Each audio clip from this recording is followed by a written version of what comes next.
There's a particular pattern of musculoskeletal dysfunction, or what I call a collapse, that is at the root of several syndromes and the many common symptoms and comorbidities associated with these syndromes. Fibromyalgia, chronic fatigue syndrome, people being labeled with chronic Lyme disease, and the entire spectrum of symptoms that are being pinned or blamed on a supposed chronic Lyme infection, and Gulf War syndrome. Plus, many people with autism spectrum disorder have this same pattern or some other kind of very noticeable physical abnormalities in the structure of their bodies that is at the root of the sensory gating problems, sensory intensification, the inability to speak, an entire spectrum of symptoms associated with autism spectrum disorder, which happen to be the same as the symptoms associated with fibromyalgia, chronic fatigue, chronic Lyme, Gulf War syndrome. Now, there's one pattern in particular. One shoulder, the shoulders become dislocated or collapse, as I call it, and from my experience and from my observation, the shoulders appear to be at the root of most cases. Now, one shoulder comes forward or collapses forward, and the other shoulder retracts or becomes jammed backwards and usually has restricted range of motion. You can often see in the clavicles that the clavicle on the retracted side sinks into the body and becomes depressed, while the clavicle on the forward clap side, becomes more relieved or more to the surface. And in most people, you can't really see it in me now because I've made quite a bit of progress, or it might just be because I'm in a particular phase. But most people have an imbalance in their shoulders, and it's very obvious, and it sometimes changes depending on the posture, and depending on on progress that the person has made in correcting this or recovering from this structural instability. Usually the forward collapsed shoulder tends to hike up or hunch up or become hunched, particularly when the person's sitting or rounded forward, and the other opposite shoulder tends to be depressed, particularly when the person is sitting with a lean, or what I call a thoracic shift. Many people tend to lean and with their upper body towards the forward shoulder. Now, sometimes the opposite shoulder can be elevated, and that really just depends on the kind of phase that they're in, and usually it's that way for people who have made more progress or whose symptoms are quite as severe. But this imbalance in the shoulders has effects that travel up and down the body. You can oftentimes see a facial palsy on the upper lip of one side of the upper lip, but the side is always on the forward collapse side. Sometimes you can see an asymmetry in the neck and the head, but then besides the lean in the body that people often have, the effects can travel down through the rib cage, very dense knotted scar tissue on the side of the forward shoulder, and travels down into the hips, oftentimes creating weakness and pain in one hip. And if there is a painful and weak hip, it is always on the opposite side of the forward shoulder and on the same side of the retracted shoulder. So these patterns of indication, these indications of the specific pattern of musculoskeletal collapse, every one of these syndromes has some version of it, and it is this structuring, or is this structural instability that is the root cause of all of the syndromes of pain and fatigue primarily, but then the entire spectrum of commonly associated symptoms as well, like irritable bowel syndrome, orthostatic intolerance, multiple chemical sensitivity, entire range. And I'll be making another videos explaining exactly how, or roughly how, or a series of possibilities onto how each of these symptoms are generated by this instability or this structural collapse, and causes of this kind of injury, and there's a wide range of possible contributors to these syndromes. I also wrote a paper, a long theory that gets more into my experience with them. I came down with chronic fatigue syndrome after a series of injuries, so it's pretty obvious in me that I had a structural, mechanical cause to my symptoms that I was able to figure out the cause to and relieve over time.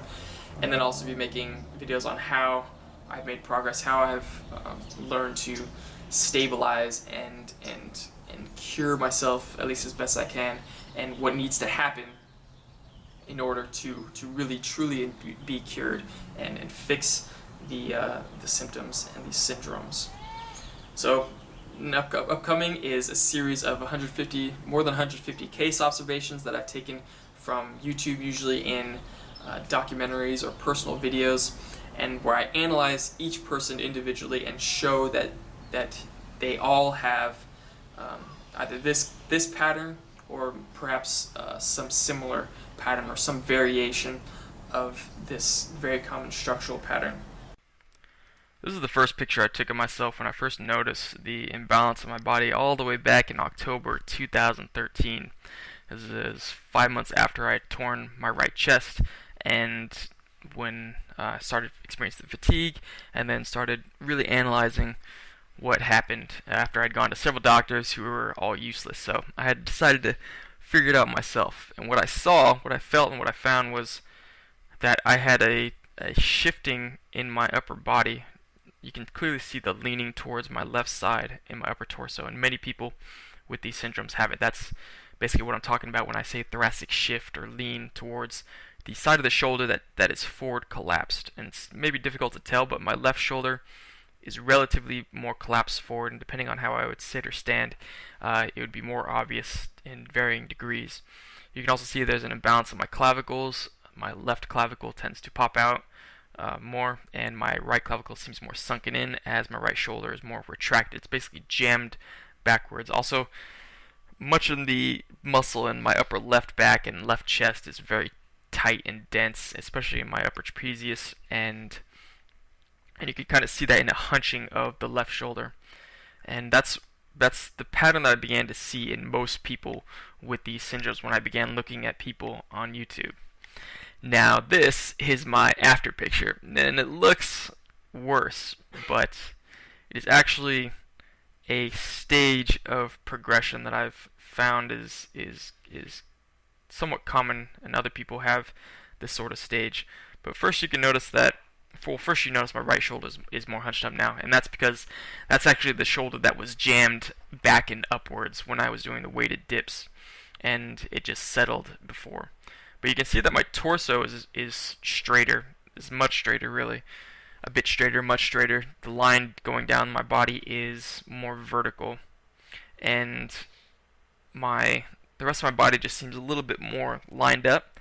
It just looks more noticeably in the right shoulder. I've basically been isolating the main problem as I've retracted my left shoulder. That right shoulder is trying to it's like there's a hump. It's like there's a big hump that it has to get over before it can line up. Now, I realized that this was a transitioning state when I found this woman, Nat, from Nat's Numbers, and she's one of the people that I have in this compilation I put together. When I first saw her, though, I was confused because her right shoulder is hunched up, her left shoulder is depressed, but she has a facial palsy, a very slight palsy on the left side of her upper lip.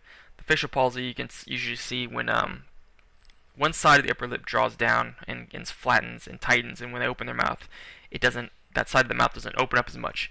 And you can see in this picture, and you'll be able to see later in the video, that the left side of her upper lip is flattened down, and my left side of my upper lip was flattened down too. But she had the hunching, or what I was looking for a while was an asymmetry, or one shoulder being hunched compared to the other. And what I had seen up until her is every single time someone had a facial palsy, it was always on the side of the shoulder that was hunched up and collapsed forward. So when I found her, she actually confused me for a while, because it was confusing that her right shoulder seemed to be more elevated and her head was tilting towards that right side. But and in this video that she recorded, the title was "How I Cured Chronic Fatigue," and she was referring to chronic fatigue syndrome. And so when I saw her, she still obviously had an imbalance in herself. But she was clearly claiming that she had cured herself. But now I realize, comparing us, we're pretty much exactly the same. in my latest picture. Our heads tilt to that right side with that right shoulder being elevated or jammed upwards, and we both have the facial palsy though on our left side with I can't get that good of a look ever, but her left shoulder I presume had been tight. That's where the tension was on the left side of her body. And then, as I found later, just a few months ago, 3 years after she posted that previous video, she posted a video, How I Cured Chronic Fatigue Part 2. And as I could see, her shoulders had been level. She did it. Her clavicles are level. Her facial palsy disappeared. And I could clearly see without a doubt that she was indeed able to cure her structural asymmetry and deformation or collapse, or reverse it over time. Now, I don't know how long it took her. It might have taken years, like it took me, but she clearly did it, and that is the goal that I'm trying to get to. That level, flattening, leveling of the shoulders and of the mouth and of the neck. Now, most of the people that we'll see will be like my first picture on the left. Most people will have a forward collapse and a hunching up of one shoulder with a lean in the body, with a thoracic shift, a lean in the upper body towards that shoulder. And that will be the vast majority of people, though there will be different stages in this progression that different people will be in at different times. Usually the people who have claimed they've made progress are in this kind of middle state where the jammed shoulder tends to elevate and get stuck upwards, whereas the other one that tends to be more collapsed forward starts to retract and ceases to compress the chest as much, which is one of the biggest root causes, or the area where a lot of this fatigue is actually generated, as I'll explain in my theory video.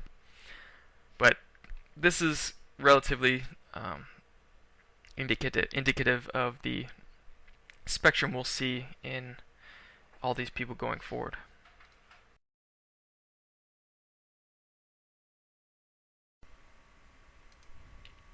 This is Emma. She was one of the first people I found with fibromyalgia on YouTube after hearing about it from my friend Kathy. And about 3 months before, I had noticed the imbalance in my own clavicles and shoulders, and I had taken that picture of it. So I immediately noticed it in Emma here. Her left clavicle seemed to be depressed somewhat, and maybe even pop out more than her right side. And it slants out at a much more severe degree as it moves out towards her left shoulder.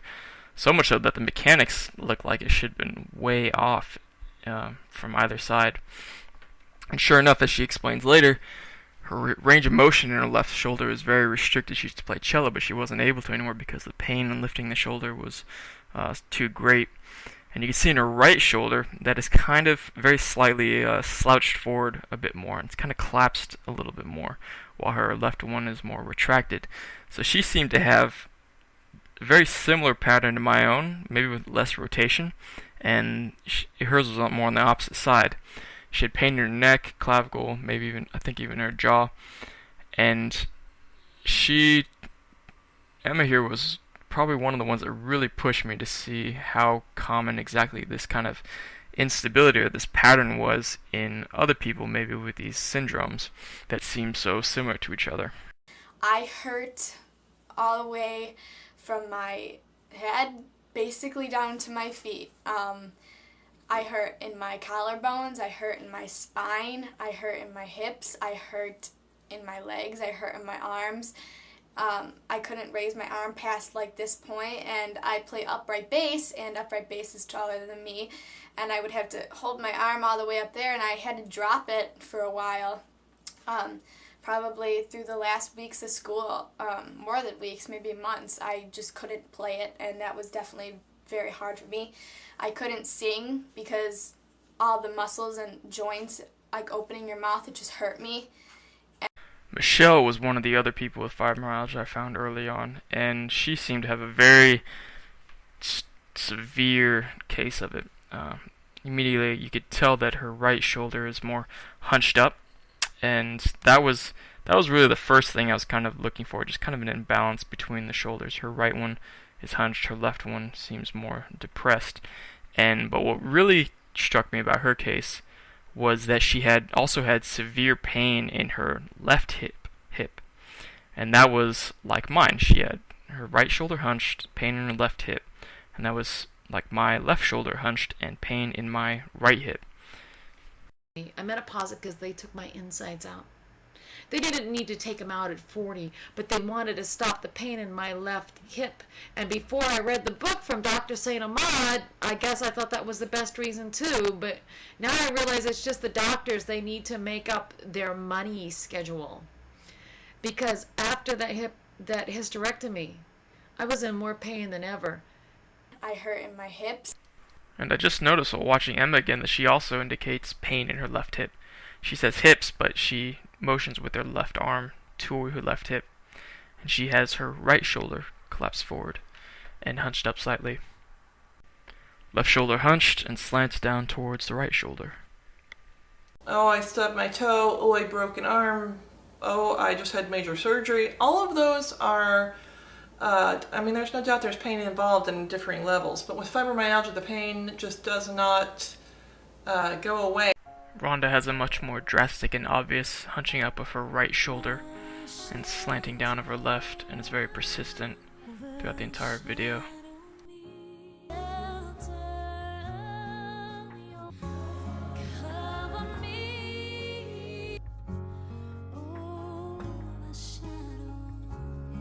I'm not even moving. My neck is all stiff. My shoulders are killing me. My knees are hurting me.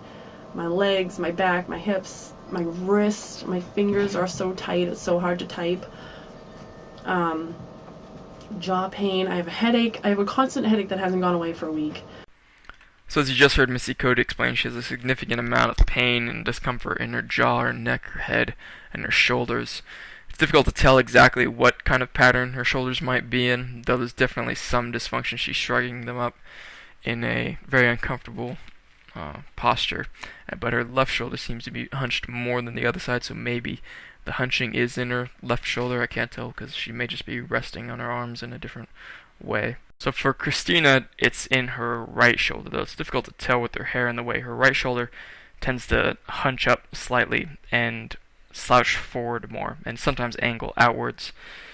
It also looks like she has some jaw dysfunction that's very similar to Missy Cody's. Their mouths just look restricted as they speak, and they don't open up as wide. It basically makes all my muscles, it creates muscle spasms, so basically my muscles are working when they're not supposed to be. They're tight when there's not supposed to be, and they have trouble releasing it. I actually have lactic acid buildup in them because of it, and I get really bad muscle knots, like this bump right here. That's not muscle, that's muscle knot underneath the surface. I'm worried they actually might be needing injections or something to get them fixed. This is another video. Sorry, this one's shirtless too. I'm having a lot of issues with my muscles lately, so I'm trying to avoid them, I guess. As you heard, Jack has a significant amount of muscle pain complaints, particularly in his upper arms and his trapezius that he's constantly massaging. And you can see in this clip with his shirt off that he has a very distinct imbalance in his shoulders. His right one is kind of hunched up and more forward, while his right clavicle pops out more and is elevated a bit more. That while his left side, the clavicle's sunk in and his shoulder kind of slopes down at a longer and sharper angle.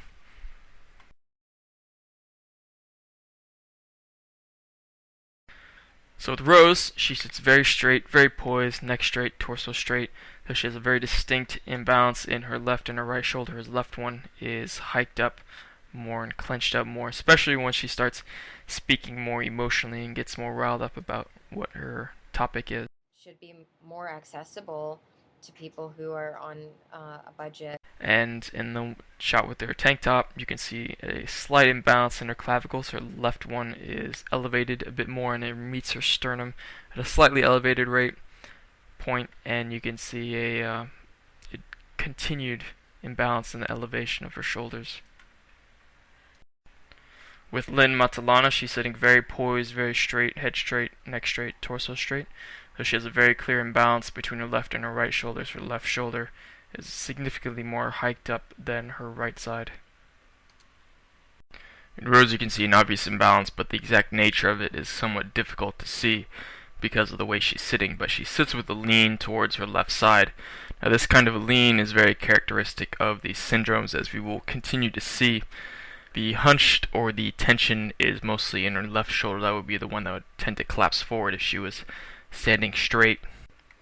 Miss Momorel has a very consistent shoulder imbalance, her right shoulder being constantly elevated compared to her left shoulder. I was in a minor car accident, long story, and I hit a wall dead on and didn't crash the car too bad. So the next two people actually described the beginning of the symptoms as a type of chronic fatigue, which slowly got worse and worse until they added on the pain and the constant pain of fibromyalgia, and then later got diagnosed with that. The first girl, Alicia, she has a clear elevation in her left shoulder, particularly when she sits up straight, and it tends to collapse forward a bit. She also tends to tilt her head towards the left side, and her neck seems to be a little forward. She just seems to have a very uncomfortable upper body. Paul Harrison describes the beginning of his symptom onsets back in high school as more chronic fatigue, but eventually developed into fibromyalgia as well. And what you can see in him is that he has a very clear, distinct imbalance in his shoulders, but generally the tension in his upper body around his neck and his shoulders are very obviously stiff and uncomfortable.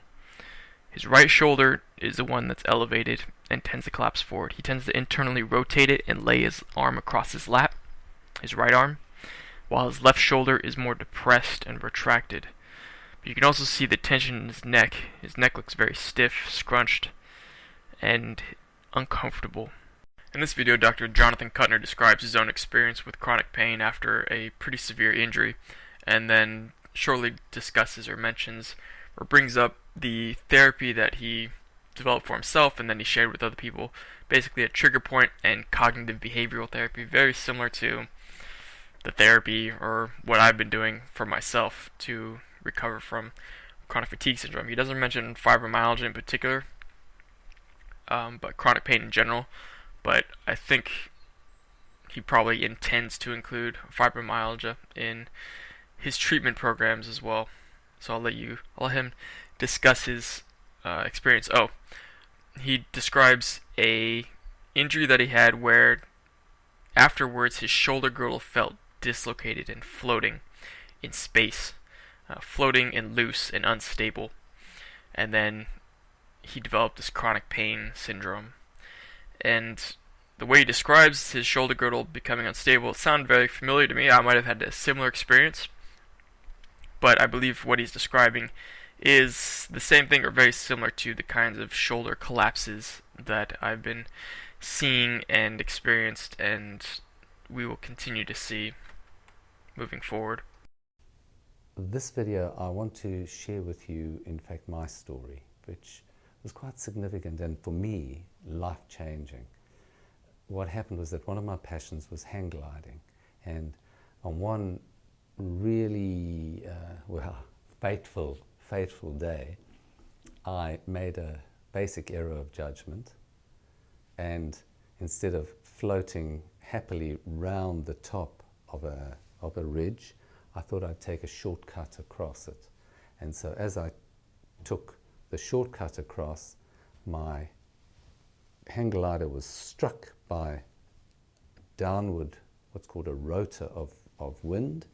The glider flipped on its side and I just dove straight down into, and I was going about 50 or 60 k's, as fast as the glider could ever go, and I smashed my shoulder into the side of the hill. What I remember is that I felt this huge impact. The glider flipped over and I found myself lying on my back with the glider on top of my face, and I was not able to breathe. And at that moment, apart from that huge impact, I lay there, and in fact it was quite peaceful. I wasn't aware of any pain, and had this funny floaty feeling, and my thought was, well, I'm going to die. And I lay there. I don't know how long. Who knows how long it is under those circumstances? I'd imagine just for a number of seconds. And then found, I took a breath. And so what had happened was I was winded, but still I didn't feel any pain. I didn't feel anything. And then I heard this ethereal voice. And the voice said to me, "Excuse me, sir, do you mind if I pull the glider off you?" And I sort of went, blah, blah, muttered something. And this wonderful young man, who I've never met again, who had been riding on the top of the hills, trail biking, pulled the glider off me, and then he said, "Do you mind if I roll you into the recovery position?" And I must have muttered, blah, blah, whatever I muttered, and he started to roll me, and as he did, suddenly pain just whooshed in, and my whole being was consumed with pain. What had actually happened was that I had dislocated my whole upper girdle. All these joints that join my shoulder blade, my shoulder to my body, had become dislocated. My acromioclavicular joints, my sternoclavicular joints. I damaged my shoulder, and this whole upper girdle was just floating, and I'd whiplashed around and injured my back. My shoulders eventually settled, but my back and I damaged the disc, and I set off horrible back pain and sciatica down my leg. But that's what had actually happened. But the fascinating thing is a patient who was referred to me, and along with the referral, the patient brought a big thick folder of information all about trigger points from the pain specialist who'd been treating her. The pain specialist who'd been treating her was a very cerebral, he's a lovely man. I know him very well. And he was somebody who was not hands-on at all, but he read widely, knew all about this and that, and he said to her, "You've got trigger points. Here's all the information." And he photostated off a whole pile of stuff. So she came to me with all the stuff, and I said, "Oh, gosh, that's interesting." And as I read it, I thought, and I started feeling around my own body, and oh my goodness, I'm loaded. I'm loaded with trigger points. Well, that's very interesting. And so that started my journey, because I had chronic pain, and my first step that really made a difference was discovering trigger points and starting to treat my own trigger points, because I found that nobody else knew anything about it. In fact, nobody even knew that they existed. This is so astonishing, but it's true. So that's my first step. And that was my first incredibly positive step on the journey of escaping from chronic pain.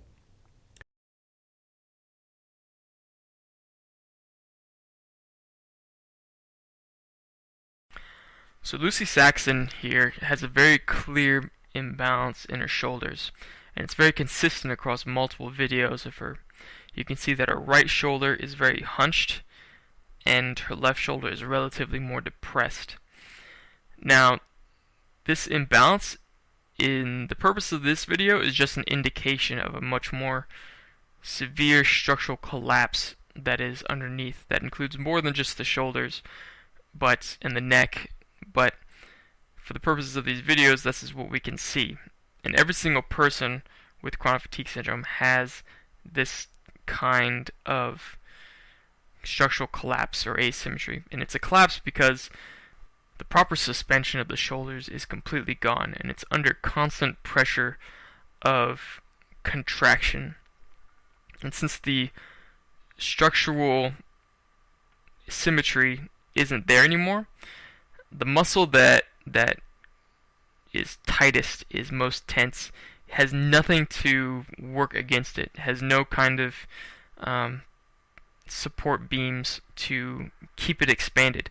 So as a result, the person's upper body is under this constant pressure towards twisting and collapsing, and this is what affects organs, the neck, the brain, circulation, nervous system, breathing, a whole host of multiple factors that contribute to the overall fatigue, that contribute somewhat to the overall package of fatigue in chronic fatigue syndrome.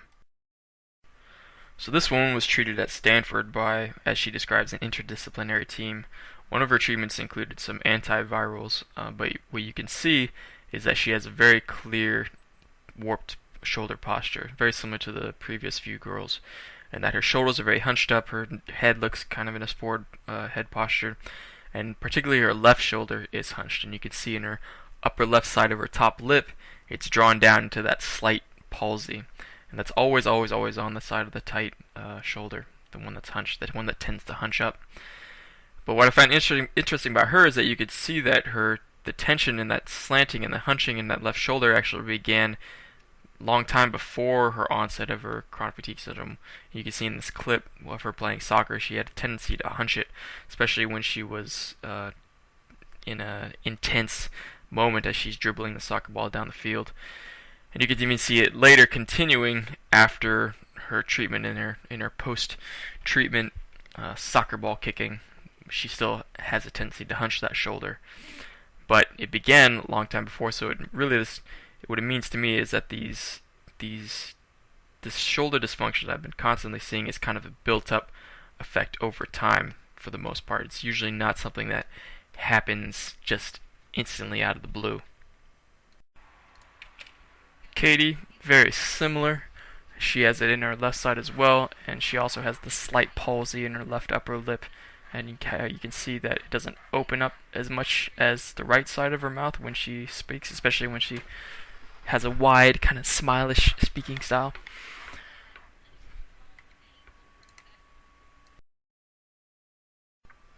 And with Sazra, who's had chronic fatigue syndrome since she was very young, you can see across the span of 3 different videos that she recorded that she has a very consistent internal rotation and slight hunching of her right shoulder compared to her left shoulder.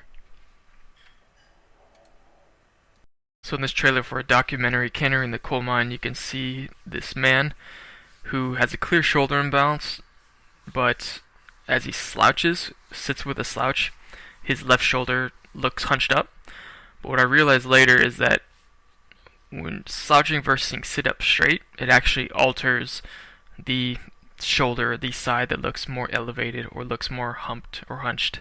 If you were to sit up straight with a straight spine and a straight back, his right shoulder would be hunched up. You can see the concave in his spine and his head and his neck tilting towards that right side. So the appearance can vary depending on how the person is sitting or standing.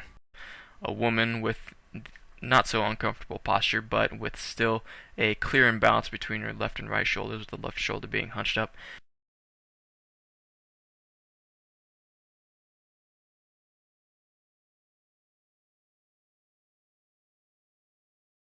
And another woman who has a different kind of posture, and maybe just because she's leaning backwards, but who has a very clear imbalance in her clavicles, as you can see when they're exposed, even though her shoulders don't quite look so imbalanced, at least in this clip here. So in this young man, Ben DiPasquale, he has a very severe case of chronic fatigue syndrome. And you can immediately see as he speaks a drastic facial palsy on the left side of his upper lip. It's drawn down very tight and it opens up much less than the other side as he speaks. In this picture, on the right side, you can see that his rib cage is very shifted in his body, in his torso. The right side protrudes out the back of his body, his skin, much more than the left side, and it's twisted in several different planes. It's both rotated to the right, if you're taking his perspective, and the left side of his rib cage is slanted towards it. His entire rib cage is kind of hooked around. You could see it in a very slight scoliosis in his spine, but the structure of his shoulders and his rib cage are both severely altered. You can see his left shoulder. The camera's not directly behind him, it looks like, but you can see his left arm in the picture while you can't see his right arm. And that's actually because as he's folding his arms forward, his shoulders forward, the mechanics of it are very different from his right to left side. And I have the same thing, and I can show you. in myself. But you can't see his right arm because it dips forward much more severely than the left side when you fold it forward. You can see when he walks, he supports the right side of his body with a cane. I'm not sure if he has pain in the right side of his hip, but that's very similar to me. I used a crutch and my right armpit, the right side of my body, for a few months after my hip damage because it just walking would cause so much damage and strain and fatigue that I had to use it. So he might be similar to me in that regard as well.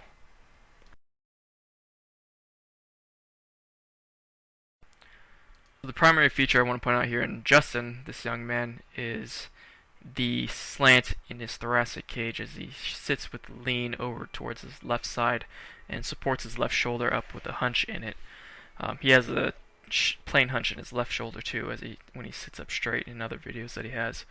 But this shift in his thoracic cage and this tendency to lean towards, it also opens up the right side of his hip. So he has this tilt in the right side of his hip downwards, while his left side of his hip tilts upwards. And this is how I used to sit a lot as well. And you can see this posture in me in my before picture with when I'm just standing there, my upper body, my torso shifts to the left side towards my tighter shoulder. And this is a very common feature. It's in a lot of people as they sit, and we will be seeing this much more often actually.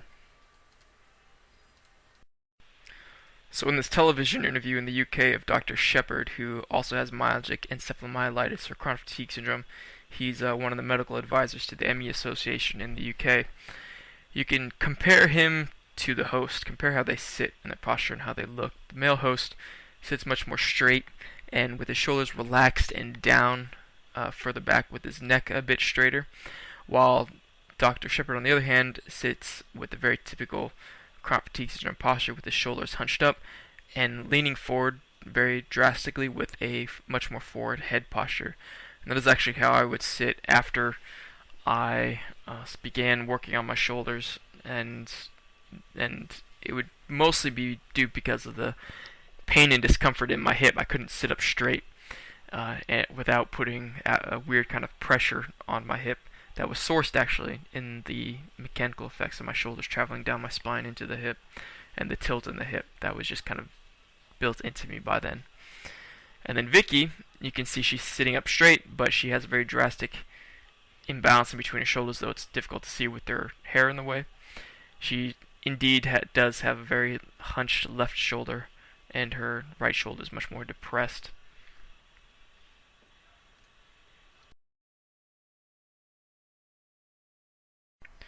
This young lady, Emma Blackery, it's difficult to tell because of what she's wearing, but you can see in the folds of this sweater that she's wearing the creases in the left side and the forward position of her left shoulder. She has the collapse in her left side that's very similar to my own. And when the clip of her wearing the purple shirt, you can see the hunch in her shoulder a little bit more.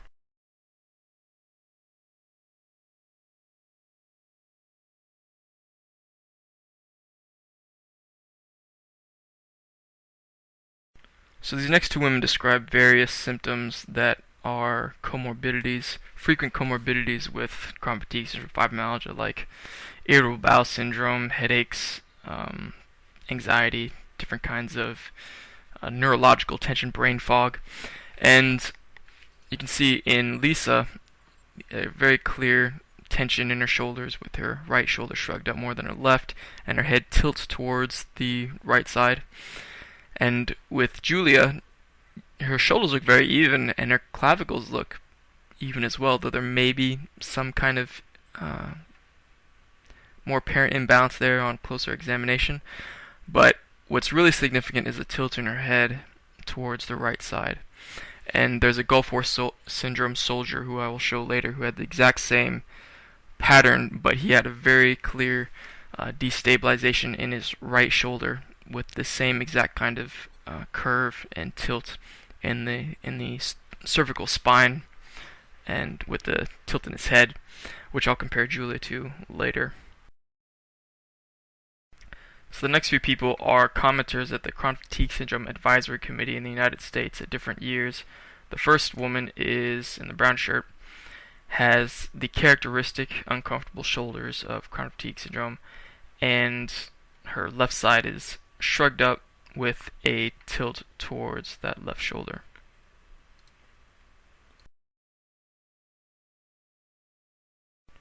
The next man, same thing, hunching his left shoulder with the head tilted towards that left side.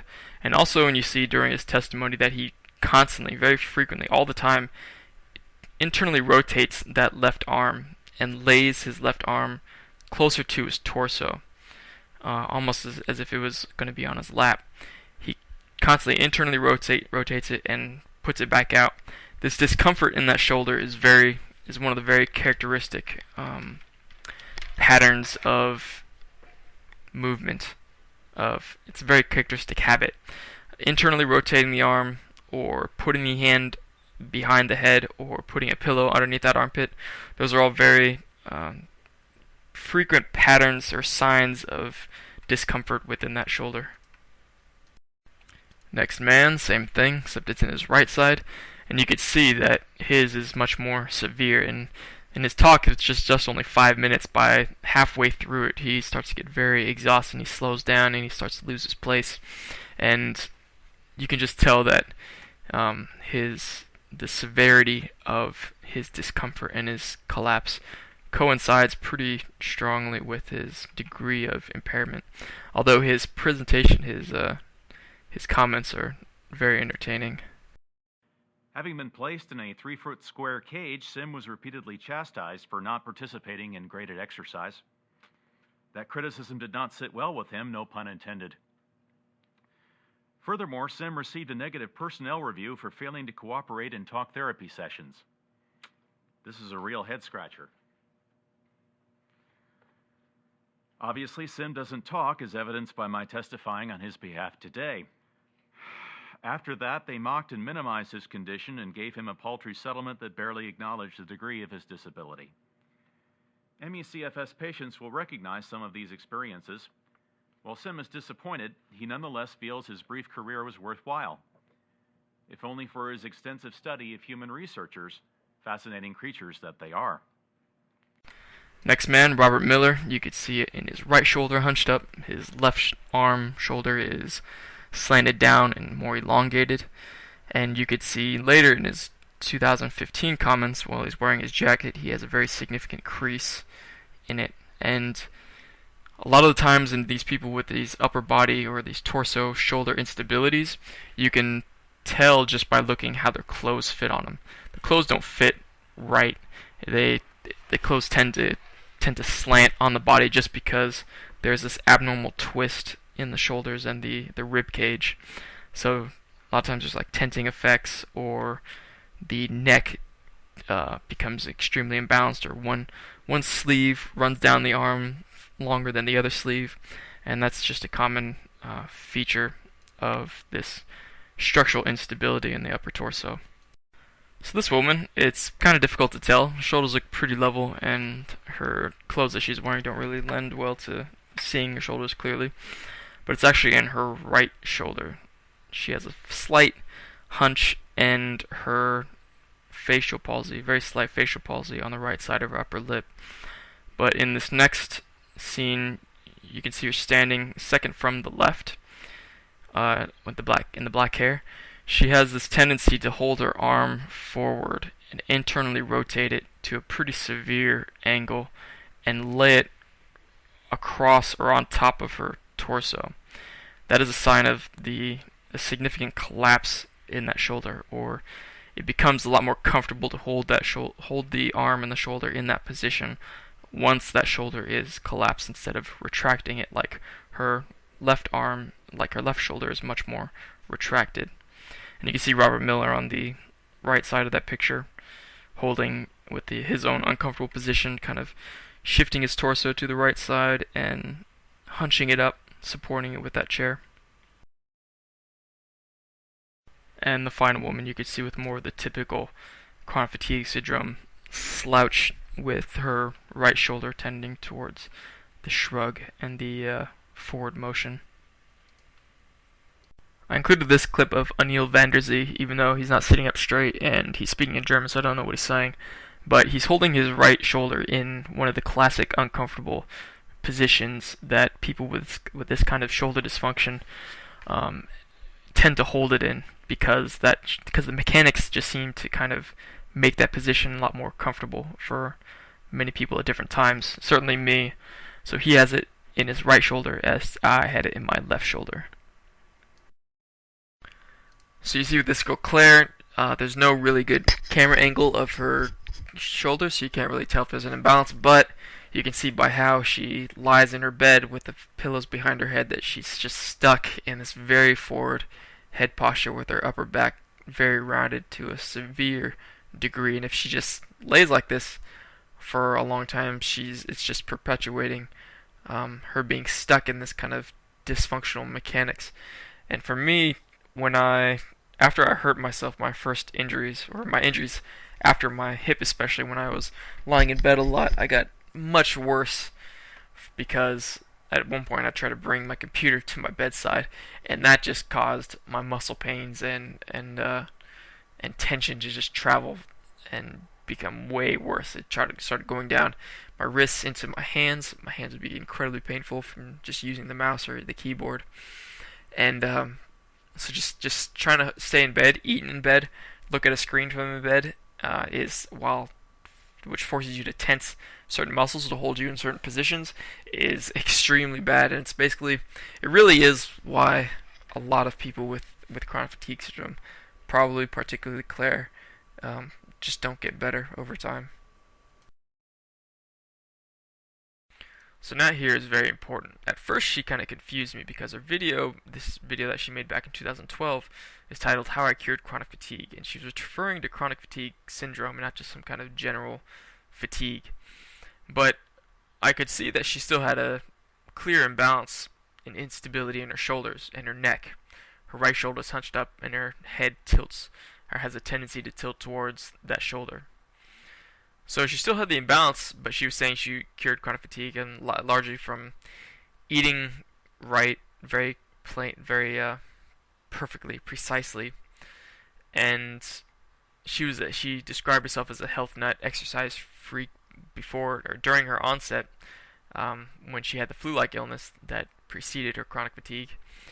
So she probably did a lot of body work, strengthening, exercising, and stretching. But she still had the imbalance. However, 3 years later, she made another video, How I Cured Chronic Fatigue, Part 2. This was a few months ago. And as you can see, she's made a huge amount of progress. Her shoulders are perfectly level. They're almost perfectly even with each other. She might have some clavicle imbalances. The left one might be maybe kind of sunken in a little bit. But her neck, maybe not perfectly straight, but still seems really straight. Her head is straight up. And so, at this point, she seems to have made a huge amount more progress, even though I don't know how long it took her. Maybe many years, but she's definitely done it. I have no doubt that she was able to cure her chronic fatigue syndrome over, I don't know how long it was, I don't know how bad of a case she had. I don't know if she didn't describe any muscle tears or exactly how bad it was. So it gave me hope. Even though I haven't gotten to the point where I've been trying to get to, where I could show that completely balancing yourself out, rebalancing yourself out is possible. I have level shoulders, but not when I straighten out my spine, and I still have the imbalance in my clavicles that haven't really straightened out, and I still not quite there yet, but though I've made a huge amount of progress, as you can see in my before and after picture. And I don't know how long it took her. I've been doing this for 2 years now. I don't know how many years she did it. There's 3 years between those two videos. But it's possible. In Dan's video, he explains how yoga was one of the things that significantly helped his chronic fatigue syndrome symptoms. And as you can see, he does have an imbalance in his shoulders and his arm in general. His right shoulder and arm are elevated higher than his left shoulder and arm. And you can see though he has a straight spine.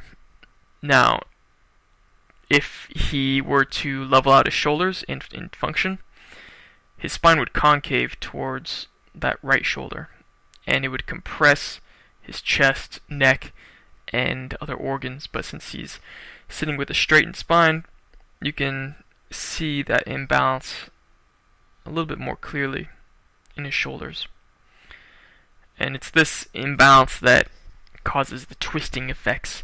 But since he's doing yoga sitting very straight, he's alleviating the compression on his organs, his breathing, his lungs, and allowing the clearer asymmetry in his upper body to be more visible.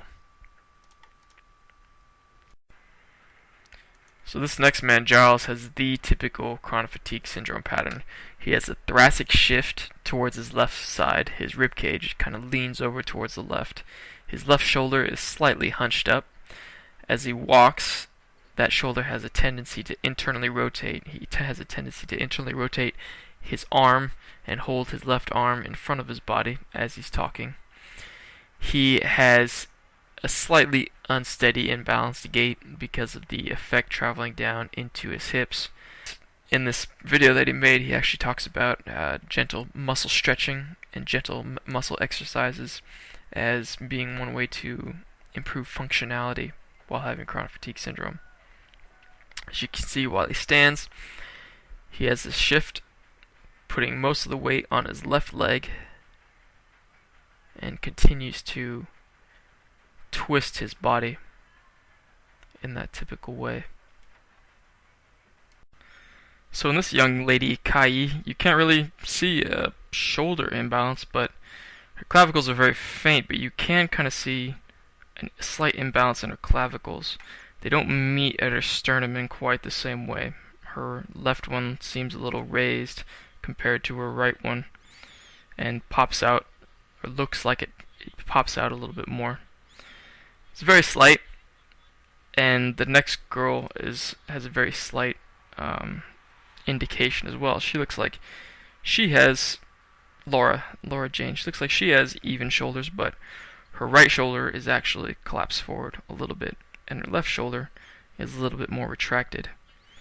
So both have very slight indications of shoulder girdle dysfunction, and as you can see, they're both still very energetic, at least in their talking, at least in these videos. They don't have the same kind of malaise that a lot of other people with these syndromes have.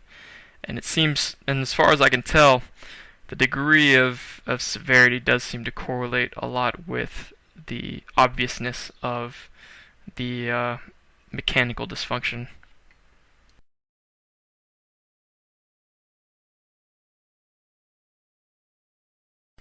This is Marina Kim. You can't really see if there's an imbalance in between her shoulders because she always resting her right arm on the armrest. But it does look like there's some instability in her clavicles, and to me that resting the arm on the is an indication of discomfort in that shoulder, which I've seen very consistently as a clear indication or pattern of shoulder dysfunction. So I've been dealing with chronic back pain since I was 12, and it can be disabling by itself, but I never let it get in my way of doing anything that I set my mind on. I thought fatigue I was experiencing at the time was due to poor sleep and dealing with chronic pain, so I just ignored it. So this gentleman has his right shoulder hunched while his left shoulder is slanted more downwards and looks more elongated. And in the next clip, he props his right elbow up on the armrest of the couch with that more comfortable angle on his right shoulder, and that is a pattern that we will continue to see. Next two women describe adrenal fatigue rather than chronic fatigue syndrome, but as you can see in the first woman, Ellen, she has the same kind of thoracic imbalance, a twist in her upper body. Her right shoulder is rotated forward more while her left is more retracted and rests upon the armrest. Now I've noticed that most people with general fatigue syndromes, not even just chronic fatigue syndrome, but any kind of abnormal or mysterious fatigue has these kinds of musculoskeletal asymmetries in their body. And in Ellen, it's extremely clear that her adrenal fatigue is rooted in the same or similar kind of dysfunction. So this next woman, she describes her chronic fatigue as adrenal fatigue, though when you listen to her story, it sounds exactly like chronic fatigue syndrome, and she even developed some fibromyalgia a little bit later on. She attributed it to basically stress. She worked out a lot. She was a health nut. She ate super healthy. She was a vegan or a vegetarian, I think. She started feeling sick and eventually was hit with a respiratory flu and then just crashed, and chronic fatigue after that. And you can see she has a very clear imbalance. Her right shoulder seems to be shrugged up compared to her left shoulder. Now, when I found Scott here, I was fascinated because he and I are exactly the same. He has the exact same or very similar tear in his right chest that I had. He also has a very clear instability in his clavicles. And as we'll see, he started to develop a chronic fatigue syndrome. This is actually a documentary. I found him in a documentary on gaining and losing weight for men. And he turned out to have a very similar kind of chronic fatigue as I did. Good girl. You're so beautiful. Scott's now a parent himself. I got muscles. Do the other one. He sees 3-year-old Olivia several times a week, although he's no longer with her mum. Jump, 3, 2, 1, jump. You're fast. You're too fast for me. I just love to do the other things other fathers do. You know, they can run around all day. It'd be nice to have that level of fitness. We need to get fitter. I feel bad sometimes when she just run up and down hill and I have to say, hang on a minute, you know, Daddy's out of breath, or, you know, Daddy, you know, I'd love just to be able to be fitter than her. I want to do more now, and if shedding some muscle and some bulk is the only way I can be more productive for my daughter's life, then that's what I have to do. Whilst Martin's struggling to keep to his plan, Scott's giving his all.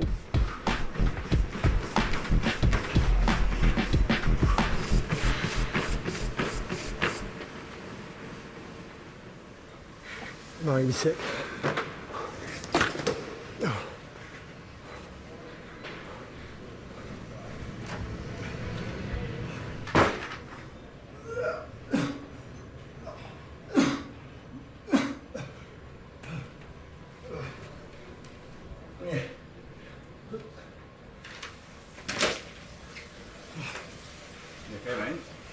Yeah, that's me done. That was all I got. Pushing himself to the limit is a trait that Scott gets from his dad. What's the bet going to be, £1? I think it should be, but I don't like taking money off the elderly. I don't want him to put a hip out swing in this. It's not like it's not as young as me anymore. I'd say my father influenced me quite heavily growing up. So how many balls have we got? Oh, not enough for you to improve. My father had quite an alpha male ethos. I was always at a battle to be stronger than him or faster than him. It really was drummed into us at a young age. Physical prowess was, you know, to be taken on board. I think, Scott, the idea of growing up is to see what level you can reach. And I think every child needs a competitive spirit. We can't all be equal. There's got to be the best and there's got to be the worst. And I think sometimes playing it to win is important.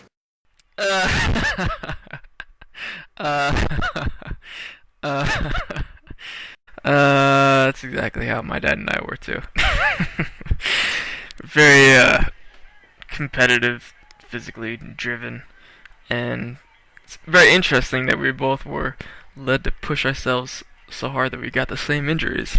That's real interesting, I thought. Okay, let's strip. Yeah, absolutely shredded, Scott. Well done, mate. Over the last 3 months, Scott has undergone a dramatic transformation. Starting with a hulking bodybuilder's frame, he's lost 4 stone to achieve this. a more nimble, athletic body. Now watch again to see what happened to his clavicles during that transition. From the period where he was heavier towards when he got skinnier, the width of his shoulders shrunk drastically. You could see it partly in his clavicles, you could see it in his upper left trapezius in particular. His shoulders were much wider, and then they just collapsed inwards, and that's what I mean by shoulder collapse.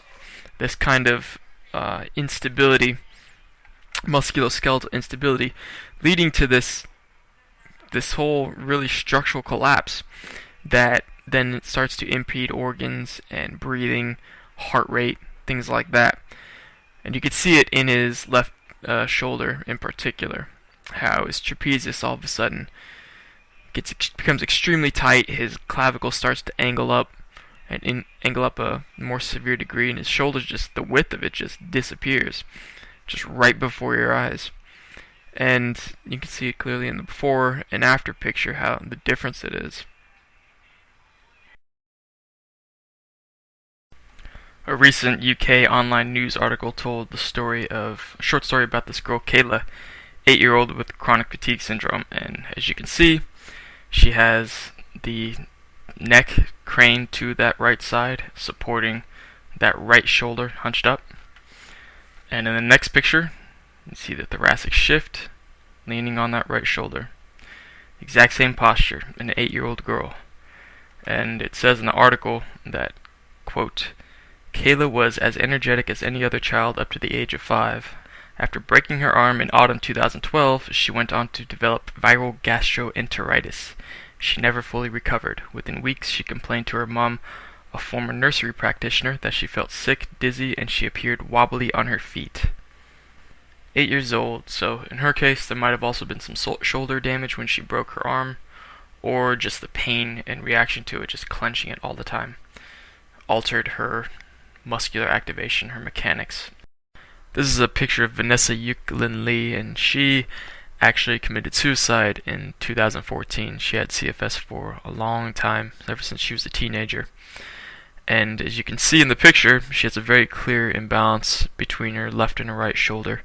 Her shoulder girdle is very unstable, with her left shoulder hunched up and her right one depressed. The next few people were in a series of interviews that was just recently put up on YouTube on myalgic encephalomyelitis. They don't mention chronic fatigue syndrome because there's kind of disputes with some people whether ME and CFS are different things, but they're actually pretty much just the same thing. We can see in the first woman that she lies down with a lean towards her left side, with the thoracic shift towards the left side. So imagine if she's sitting up, she would be just like many of the other people we've seen so far who have these shifts in their thorax, the rib cage leaning towards the most affected shoulder, the shoulder that's collapsed forwards. In the next clip, you can see that she supports that left shoulder on top of the pillow. Very common position that I think by now we've seen in other people. The next gentleman has the same thing, or similar thing. The elevation imbalance isn't as clear, but you can see by the effect in his shirt, his left shoulder, that shoulder is collapsed forward, it rounds forward. And you could tell mostly by the tenting effect in his shirt. You can see the lines going down from the top of the left shoulder, that it is forward. It's more forward than the right. The right is more retracted. You can tell by the patterns on the shirt and by the position. You can also see that he has a facial palsy on the left side of his mouth. His upper lip and his bottom lip even are drawn down tighter towards that left shoulder. The next woman, you can see she clearly has some kind of imbalance in her shoulders, but it's somewhat difficult to tell the exact nature of it just due to how much clothing she's wearing. But it looks like her left shoulder is hunched up and her right shoulder is relatively depressed. The The next woman has a very clear right shoulder collapse forward and thoracic shift towards that right shoulder. Her right arm is resting against the back of an armrest, but again, that becomes the de facto comfortable position when your shoulder is collapsed like this. And this kind of thoracic shift that we see her leaning with, that's going to become much more evident. It's going to be much more repeated in other people who have been diagnosed with chronic Lyme disease and Gulf War syndrome. The next gentleman, see the same thing. His right shoulder is resting somewhat on a pillow underneath it, and it's rotated and collapsed more forward compared to the left shoulder, which his left shoulder is more retracted against the back of the seat. You can also see the thoracic shift in his spine, the concave, the twisting down his spine, with his chest pushed more or leaning more to the right side. And you can also see him slumping in the chair. There's typically two positions that people sit in with CFS or myalgic encephalomyelitis. They either lean forward with the shoulders hunched, as we've seen before, or they sit in a slouch on top of their tailbone, or on top of the low part of their back. It's difficult or impossible for people with this kind of dysfunction to sit straight on the bottom of their butt and sit up straight, because that strains against the collapse, basically the twisting and the collapse, and it causes discomfort, pain, and even damage if it strains against any kind of torn tissue or overly strained muscle tissue. And then it leads to more fatigue. So the reason why they don't sit up straight is basically because they can't sit up straight without triggering symptoms. Because of this mechanics, the faulty mechanics, their bodies don't stack up properly on top of each other, don't rest properly. Now this gentleman, he is one of the only people that I've seen, maybe the only person, who I can't really tell if there's a clear imbalance in his shoulders and neck. The two other major clues that show that he has, or probably has, some kind of dysfunction like this, like what I've been speaking about, because again, he slouches as he sits. He sits on the top of his low back, his tailbone, rather than the bottom of his butt. And he was a musician, a professional musician. He played guitar a lot. He was in a band. He was signed by some label, apparently, and was touring for a while until he came down with this. So he undoubtedly played hours and hours and hours of guitar, which he hunched his shoulder over for many hours, his right shoulder. And I've seen a few other people who were avid musicians, guitar players particularly. This picture of everyone was just recently published in the Daily Mail, a UK online news article. And as we can see, he does have an imbalance, and it seems to be unfortunately caused by his excessive guitar playing. He straps it over his left shoulder, depressing it. It reminds me of how I used to carry my heavy backpack over my right shoulder all the time in grade school and high school. I think that was one of the things that contributed to its depression over time. And I also think that's one of the reasons why these syndromes are more common in women than men, because heavy bag carrying, heavy purse carrying, or child carrying in one arm over one shoulder appears to contribute to this depression very significantly. And his right shoulder hunched up over the guitar playing. So he definitely has the imbalance, but he was recently diagnosed with Lyme disease, chronic Lyme disease, by some Lyme literate medical doctor. And as we'll see later, I don't think I've seen a single person who's been diagnosed with chronic Lyme who doesn't have very clear pattern or indication of this imbalance.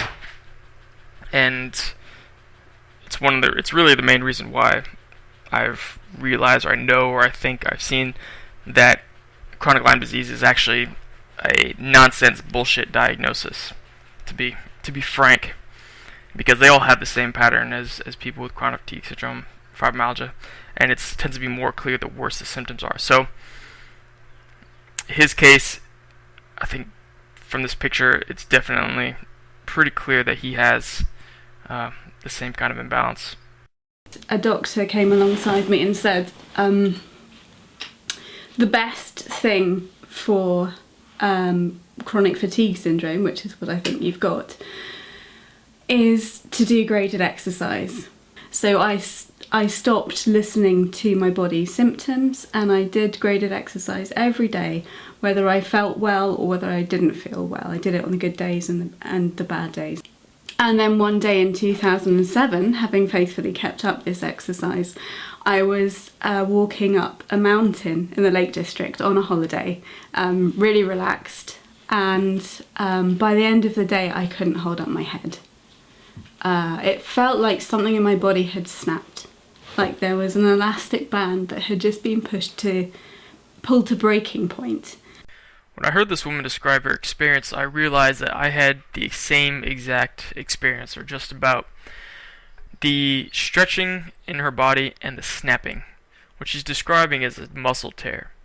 Now, she doesn't say where it was, but it was like a vague stretching and snapping.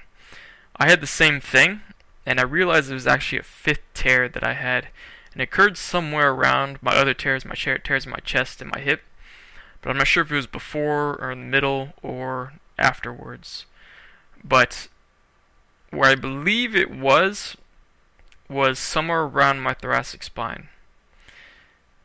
Now, I don't remember exactly because when it happened, it was so surprising and shocking that I just shut it out of my mind. I couldn't believe that something inside me just stretched and snapped. It was shocking. I just didn't want to believe it, and I ignored it. Said nothing's wrong, nothing happened. You're fine. Move on. You're okay. Because it was just so surprising and felt so bad that I didn't want to believe I just snapped something in my body. But after she described it, I realized that something did happen.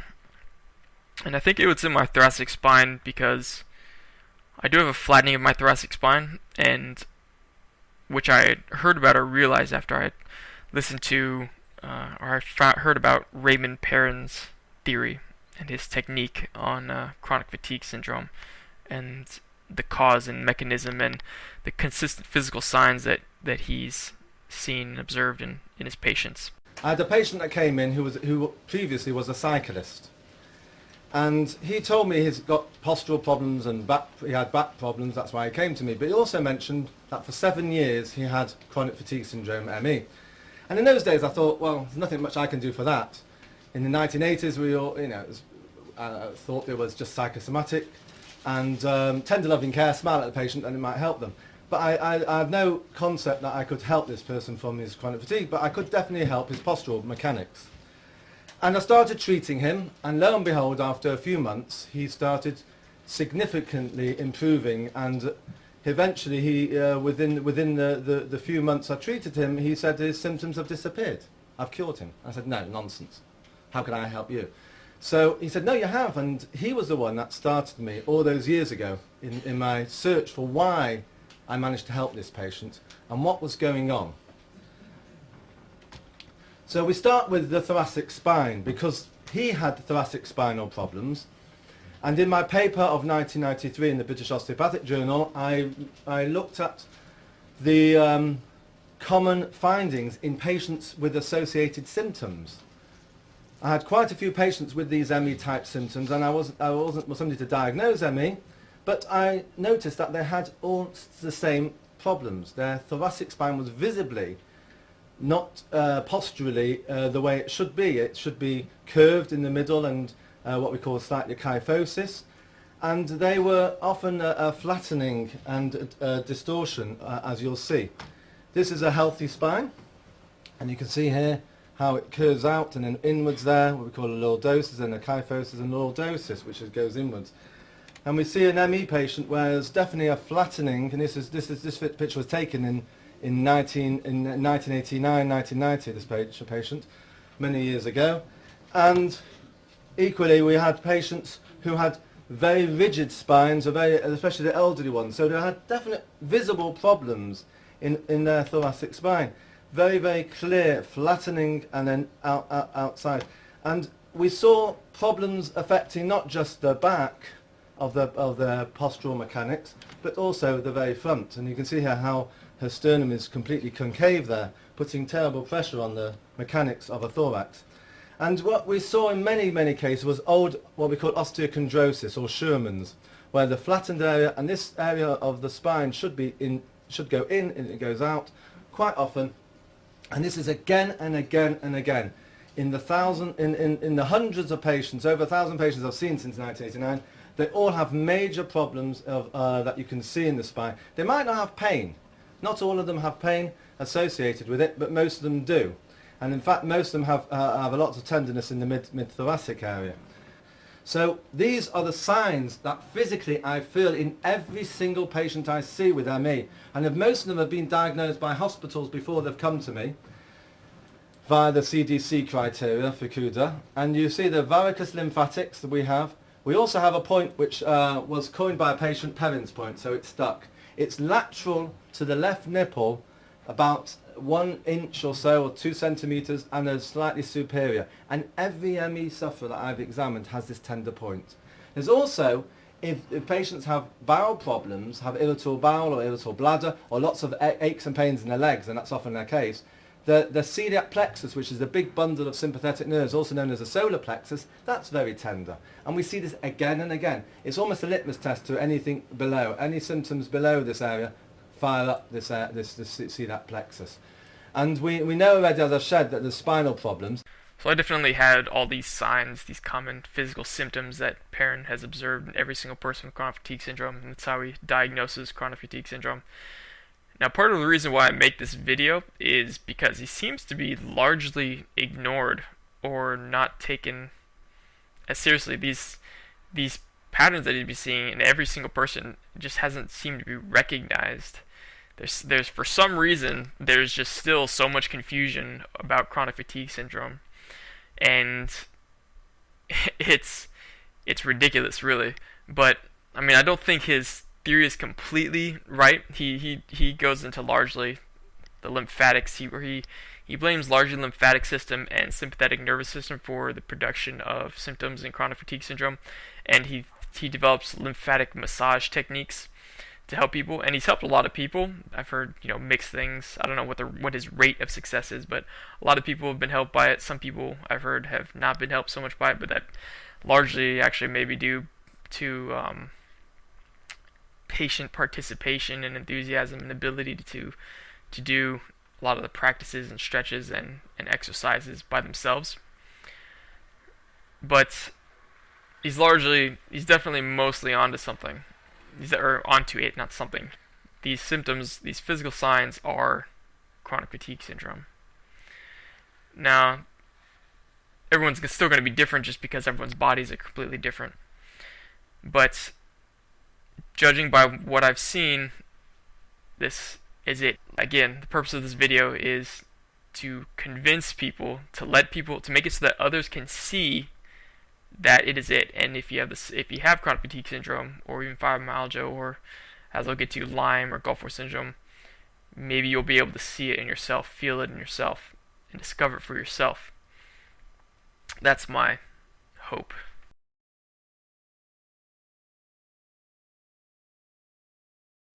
Now, the first person I found who had been diagnosed with Lyme disease was this man, Nick. I didn't really see, or I couldn't really tell exactly if he had some kind of shoulder dysfunction, because he seemed pretty straight up and level. But a lot of the symptoms that he talked about were exactly the same things that I had felt, not just recently, but actually a long time ago, since when I was a kid. Like weird vision distortions, depth perception being off, weird anxiety, random anxiety that's kind of unexplained, kind of out of proportion. Also things like cognitive dysfunction at school. I had to start taking tests slower for some reason. I got worse at math somehow. And so I didn't really know exactly if Nick had a shoulder imbalance or if it could be attributed to any of that. But there were some signs. One was that he internally rotates his right shoulder. He had a tendency to. And he also mentions a few other things that I now I've come to really know that he does have the exact same thing, or very similar thing. He describes pain coming from the back of his neck and going into the back of his head and just wrapping around his head. He also has numbness, tingling, all on the right side of his body, his arm and leg, and there were periods where I would have extreme numbness and tingling, usually when I woke up, particularly after the first half a year of my stretching or so. And another thing was the rib pain. He describes rib pain and the exact same spot that I knew, or I came to know, that a lot of the scar tissue and locking of the rib cage was in just that same spot that he describes. So he and I were pretty much exactly the same, and you can hear him yourself describe some of his physical symptoms. I was getting these headaches that I guess never went away. They start in the back of my neck, just on my right side, work its way up, and then just kind of wrap around my whole head. I started getting just muscle and joint pain, burning, tingling, numbness all in my right side of my body, in my hands and my feet and my arm, my shoulder, muscle spasms just constantly. I started getting air hunger at night when I was trying to sleep. All of a sudden I couldn't breathe. I was having heart palpitations. I was getting this weird pain in the right side, right beneath my ribs, and that would kind of come and go, but when it came, it really came on, and it really hurt. I was having TMJ symptoms in my jaw and up into my temples. My teeth are extremely sensitive, and I just had so many symptoms going on. It was just overwhelming.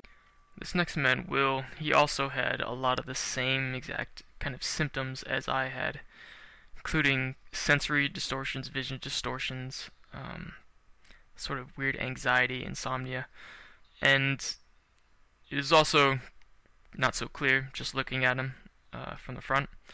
What you can see, though, is he does have a facial palsy. The left side of his upper lip is drawn down, and in the next clip you can also see that he tends to hold his arm, his left shoulder, in one of the uncomfortable raised positions that Anil van der Zee, similar to how Anil van der Zee, one of the men with CF chronic fatigue syndrome that I showed, holds his shoulder. And I know from experience and from observation that the raised shoulder like that is one of the comfortable positions to hold the kind of forward collapsed shoulder in. I recently just found another video of the previous man, and you can indeed see that his left shoulder does collapse forward compared to his right shoulder. His right shoulder is more retracted. This is the exact same pattern that I had. So Claudia here has a very clear musculoskeletal instability. You can see in the unevenness in her shoulders in general, but particularly you can see it in her clavicles. Skeletal-wise, they are uneven. And this unevenness is the signature of an instability, or signifies a great amount of instability in the thoracic cage. That is the signature of many of these syndromes. You can also see the facial palsy. The left side of her upper lip is drawn down towards that elevated shoulder and elevated clavicle. So Mr. Roberts here, he has the focus of the collapse and muscle knot density in his left shoulder. What I found interesting about him is he has rashes all over the place where I know these the muscle knots build up to their greatest, or tend to, in his chest and around that left deltoid shoulder of his left shoulder. And it's a pattern that I've noticed in other people who have been diagnosed with chronic Lyme. They tend to get these rashes, or what they may even think are bug bites or continued rashes, usually around places that are very dense with muscle knots or damaged tissue, like the chest, the hip, the upper back. This next man, I don't know what his name is, but across multiple videos you can see he has a pretty clear imbalance in his shoulders. His left one tending to hunch up, his neck kind of tilts towards that left shoulder. But his primary symptoms were chronic fatigue, and eventually he was diagnosed with chronic Lyme disease. He has a lot of the old other spectrum of symptoms, though, that come along with it. In one of his videos, he also mentioned scoring high on an autism test. He scored in the 30s, and I had done the same thing as well once I started looking into autism, and I answered it how I would have answered it when I was growing up, and I scored borderline Asperger's. I actually had multiple dental infections. I have scoliosis all of a sudden. That could have been caused by the Lyme. It could just be normal. You never know. Lots of people with Lyme have scoliosis. So Aaron Bennett, you can see in his video that he has a pretty clear imbalance. His right shoulder tends to be hunched up and collapsed in. Particularly, you can see it while he's sitting up straight. His head kind of curves. His head and spine kind of curves towards that right shoulder. You can see it in this second clip too. Whatever, like all this work I've done on myself through personal development, through doing months and months and months and months of spiritual retreats and sweat lodges, whatever, all this stuff, it can all just be taken away very quickly, and at least that's what it feels like. This woman has a very clear shoulder imbalance, though because of her sweatshirt you can't see much else, but it's definitely there. This man, he has a pretty clear imbalance. His left shoulder being hunched and his head tilts over to the left side, has a tendency to. But one thing he describes is sciatica and pain while sitting.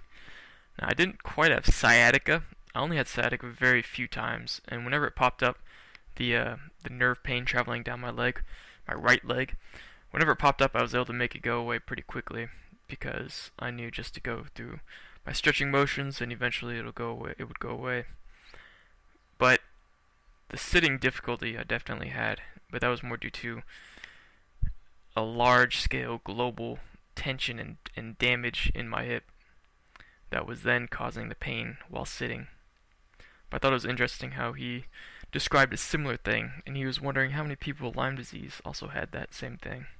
We were on a family trip back east and was bitten by a tick while on a hike with my family. 2 weeks later, I had flu symptoms and a rash on my hip right around here. Later learned it was kind of a raised bullseye rash. The second milestone was a month later when I was sitting with Jennifer at a baseball game. And what was happening is my seventh facial nerve was shutting down.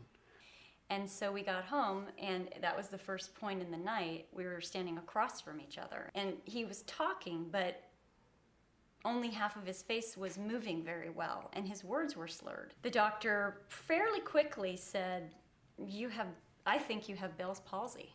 We were supposed to leave on a family vacation a week later. He still was feeling pretty good. I know that sounds funny, but physically he was feeling pretty good. And then that changed. So I found this man's experience of his syndrome very interesting because he described a tick bite that he got right on the side of his hip. And the exact spot where he describes it is exactly where I had the most pain and damage, and where it felt like my hip would pop out whenever I would step on it. I found it real interesting that he describes seeing the rash, or finding the rash there, which he thought was a tick bite that caused Lyme disease, around that exact same spot. And he's just another example of how, from my experience, a lot of these people who have rashes or describe rashes, they tend to be around the points where the muscle tissue or damage accumulates at the most densest. And you can see that he clearly has the imbalance, and he has the hunching on his left side. So he has the same exact pattern. He has the tick bite on his right hip, and his internal rotation and hunching and the facial palsy on his left side. So really what this means to me is that there's a good chance that probably wasn't a tick bite. It may have just been a generic insect bite, or it may not have been a bite at all. it may just be a rash from some kind of the physical damage that is that seems to be characteristic of these syndromes, because he has the exact same pattern as me. Left shoulder hunched forward, palsy on the left side of his face, and then hip damage, apparently hip damage, possibly hip damage, a rash on the outside of his right hip. In this girl, you can't really see an imbalance in the videos that I found of her, but in this video she describes the pain in her chest and irritable bowel, kind of stomach pains, and pain in her lower back. And she doesn't say which side the pain in her lower back is on, I don't think, but that's basically the pattern. My guess is it's on the opposite side of the pain in her chest. The pain in her chest is on her right side, at least in this video, and yeah, so I'm guessing the pain in her lower back would be on her left side, though it's just a guess. Lower back pain and fatigue and brain fog, and I've been getting like chest pain and also like pain in my stomach and stuff. So in this next woman, Tara Thackeray, it's not too difficult to tell that she has a pretty drastic asymmetry in her clavicles. Her right one protrudes out more, it seems to pop out more, while her left one is sunken in.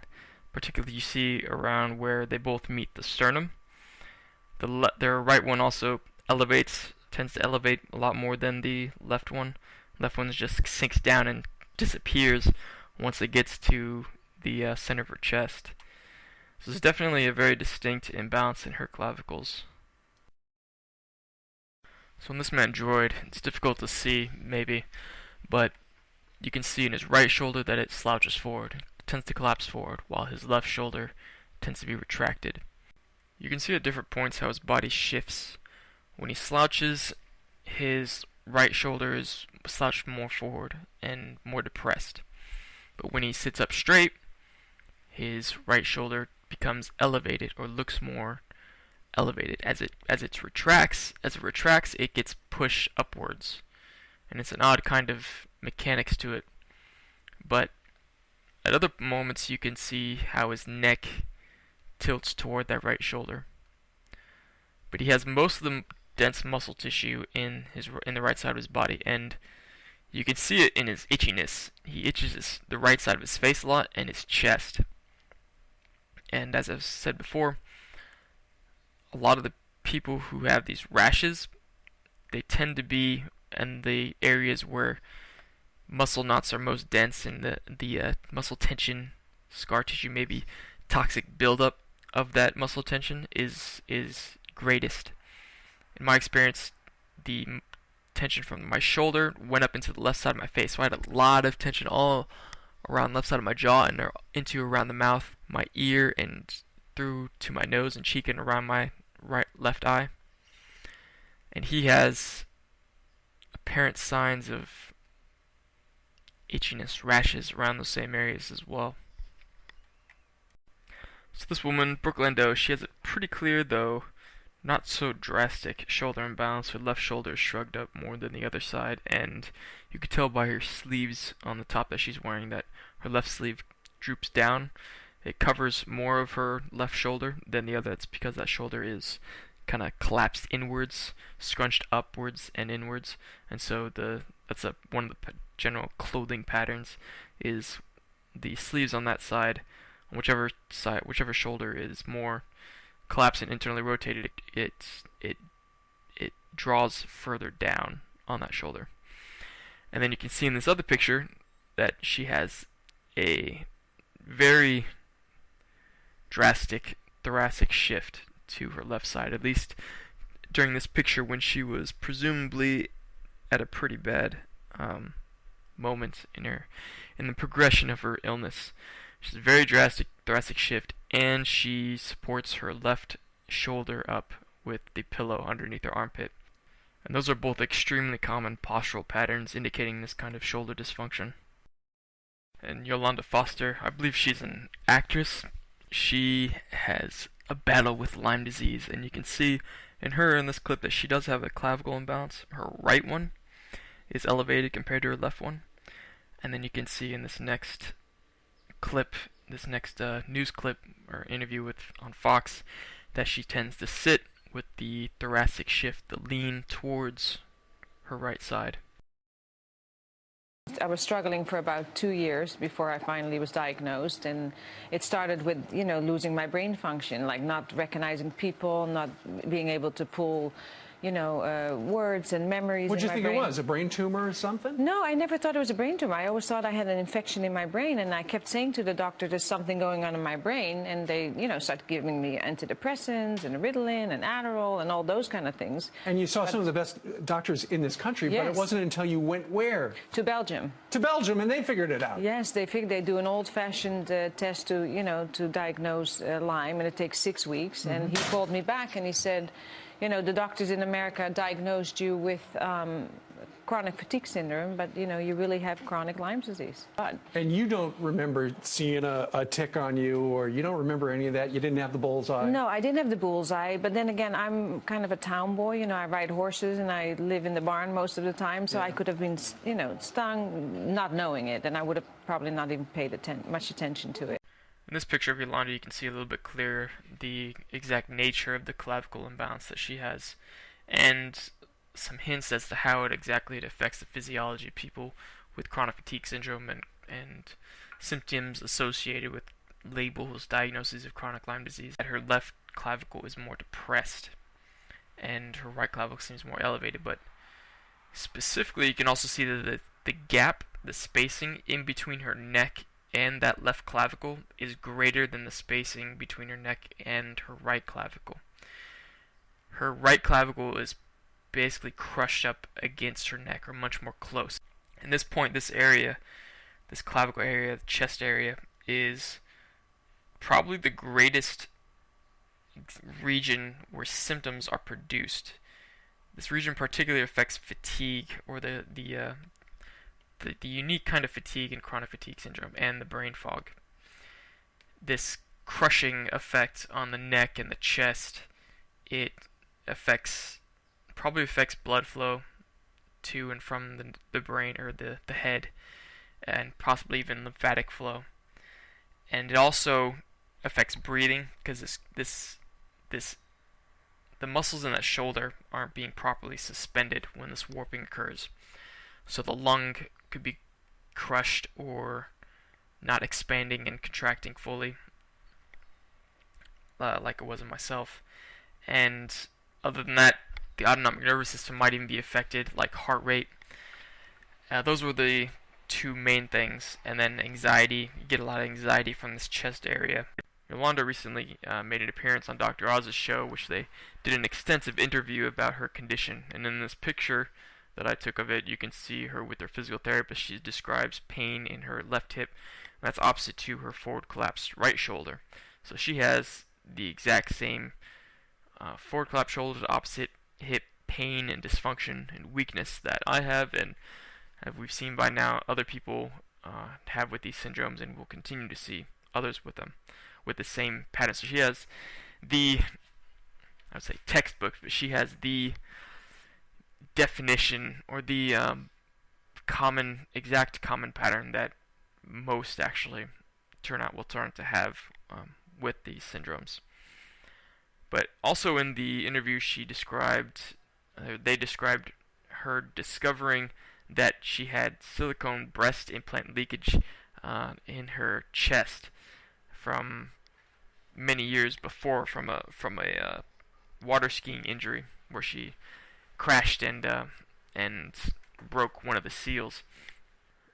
Implants have been shown to be a common cause or association with many fatigue and syndromes that may appear autoimmune. But as one doctor, Yehuda Schoenfeld, described in a lecture that he gave at a vaccine safety conference, that he described it as if the silicone and other foreign material implants were acting as adjuvants, or similar to adjuvants, and he hypothesized to cause an autoimmune reaction or immune reaction. And once the implants were removed and their debris, then the women who had come down with these fatigue and other kinds of syndromes, their symptoms diminished or disappeared. And so what I think is the implants can perhaps predispose women to this kind of musculoskeletal shifting, especially if there's a mechanical injury, a physical injury to that area, the chest. And we also learned in the interview that Yolanda's symptoms began while she was preparing for her wedding, doing a lot of intensive workouts. She described her symptoms onsetting while she was doing burpees, and then progressively getting worse up until her wedding, and then just went downhill from there. So she has many of the common characteristics that we see in a lot of people who come down with these chronic symptoms, fatigue and others. This is Yolanda's daughter, Bella Hadid, who's also been diagnosed with chronic Lyme disease. And you can see that she has the same pattern as her mother does. Her right shoulder tends to hunch up, and you can see in her clavicles that her left one sinks in compared to her right one. In these next few pictures, you can see a few things, or I can notice a few things, or things that I've learned to look out for. First of all, she sits with the lean, or she has the lean in her thoracic cage, and her rib cage, and her upper body towards her right side, towards that right shoulder whose clavicle is protruding more. And you can see that she continues to hunch her right shoulder on the left picture. But one other thing is she also seems to have pain in her left hip. In the middle picture, you can see how she externally rotates that hip. That is the most comfortable position for my hip, especially when I'm lying down on my stomach. And I haven't found too many examples of that, but there are a few people with autism later on who I'll show who do have the same exact opposite hip pain pattern, where they tend to externally rotate that hip. In the right picture, you might think that her right leg is externally rotated, but it's actually not, because her hips are more turned towards that right leg, and it's more like it's in a flexed position rather than externally rotated. She puts her left hand on her hip. I don't know if it indicates pain, but she clearly has the same pattern as her mother. And in her interview with Dr. Oz, Yolanda's interview, Yolanda Hadid, she described her daughter's, Bella's onset began around when she fell off a horse. She was I think it's called an equestrian, and training a lot for Olympic hopefuls, and she fell off her horse, and it was around then where she began to get the symptoms of fatigue. And as I'll explain sometime, falling on outstretched hands and arms, or high impact injuries like even minor car accidents, actually, having your hands outstretched on a wheel, for example, and for me, the weighted dips that actually tore and damaged my right shoulder, those seem to be the main injuries that precede these chronic fatigue syndromes. In this girl with supposed Lyme disease, you can see how she leans in her bed towards that right side. She has that same thoracic shift or lean in her rib cage and upper torso towards the right side of her body. And as you can see from a few other angles, that her right shoulder is crushed, is scrunched up against her body as she leans like that. Even though she has a sweatshirt on so you can't clearly see her shoulders, you can definitely tell that her right shoulder is in the same exact pattern that we've been seeing in other people so far. First, if you look at this man's clavicles, you can see that his left one is depressed. It looks like it's sunken in, whereas his right clavicle looks like it pops out.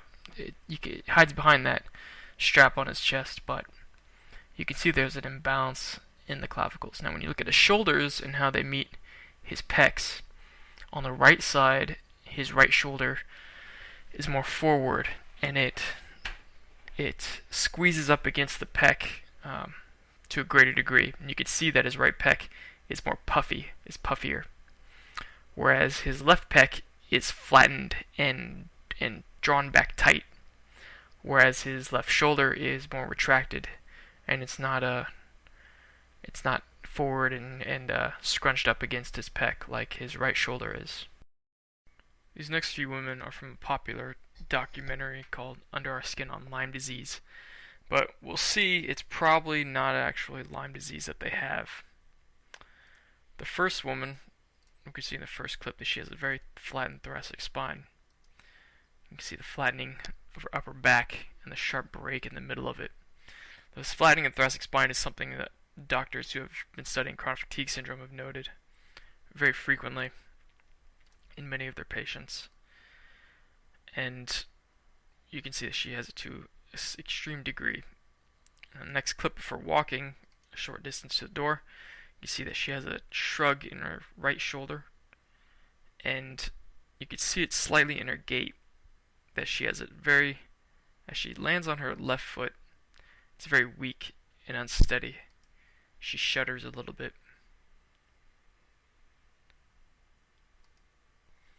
You can see her head tilting towards that right shoulder, with the right shoulder shrugging. In the next clip of her walking, we see the same thing. Right shoulder shrugging up, and you can see the tilt in the left hip. With the weak step, the strenuous stepping on the left foot, and a more solid landing on her right foot, her right leg. You can see as she steps with her left leg, you can see it rippling through her body. Her shoulder twitches up as she steps with her left foot.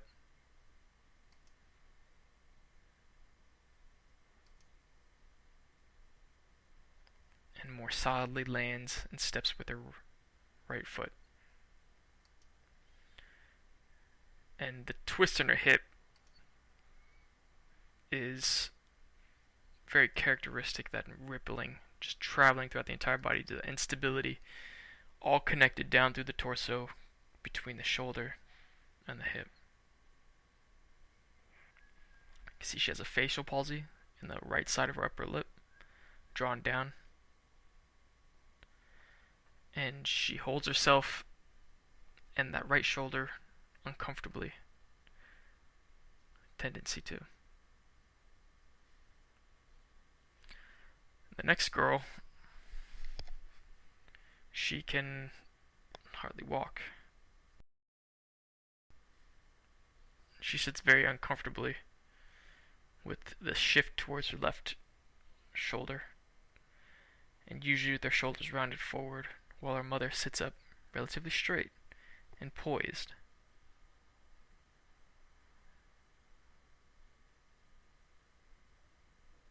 For the next clip, you can see that she leans towards that left shoulder, resting her arm on it. The characteristic thoracic shift in her rib cage and her upper thoracic spine. And as she gets up and she walks,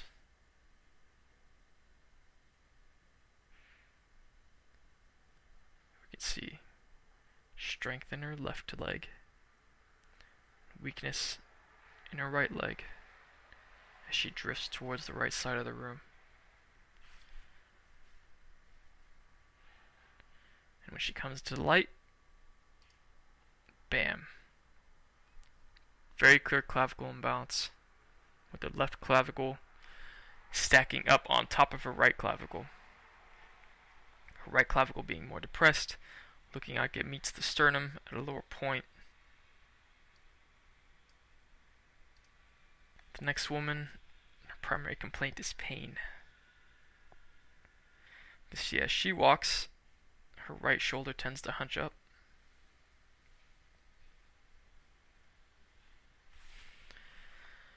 And a very short clip, as she lies back in her bed, you can see that her right clavicle is elevated compared to her left. Much higher meets the sternum, the center of her chest, at a much higher point, while her left clavicle is much lower and more settled. This next girl, Destiny and Limey, she has a fairly clear clavicle imbalance, her left one being elevated compared to her right one, along with her shoulder. And if you can get a close-up look, she has fair skin, so it's maybe a little difficult to see, but if you can maximize the window and get a good look at her clavicles down at the bottom, you'll see that her left one certainly elevates and protrudes more than her right.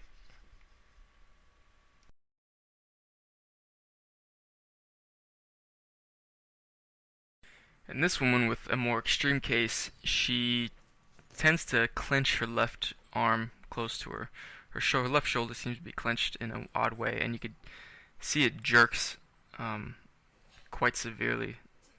And the severity grows throughout this video. It's about a minute long, and it keeps getting worse and worse and worse until she gets very large, massive jerks in her left shoulder, and it's centered around. It looks to be centered around her pec muscles, pec major, pec minor, and she clutches her chest. Maybe even gets to her heart, so it's affecting her heart, her lungs perhaps, and they kind of panic at the end. But it's a pretty clear indication of shoulder dysfunction in that left side. Mine doesn't do that.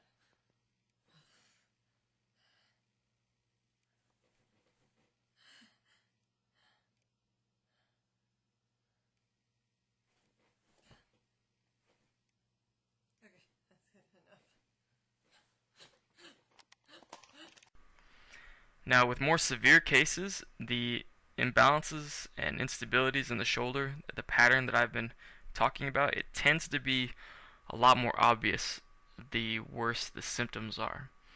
And it's very clear in this woman, Erica's case, who has very extreme seizures, tremors, lots of pain, obviously.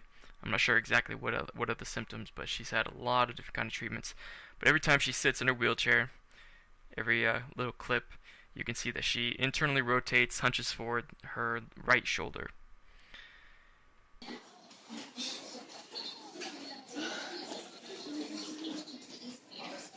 Okay, if you have anything else, what if the volunteers will do jackets when they come out to take it back?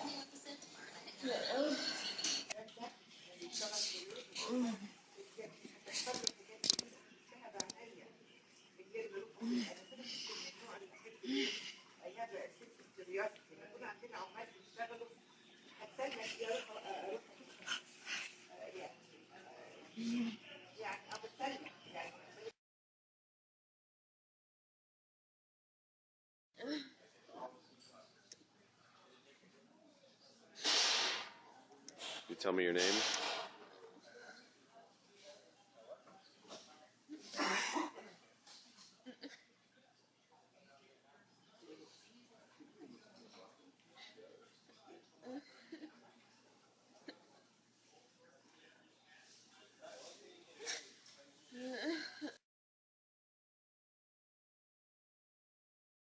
Are you all on the neck closely? Ear. Okay. Ear.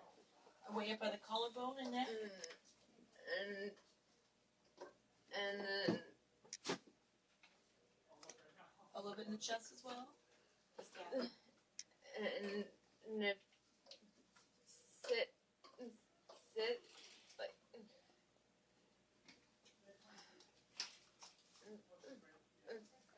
if I sit or like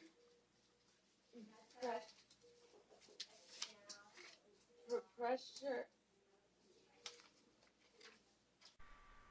And you can see in this last clip, as she lies down on her back, you can see her shoulders. You can see that the right one, it really pops up into the air, and it's very pushed forward and scrunched in. There was a period where my left shoulder was like this. It was as drastic as this, because this is pretty drastic. And when that happened for me, that was probably one of the only times where I really had a kind of fibromyalgia, like a wide spread body pain, and it was extremely uncomfortable and it was very noticeable. But this right shoulder is just sticking up into the air, basically just because the entire shoulder girdle is unstable. Her right shoulder is always rotated forward with her torso rotation and the shoulder collapse, and then the left shoulder is always more retracted.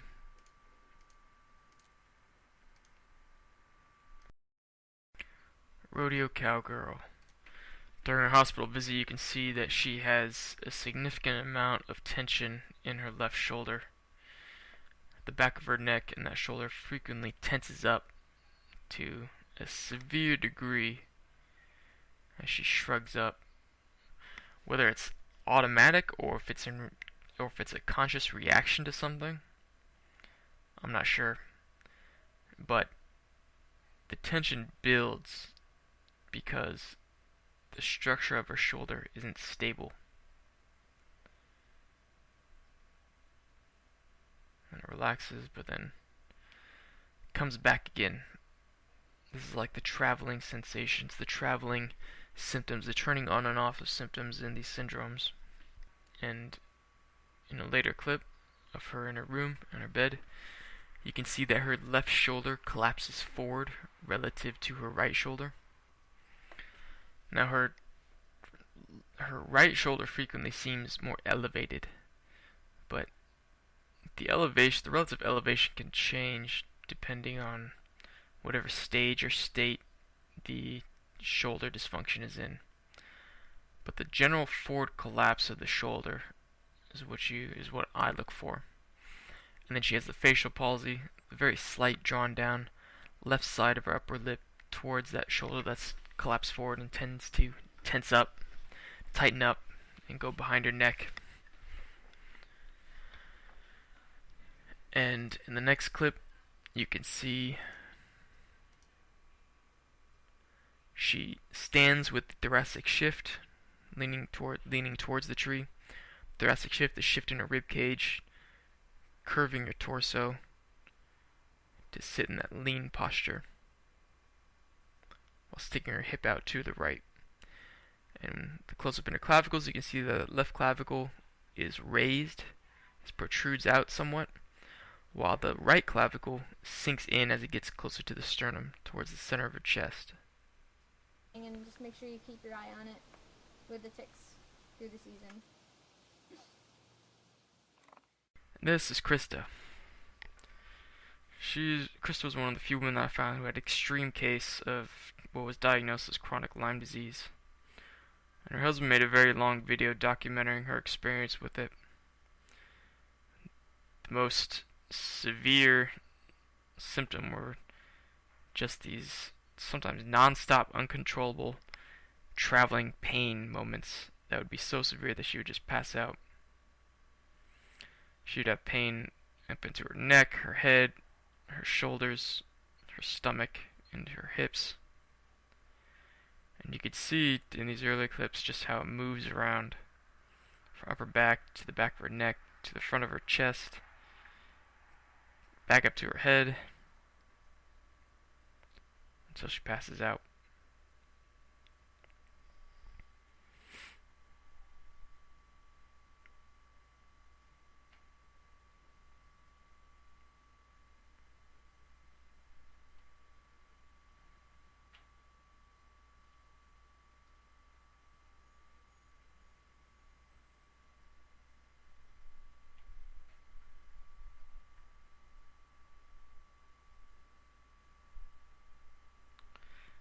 This is Krista on one of her good days. And we'll see that she does have a shoulder imbalance from standing, even though it's sometimes kind of slight. But her left shoulder tends to hunch up. You can see it in her clavicles. Her left clavicle is elevated compared to her right. And her left shoulder is elevated compared to her right. So her shoulder girdle is stuck in this angle.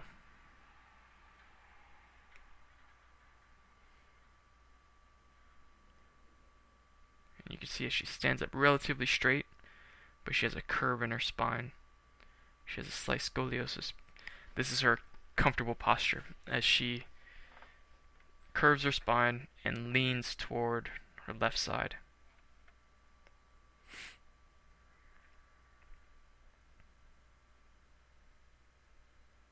It's the same kind, or very similar kind of posture that we've seen before.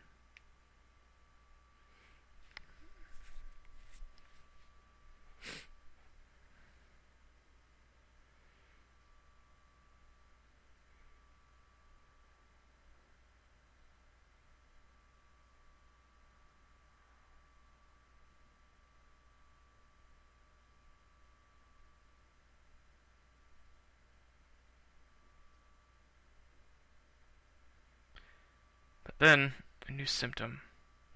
Extreme pain in her left shoulder. And it gets quite a bit worse from the looks of it.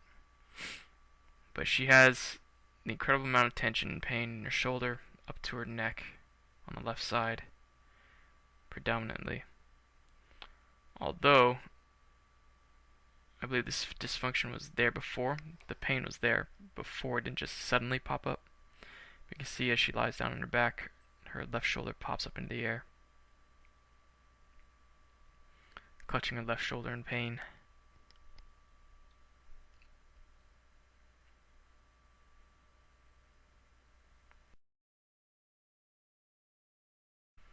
Left shoulder elevates into the air.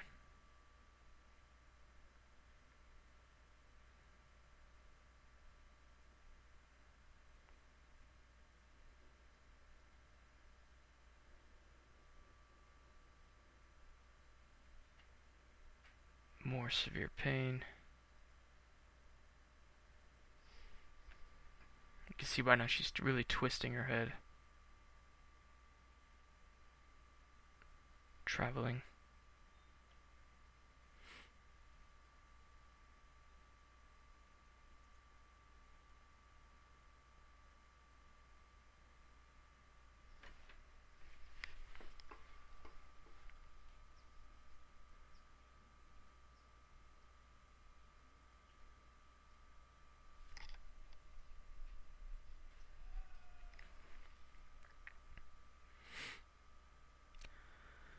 An extreme abdominal pain.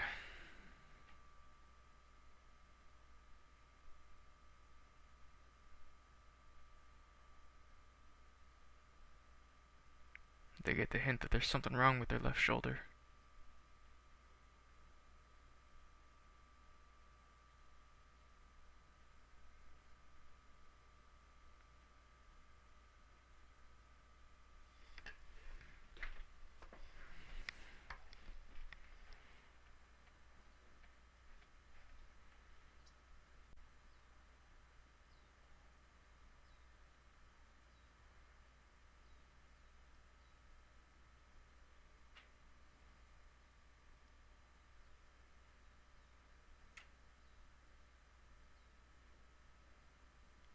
This one's important. Pain's up her back, up in her head, her neck, back down,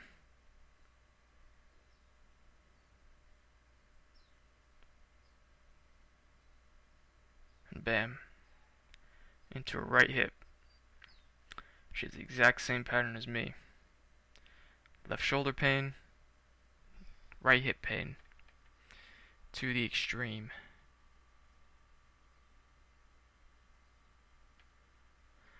This means that it's a musculoskeletal. What this pattern tells me is that it's a musculoskeletal problem. It's not just some kind of neurological or infectious problem. It's a very consistent pattern. It's everywhere. You can see it in this picture. She has a characteristic lean thoracic shift towards the left side, pain in the right hip. This was an earlier picture in the video. So she had it for a while. It didn't just suddenly pop up.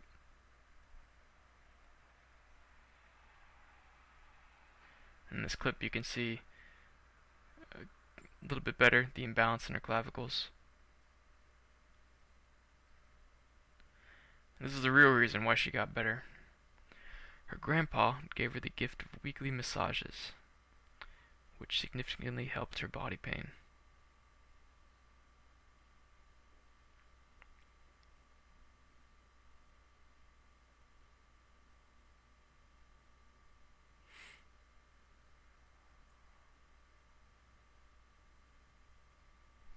And this young girl with Lyme disease, or diagnosed Lyme disease, you can see her after prom, putting her pick line in, discussing how her prom went and how well she did. And you can see right shoulder compared to left shoulder, the drastic hunch on the right shoulder. Now, it could be just how she's leaning, and just this particular moment as she sits here in the chair. But the next morning, her odd symptoms come back of her shaking and her accent. You can watch the video, or I'll play a clip here. But she gets a strange accent when her symptoms come on. And you can see that hunch on the right shoulder still there. Her neck concaving towards that right shoulder. Okay, so it's the morning after the prom. It's Sunday, Mother's Day. This is what happens At when you 11. go to prom. It's about 11:30, and Elena came out and was really, really exhausted, and she sat down on the carpet. And I was fine, and then I just got tired. And this is what happens when I get tired. Did you know that my brain is tired and it is forgetting how to talk correctly? Hope Savoy, I didn't really find any good video of her where you could really get a good look at her structuring, her posture, her shoulders. But the one indicator that she does have is that the pillow, that pillow underneath her armpit, it's a sign of discomfort in that shoulder that tends to collapse forward, and the thoracic shift tends to go towards. But she has the same head bobbling as the prom girl did, and she has a lot of other severe episodes of symptoms, like some of the other women who have been diagnosed with Lyme disease have. Now this next video is a very interesting one. We have this woman named Anita going through a very painful and difficult to control seizure, or what they call a seizure, what was labeled as a seizure in the video. But she has difficulty moving very frequently. She often has uncontrollable shaking and twitching, and it's very difficult for her to walk in many of her other videos. But she's going through this very painful and episode that she can't control. But what she's doing well is she's moving. She's moving with it. And you can see by watching her the traveling aspect of it.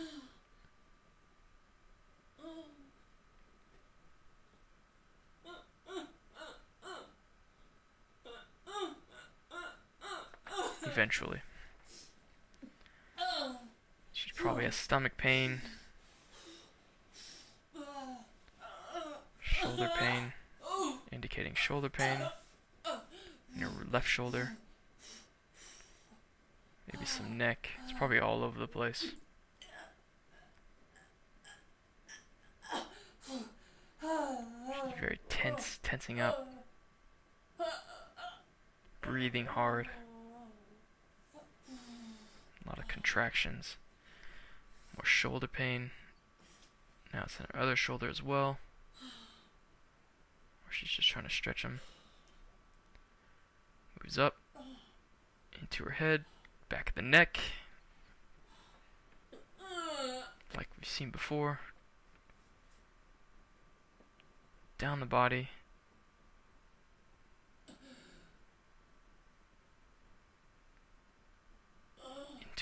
big stretch. A big bow stretch. Arching her back, retracting her shoulders, arching her neck back. And she holds it for a while, breathing.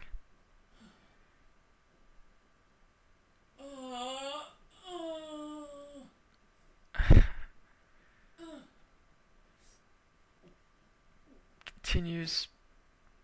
Big stretch. Keeps going. Breathing.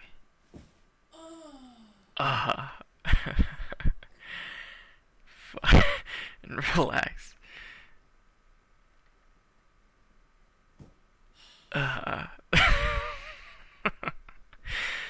laugh because I have an idea of what that feels like.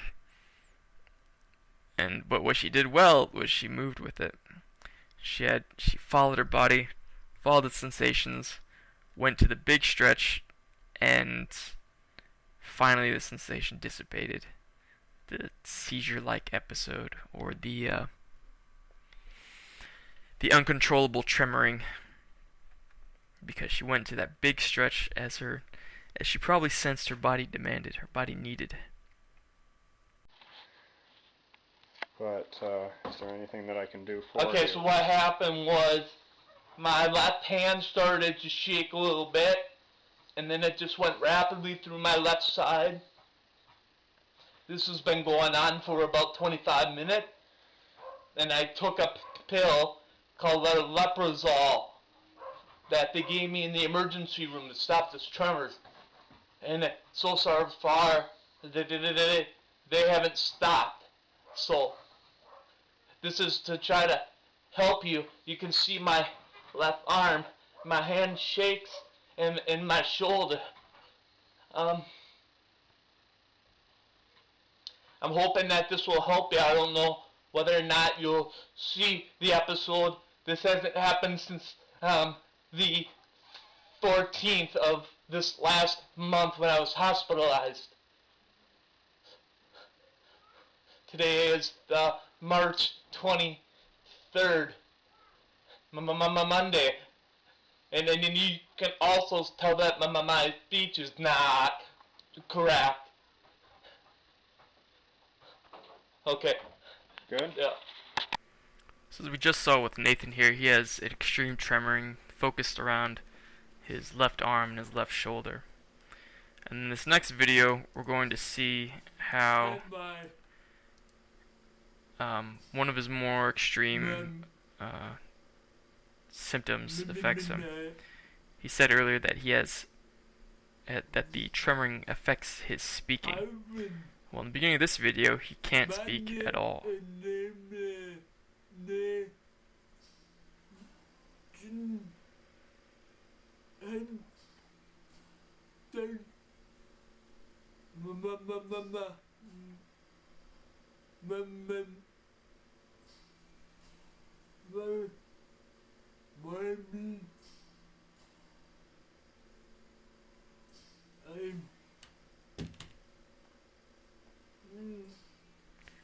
And then eventually, he lies down on this massage bed. Looks like it has a thermal component to it as well. But he lies down on this bed for about 5 minutes. And then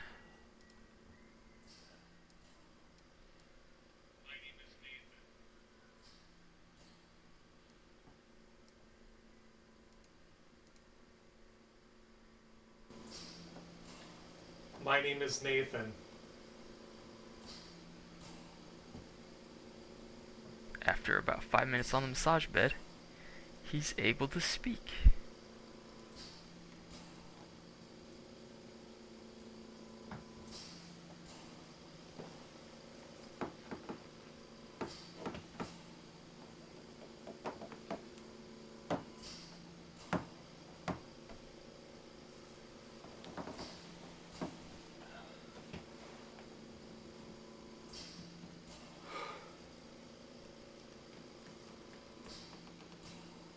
The greatest discovery in the 6 years of having Lyme disease is that when I lose my motor functions, my speech and my movement,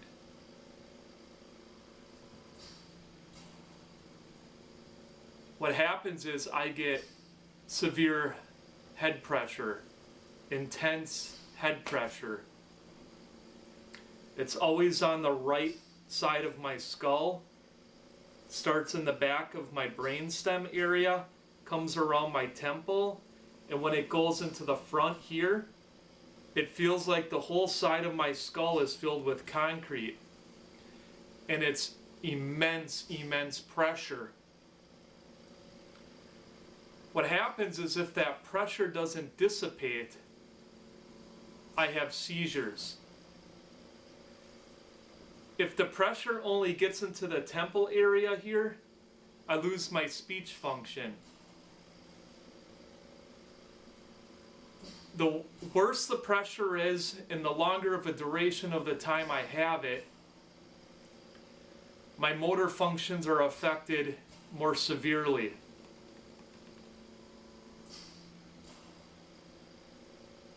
What I discovered by chance is that I require physical stimulus in order to regain my motor skills, my motor function. It's not till I get the physical stimulus. What happens is when I have my eyes closed, I can actually see bright flashes of light. It like pop, pop, pop, and it's bright flashes of light.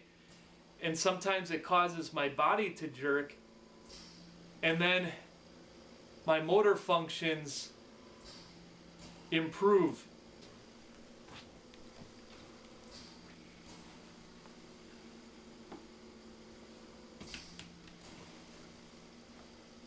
I just realized a couple things, and the first thing that I realized is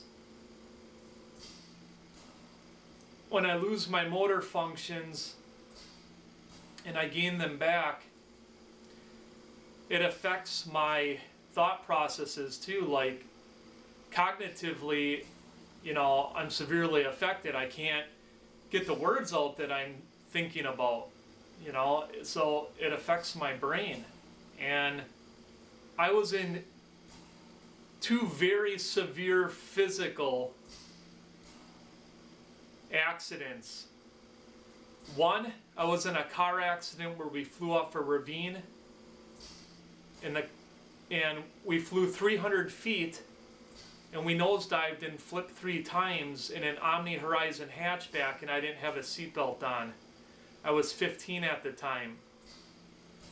Another one is when I was 19, I worked at a company, and I was carrying a 180-pound log 8 feet long with my coworker. He lost his temper and threw it, and I twisted with this log. From the point of the log injury, I had over 85 back spasms that affected me for 5 years, and I ended up needing full fusion surgery. So with Nathan and the previous woman, Anita, these were 2 people that I believe I found that on camera are clear examples of how muscle work, muscle relaxation, muscle stretching could immediately alleviate these symptoms that they're experiencing. In Nathan's case, his inability to speak, and perhaps even the tremors, and then in Anita's case, severe uncontrollable tremors and the pain. To me, this was hugely significant. Nathan describes his inability to speak as muscle tension in the back of his the right side of his neck, traveling up the back of his head into the side of his skull. He becomes unable to speak. He was just a very clear example about how these muscle warpings can cause a lot of these various neurological symptoms, things that have been labeled as neurological Lyme disease.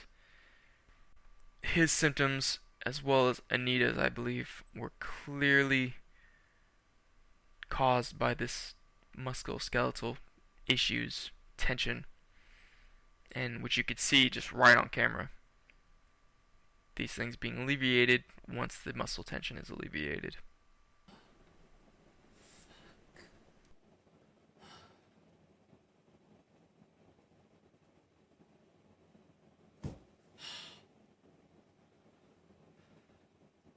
Also, in this woman I briefly showed earlier, she gets a sudden odd accent in one of her videos. It sounds like an Irish accent. And when it happens, she describes a very similar kind of head pressure that Nathan described. So, as you may or may not have already noticed, as I've begun making this video, my voice is different. I am having trouble talking, and what comes out has been described by different people as being different things. What I suspect is that my antibiotics are causing my Broca's area, which is a space on the side of your head about right here, that it controls basically language and your ability to talk. It's the way that you communicate with others. I think it's swollen, and I think what's happening is my brain is just sending signals to my mouth to make the noises that I have to make in any way that I possibly can, and the lowest effort necessary to make those noises, and I think that's what's happening. But my doctor is taking me off of my antibiotics because he thinks that I may have had a stroke on Thursday night, because this has been happening since Friday. I woke up Friday and I had an accent. I had a migraine in my left eye that night. That's the only thing I remember. Intense head pressure. It's always on the right side of my skull. Starts in the back of my brainstem area, comes around my temple, and when it goes into the front here, it feels like the whole side of my skull is filled with concrete. And it's immense, immense pressure. What happens is if that pressure doesn't dissipate, I have seizures. If the pressure only gets into the temple area here, I lose my speech function.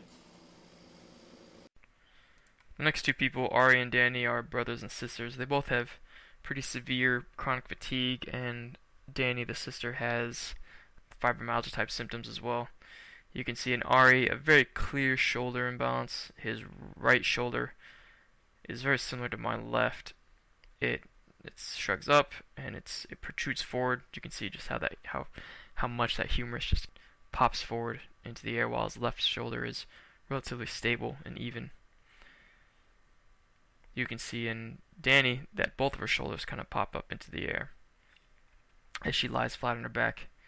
And what's interesting about Ari in this picture when he's a kid is that it looks like the pattern started to develop when he was young. If that right shoulder is indeed has a tendency to elevate compared to his left, then there might be some indication that this dysfunction starts when he's young, and as I believe, it kind of signifies that these kinds of things build up over time, over long periods of time. Even though there's a lot of triggering events to these syndromes, or supposedly, they're really not. They really don't just happen all of a sudden.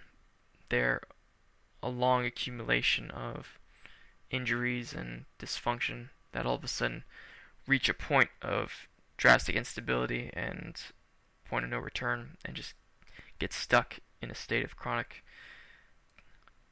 disability, fatigue. But with Danny, you can see it's predominantly on her left side. She tends to tilt her head towards that direction and support her left shoulder in different ways, clutching it, pain in her chest on the left side, pain in her neck and shoulder on the left side.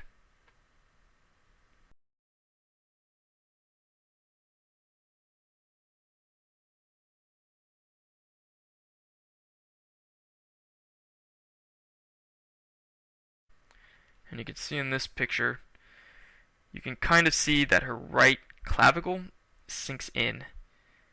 You can see as it gets closer to her sternum, her right clavicle disappears. And her left one remains relatively more normal looking, at least compared to the other side. But the right clavicle certainly sinks in, indicating kind of a rotational shift in her shoulders. And that hope is Newtek Hospital in India. Newtek specializes in stem cell treatment for various disorders such as paralysis, diabetes, and Lyme disease. Amy Scher, who was diagnosed with Lyme in 2007, says she was just like Ari and Danny when she arrived at the clinic. A rigorous treatment regime soon began, consisting of stem cell injections, physical therapy, and challenging days. So this was the program that Ari and Danny were trying to get into. The video they made was kind of a fundraiser for that, for Ari to go to India and try out this stem cell and physical therapy program. And you can see in this girl who had done it before, there is at least somewhat of focus on shoulder rehabilitation. This retraction of the shoulder and external rotation or shoulder elevation, arm elevation, is very key to repositioning the shoulders back into their proper stability, their proper state. And that's something I'll get into later. But this is another indication that physical therapy is quite necessary to relieve a lot of these kinds of symptoms that have been associated with Lyme disease or chronic fatigue or fibromyalgia. January 6, 2012 marked Ari's first official day in India. He quickly found that each day would be spent dedicating every moment and all of his strength to healing. He received stem cells through various methods, nasal drops, intramuscularly, intravenously, via spinal catheter, as well as intensive physiotherapy sessions. By February, Ari was able to confidently assert that his chronic back pain, something he had experienced at intolerable levels every day for years, had nearly diminished.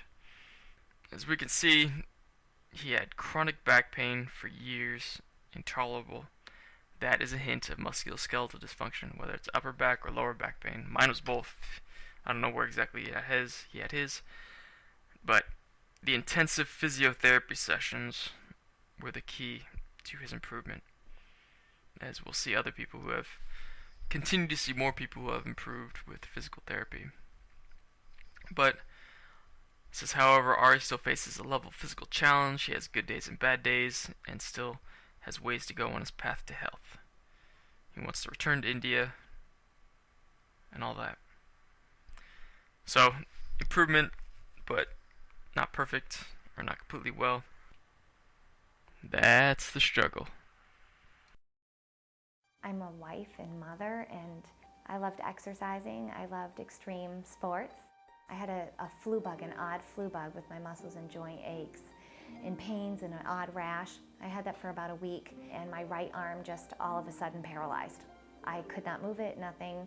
6 hours later, my other arm started to paralyze, and then it started affecting my hips and my legs. They started getting really weak. I went to a Lyme literate doctor, and come to find out, I had a diagnosis of chronic Lyme disease. I started on oral antibiotics, and I kind of just plateaued after about 4 weeks. The antibiotics were starting to take a toll on my body. My Lyme doc said I needed a break. On day 6 of being off the antibiotics, I woke up completely paralyzed from my neck down. To go from such an active, wonderful world to be completely paralyzed was surreal. Because she really had no muscle control from her head down. The only thing I compare it to is maybe someone who's had a severe stroke. She really didn't have neck control to even look side to side. She didn't have any kind of sitting balance. Luckily, we were able to treat the whole person, which is what we always want to do. She was the hardest working patient I've ever had. Even on her worst days, she never let it get her down. One of my goals was to be able to hug my children. And, you know, Stacy's just selfless determination and just working repetition, repetition, repetition. She got my arms back. Oh gosh, I remember she was able to give her son a hug for the first time, you know, in I don't even know how long. And I walked the hill of my house, and I walked up the 3 steps, and I had my hand, and I twisted and opened the door to my house, and I came home. And I just sat there wishing that all of Greenbrier could be a fly on the wall to see what they just gave me back. Every day is pretty much a moment that takes my breath away, and I don't take one single day for granted. And Greenbrier is with me every single day, and I told them, I said I will always smile to represent Greenbrier. That's my smile. Represents what they did for me and how they saved my life.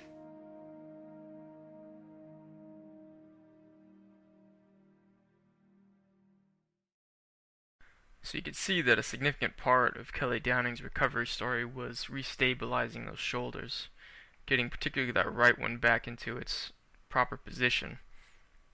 So Kelly is another example of how some of the various symptoms attributed to Lyme disease or chronic Lyme disease are actually driven by musculoskeletal dysfunction and improve with physical therapy, particularly in the shoulders.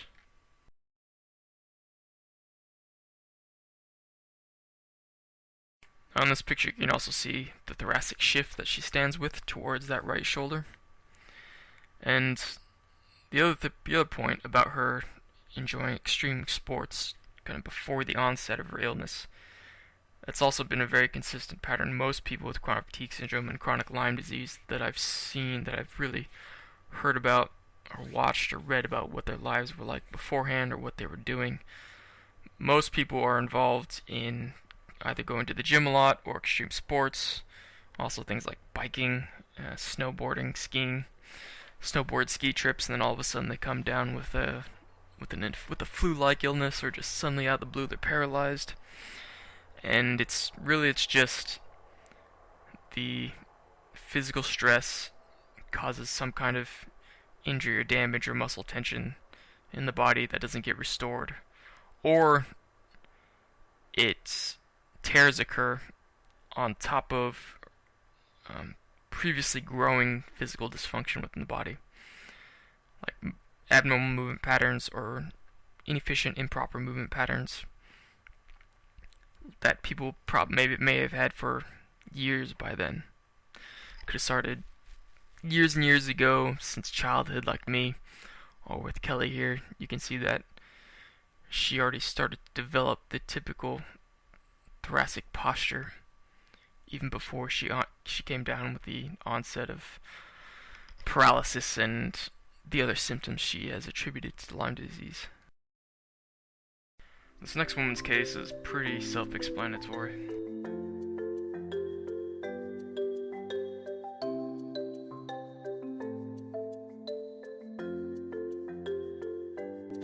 I know when you came in originally, a lot of neck pain. We saw on the x-rays, we saw a reverse neck curve, a lot of symptoms in the neck and shoulder as well, and just diffuse pain throughout the whole back, basically. Since we've started together, how has that improved? What's different? Everything is different. My shoulder, I had stopped using my arm about 10 years before that, but it had gotten to the point that I couldn't even move it anymore. My back was so stiff, I couldn't turn my neck, my head. Basically, I was almost an invalid. People had to help me out of bed. Yeah, and like we've talked about, even the emotional change that you've made. I mean, kind of almost inverted just due to all the pain that you had and some of the symptoms that you're going through, unable to sleep, and the kind of that cascade of pain that keeps you up at night, and then you're kind of a different person. I've seen that change. It's pretty awesome to see over time, getting to know you. So, with Lyme disease, that's, as we've talked about, that's a kind of a common thing that people come in with a lot of diffuse symptoms, kind of unexplained, really. There's not a lot of good answers, and even the testing for it is, maybe 50% accurate, and so it's just tough to get answers. And you were one, too, that had chased a lot of those other avenues, tried antibiotics, became resistant, and tried other modalities as well, but you feel like chiropractic's been very beneficial in... Oh, definitely, because my body wouldn't really process the toxin die off. Mm-hmm. So you had to get everything moving again so that you could kill, but then Remove it out of the body, actually, too. Yeah. Some of the Lyme literate physicians are practicing medicine that is widely outside of the standards of medical care. The small group of physicians feel that one can diagnose Lyme disease on clinical grounds alone, not necessarily relying on any laboratory data. And then furthermore, long-term antibiotics are the right treatment. That has never been shown in any double-blind controlled randomized trial. We have not been able to demonstrate the persistence of the bacteria. So to treat for months and months is really based on guesswork, on conjecture, and not based on any scientific data. That's really the key to it then, so that it's not just, we talk about Lyme disease generically, but the fact of the matter is that Lyme disease rarely comes alone. That's correct. Yeah, if Lyme was alone, first of all, when you treat it at the level of a bullseye rash, and by the way, half the people don't get rashes at all, and of the ones who do get rashes, only about 15, 20, 25%, it actually looks like a bullseye. Some doctors will make the diagnosis of a cellulitis, an infection in the skin, or a spider bite. So you don't have to get the rash to have Lyme disease. The problem is that if you get it early, you can cure it in 75 to 80% of the time. But when you don't get it early, that's when it goes on to the chronic disease state. You get persistent symptoms, and those are the people who generally have come to see me after they've seen 10 to 20 doctors. I mean, the problem is Lyme is known as the great imitator. So a lot of people who come to see me, they're diagnosed with chronic fatigue syndrome, or fibromyalgia, or an autoimmune disease like multiple sclerosis, or lupus, rheumatoid arthritis. So Lyme imitates all of these different diseases. So the problem is that how do you make the diagnosis of Lyme? Well, most doctors do it by a blood test, and the blood tests are just not reliable. So that's why people go from doctor to doctor trying to figure out if they actually have Lyme or some other disease. Well, and again, if so many people don't even get the rash, so they just start feeling crappy. And the problem with the Lyme testing is that there's two different type of tests that doctors usually use. The first test is called an ELISA, E-L-I-S-A, and the second test is a Western blot. But doctors are taught that you just do the ELISA test, and if it's negative, you don't go on and do the Western blot. Well, the problem is the ELISA only picks up about half the cases. So you've got a coin flip, basically, of picking up Lyme. And the Western blot, there are 100 different strains of Lyme, of Borrelia. The name of this organism is Borrelia burgdorferi. Well, there's 100 different strains in the United States. So the labs, like LabCorp, Quest, the lab you might go to, it only picks up one strain. So you're just not going to pick it up if you're looking for one strain when there are these multiple strains out there. So really what happens is health departments really were the ones who instituted this two-tiered protocol so they could screen large populations to see who really had Lyme disease. Unfortunately, the insurance companies took this model, put it into clinical practice, and it just doesn't work in clinical practice, and that's why people stay sick. So what's happening really is a lot of people are walking into their doctors, getting tests, and being told they're negative, and then searching through other doctors. Correct. I mean, they're told, for example, if you're tired and you have aches and pains and you don't fall asleep and you're depressed or you're anxious, your doctor's going to say, well, I did a Lyme test, it was negative. You have fibromyalgia. You're depressed, you've got stress, that's why you're sick. Here's a drug like Lyrica, or they'll throw a drug at you. So what's happened in medicine is they name a disease and they throw a drug at it instead of trying to figure out why are people actually ill. And that's really what my job is as a medical detective, is to figure out, are there overlapping factors that are causing these people to remain ill? So the ELISA test is kind of a standard protocol. But really, to know if someone has Lyme, you really need to take it from the point of view of a clinical diagnosis, taking a good history, knowing the tests are unreliable. So we don't even know when people are sick, and you and I were talking about this a little bit the other day, that whether it's Lyme or whether it's another disease, like what comes first? And is many of the diseases people are walking around with, as you said, Lyme at its root? Well, I think that's actually true. I mean, I think people don't realize how far this epidemic has actually spread, and because the blood tests are not reliable, what happens is you do go from doctor to doctor and they can't give you answers. But there are ways of telling if someone does have Lyme disease. So for example, there are clinical symptoms. If you have symptoms that come and go and migrate around your body, where one day you have joint pain in your shoulder, and 2 days later it's in your elbow, and 3 days later it's in your knees. If you have symptoms that come and go and migrate around your body, where one day you have joint pain in your shoulder, where one day you have joint pain in your shoulder, joint pain in your shoulder, your shoulder, your shoulder, your shoulder, that classical migratory joint pain, that's classic for Lyme. If you have tingling, numbness, and burning that comes and goes and moves around your body, classic for Lyme. There's no other disease that does that. Then you get a stiff neck and a headache, light sensitivity, sound sensitivity, dizziness, memory, concentration problems. So when you have this constellation of symptoms of I'm tired and I have headaches and I have these joint pains moving around my body with tingling and numbness and my memory doesn't work, if you go to a doctor and they've ruled you out for other diseases, there's not a million things that cause that at this point. Dr. Horowitz, let's get very basic and go step by step through this, all right? What are the most common symptoms that people should be looking for Lyme disease, assuming they don't have any kind of bullseye rash that tips them off? Right. So the most classic symptoms are people will have good and bad days where they say to me, one day I feel okay, a couple of days later I'm sick. Some people will just be sick even for a couple of days a month. They'll get like what they think is flu-like symptoms, like a sore throat and swollen glands. Even nausea and vomiting can be an acute case of Lyme. But it tends to come and go. So people have good and bad days, but the real hallmark is the joint pain and muscle pain tends to move around the body.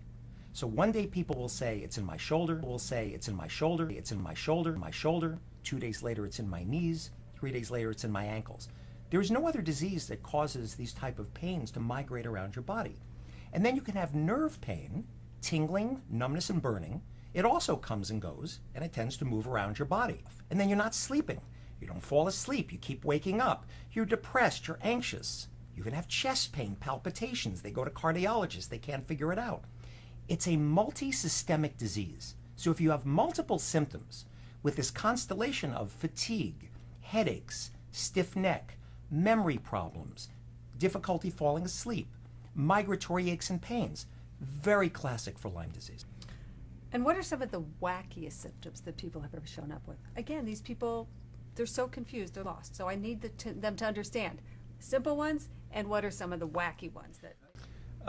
Well, I would probably say the psychiatric symptoms of Lyme might actually be the ones that I wouldn't exactly call them wacky in medical terminology, but people come in with obsessive compulsive disorder.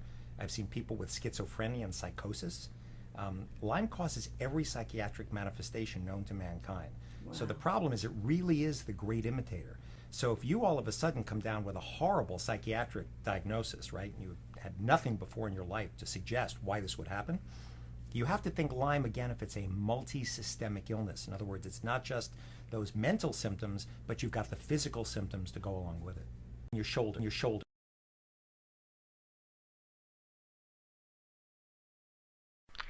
So it turns out that I was also very similar to a lot of veterans with Gulf War syndrome. Particularly this man, we have a lot of very similar sensations that he describes in his video that I'm not going to go into all of them here. But for now, I'll just play some of the indications that he has some of the similar or same types of musculoskeletal dysfunction, particularly in the shoulder, neck, and that has been very similar, particularly compared to some of the people we've seen so far. I tend to get this shooting pain, and a lot of times it'll hit me in the gut area, but most of the time it shoots out from like the middle of my spine, my shoulder, and right into my skull, right inside there. And it shoots off most of the time the left side, and it concentrates on my right eye. Now, the thing is, I've talked to many Gulf War veterans, and every single one I've talked to, every single one I have talked to, face to face, have told me they get the same thing. The neck area, I tend to get this pain in the neck area right by the Adam's apple, and it feels like somebody has their fingers jabbed right there in there. That's every day, throughout the entire day. The only thing that changes is how intense. That's all that changes. It never goes away. Chronic fatigue syndrome, that's another problem with Gulf War veterans. You know, we get that a lot. everything makes us tired. I mean, just the simple task of taking the shower. I go to take a shower, dry off, and by the time I'm done taking the shower, I'm exhausted. I have to sit down. This veteran has very clear shoulder dysfunction. It's difficult to tell exactly what's going on, but his left shoulder is certainly unstable.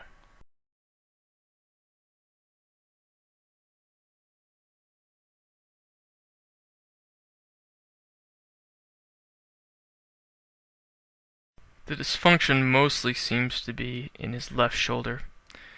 You can see in this clip that he supports his shoulder on top of the left one on top of the couch armrest. And in the next one, you can tell by the creases in his shirt and how he sits that with the folds on the front of his left shoulder, his left shirt, that his left one tends to collapse forwards. As time went by, the more oil well fire smoke I breathed, the worse I got. I had a rash, my lymph nodes were swollen, and joints were in terrible pain. I couldn't carry anything anymore. I got to the point where I couldn't stand at attention because when I brought my feet together, I would fall over. I couldn't take a parade rest position because I couldn't put my hands to the small of my back because the shoulder pain was so severe. Put my hands to the small of my back because the shoulder pain was so severe. I couldn't do a nice snappy military salute because of the pain. Once I started getting that bad, and once they found out I was falling all this time and having these vertigo attacks and getting lost and have memory problems to the point I couldn't get home, they had to know something was wrong with me. And it finally led to a diagnosis of SLE, which is lupus, with central, peripheral, and autonomic nervous system complications. When I initially came back, the first several months that I was in the United States, I was having some strange reactions to various odors. It was so bad, the sensitivity to various disinfectants and chlorine smells, like in a city water like Washington, D.C., I couldn't drink that stuff. I couldn't pump my own gas for two reasons. The gas fumes would make me vomit, and my hands were so painful I couldn't pull the nozzle, the handle. So if I breathe automobile fumes or truck fumes, again, I'm nauseous. I'm trying to not vomit. The phrase most commonly used for this condition where people react adversely to environmental factors, especially chemicals, has been called multiple chemical sensitivity. Not everybody agrees with that particular phraseology, but essentially what it means is that people respond adversely to everyday, ordinary concentrations of pollutants that are all around us all the time. Perfume and indoor air contaminants, fresh paint, the traffic fumes, the sorts of things that are found in everyday situations that do not appear to bother other people. For the chemically sensitive patient, it can make them quite ill in a variety of different ways depending upon the person's sensitivities. One day I was on the elevator and someone got on there with some loud perfume, and then all of a sudden it hit me and I got lightheaded. As I believe I've described before, and as I'll definitely talk about later, I had pretty severe multiple chemical sensitivity as well. I had pretty much everything he described: household chemicals, exhaust, gasoline, perfume, really just any kind of abnormal chemicals in there. Even indoor carpet exhaust, the stuffiness from being indoors would just trigger more fatigue, sometimes nausea, and lightheadedness, and just fogginess, particularly brain fog, and I would just have to get away and breathe for 10 minutes or so to recover.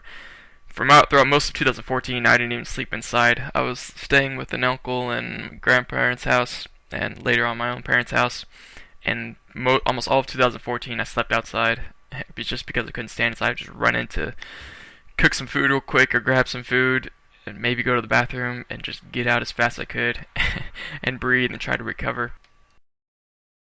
In this soldier, you can see, based on the way his shoulders are positioned as he folds his arms across his chest, his right shoulder comes more forward, while his left one's more retracted.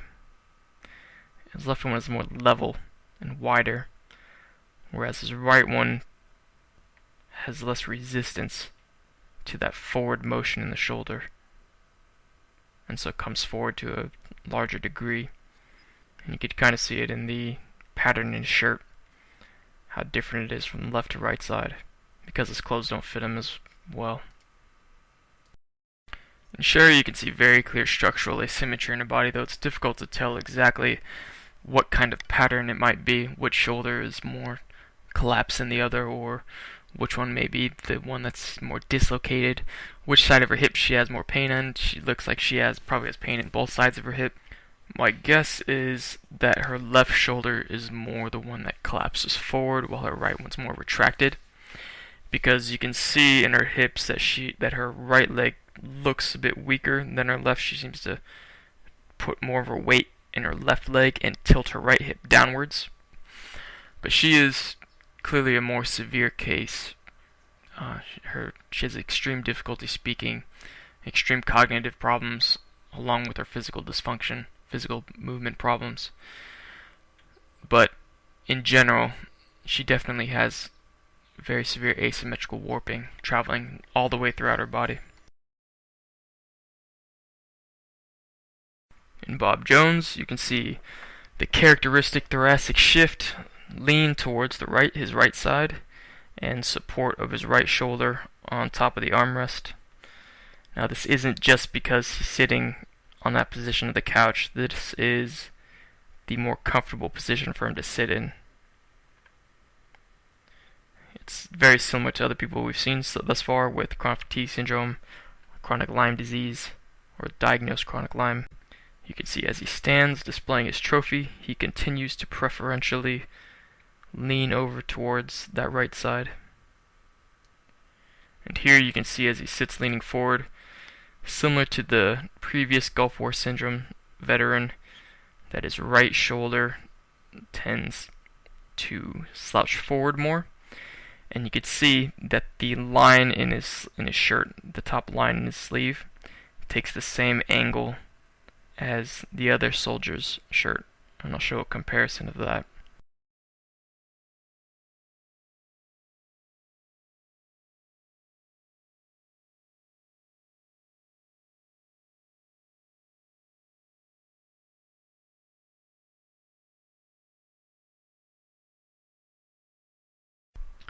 This next female British veteran has the very clear characteristic lean or thoracic shift towards her left side of her left shoulder.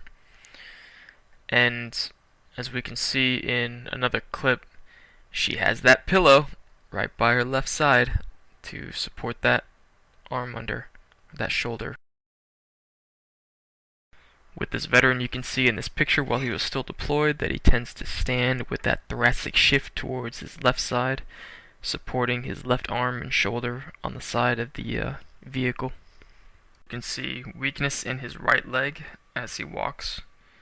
Supports his right leg with the holding the handle rails and the cane.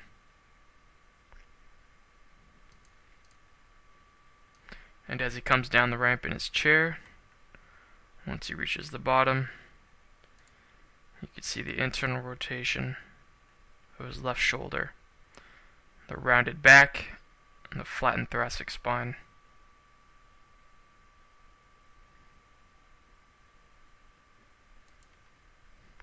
As he continues to walk, you can see the weakness in his right leg, supporting with the cane, while his left leg is relatively stronger.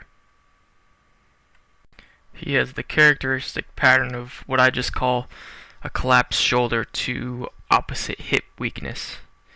You can see it in the tension in the internal rotation and supporting of his left shoulder, and the weakness in his opposite leg, his right leg, his hip. Many people across all of these syndromes have the same exact pattern. In this next soldier, you can see a very clear shoulder imbalance His neck is tilted towards the left. He has a clear scoliosis going down his spine. This veteran has a tendency to hunch his left shoulder and tilt his head towards that left shoulder. And you can see as he walks with strength in his left side and supports his right leg with a cane in his left arm.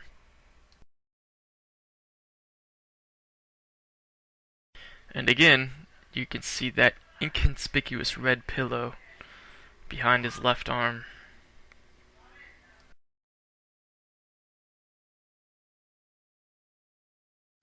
In this female soldier, you can see a lean towards her right side. And they said, Hammock, you're going to get your shots. And I said, no, I don't know what they are, so I'm not taking them. They grabbed me by my shoulders, held me up against the wall. The nurse peeled down my jacket, rolled up the sleeves of my t-shirt, and proceeded to give me the shots while I struggled. This veteran, you can't really compare his shoulders, but you can see general facial and neck asymmetry, including a palsy on the left side of his upper lip, drawn down tight. The next several veterans, the camera doesn't really give me a good view of their entire upper torso to really see if there's a shift or exact nature of the shoulder imbalance that might be present, but in each one of them, none of them sits up straight. None of them can sit up straight. All of them sit with a lean to one side or have a fairly clear indication of a shoulder imbalance, and all of them tilt their heads. None of them have a straight neck, head going up and down. All of them tilt their heads to one side, and it's usually towards the side of the shoulder that's more collapsed forward. You can see in this veteran how he leans toward his left side and he tilts his head towards his left side.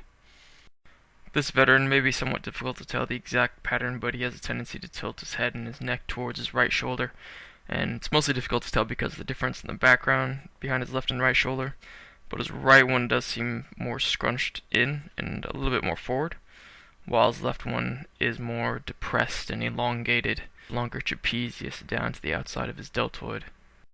Next veteran sits very imbalanced, has a concave in his spine towards his right shoulder as his head tilts toward that right shoulder and the right shoulder elevates. Just generally asymmetrical, not sitting up straight.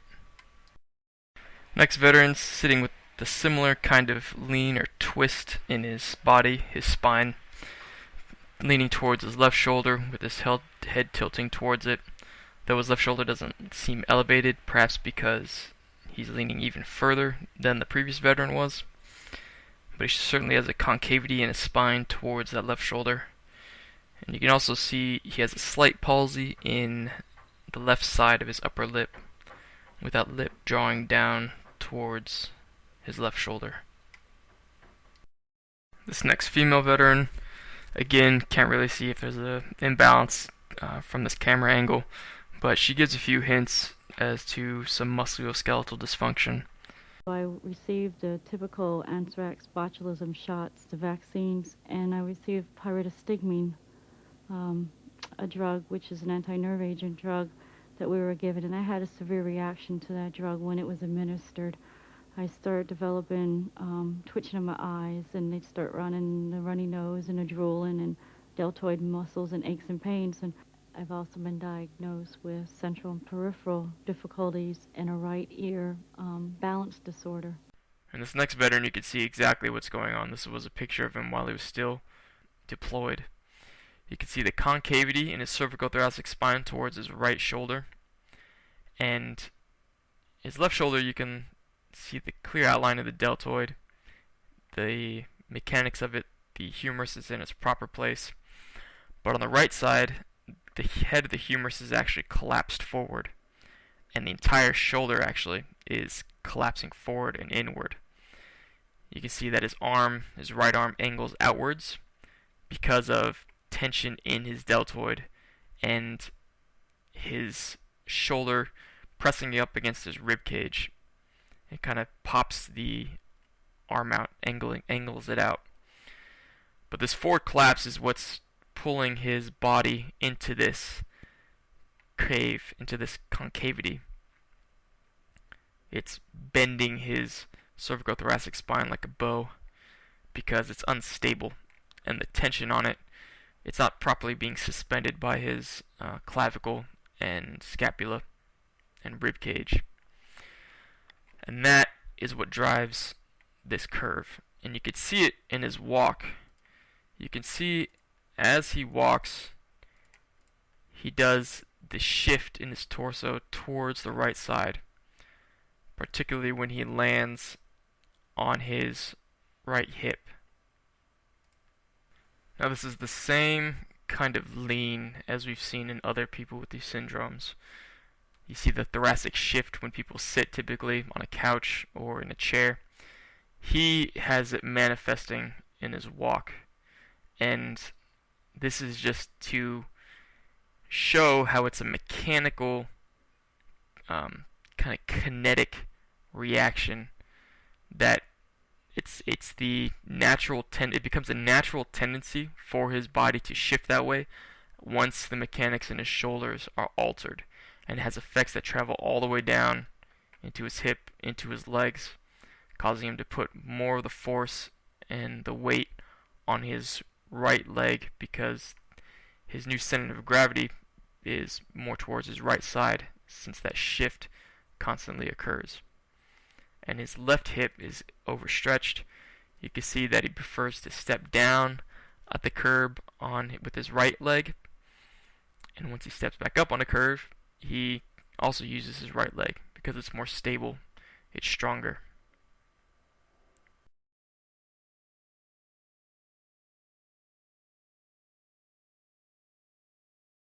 In the next version you can see he has the same kind of shifting towards his right side as he takes a step on that right leg. It's different because he's holding his hands in his pocket and he's carrying a bag in one hand, counterbalancing it, but it slinks to the side in the same way as the previous veterans did.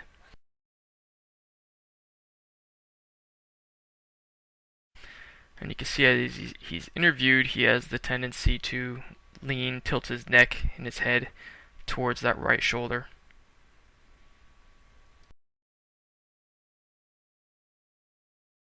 He suffered pains in his chest, muscle failure, diarrhea, digestive problems, nausea, headaches, and is sensitive to light. Now in this next soldier recording himself in the field, you can see his left shoulder collapses forward, pretty obviously. Both of them are hunched. He's already developed the typical shrugged forward, leaning forward posture that you see in men with chronic fatigue syndrome. But you can tell it's more drastic in his left shoulder, at least the forward collapse, and his right shoulder is more retracted. And this veteran can't really get a clear assessment of his shoulders or torso at all, except that he maybe sits leaning forward with his shoulders shrugged up, but what you can see clearly is that he has a structural palsy in his face. The left side of his upper lip is very clearly drawn down. Anxiety problems, disorientation, joint problems. Next veteran looks pretty good, looks good posture, fairly balanced shoulders, or at least evenly leveled. He's had some successful treatments apparently. But the one hint that you can see is in his left shoulder. You can see the head of his humerus, or the coracoid process of his scapula, popping forward. It's protruding, pushing forward into his shirt, and it's creating that kind of tenting effect all the way out on the outside front of his left shoulder.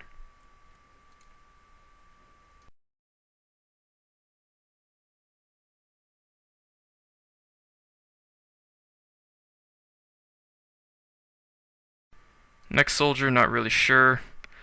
Both sides of his upper lip are flat. He does have the head tilt towards his right shoulder, and his right shoulder does seem a little hunched, but you can't really pinpoint exactly, though there does seem to be a general asymmetry in his posture and how he sits. And this doctor who served during the Gulf War, you can see as he sits, his right shoulder is hunched up a bit more than his left shoulder, and he has a palsy on the right side of his upper lip.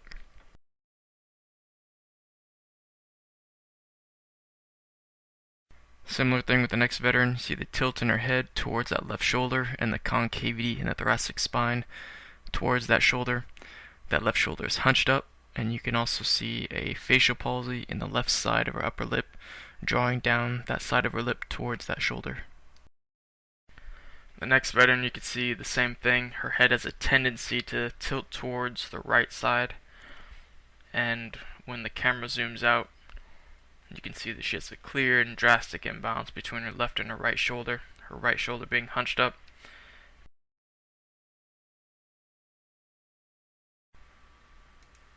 The next few veterans, it's difficult to tell any exact nature in their shoulders just because the camera angles aren't really there.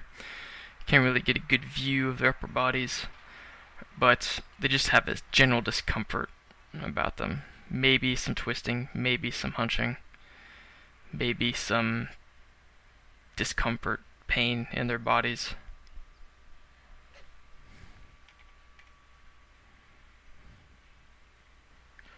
But this last one is pretty clear. You can see he has a facial palsy on the left side of his, or the right side of his upper lip, and you can see that his right shoulder is shrugged up a bit, plus his neck angles towards that right shoulder. With this veteran testifying before a committee, you can see the typical hunched forwardness that we see in many people with chronic fatigue syndrome, and the imbalance in his shoulders, left shoulder being hunched up. You can see his jacket, how his jacket rests on that left shoulder with that large crease. It's very similar to how Robert Miller's jacket fit him in his testimony.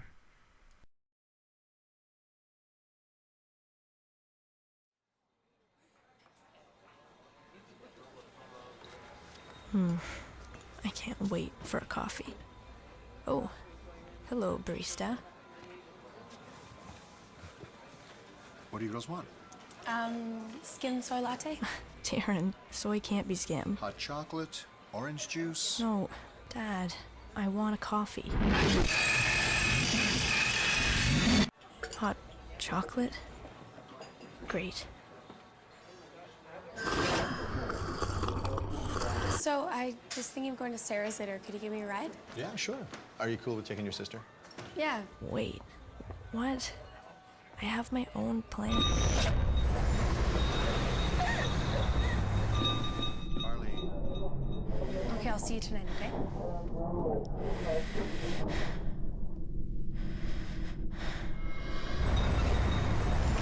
Focus.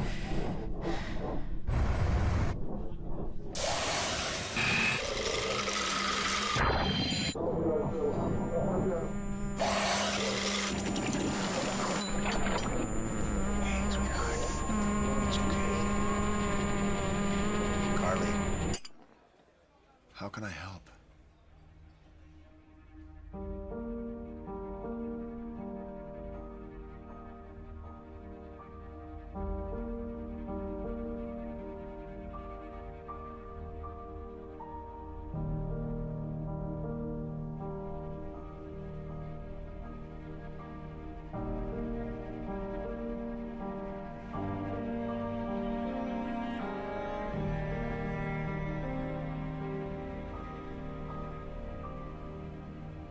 Carly was the first person I found after looking into autism, and I immediately honed in on that right shoulder. The first video I found of her was actually a 2020 news program that was supposed to give an indication of what autism was like. And in that feature, I saw that Carly very consistently and constantly had pain and overactivity in that right shoulder. She would use it for just about everything, while her left shoulder seemed to be motionless much of the time. Clearly restricted range of motion than her right shoulder. Her right would be hunched and in pain throughout the entire 2020 video.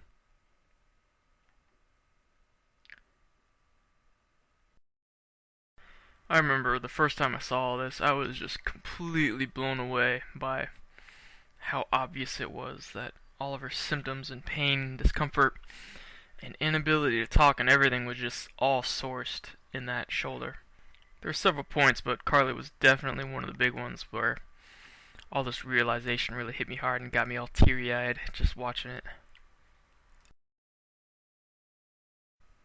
And eventually, I found that you could actually see it in her as a young child. In this little short clip in the purple shirt, her right shoulder is collapsed forward. His anterior glide in her humerus. Her left shoulder is more retracted conversely. And it looks like her neck, her head, is tilted towards, concave towards that right shoulder.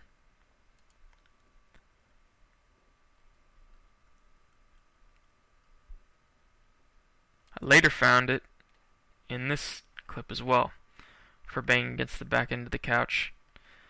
Again, her right shoulder is collapsed forward, while her left is relatively retracted.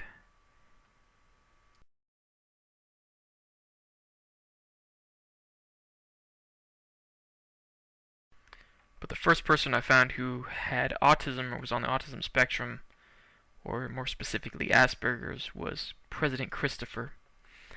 And he blew me away. I found him while I was looking for fibromyalgia.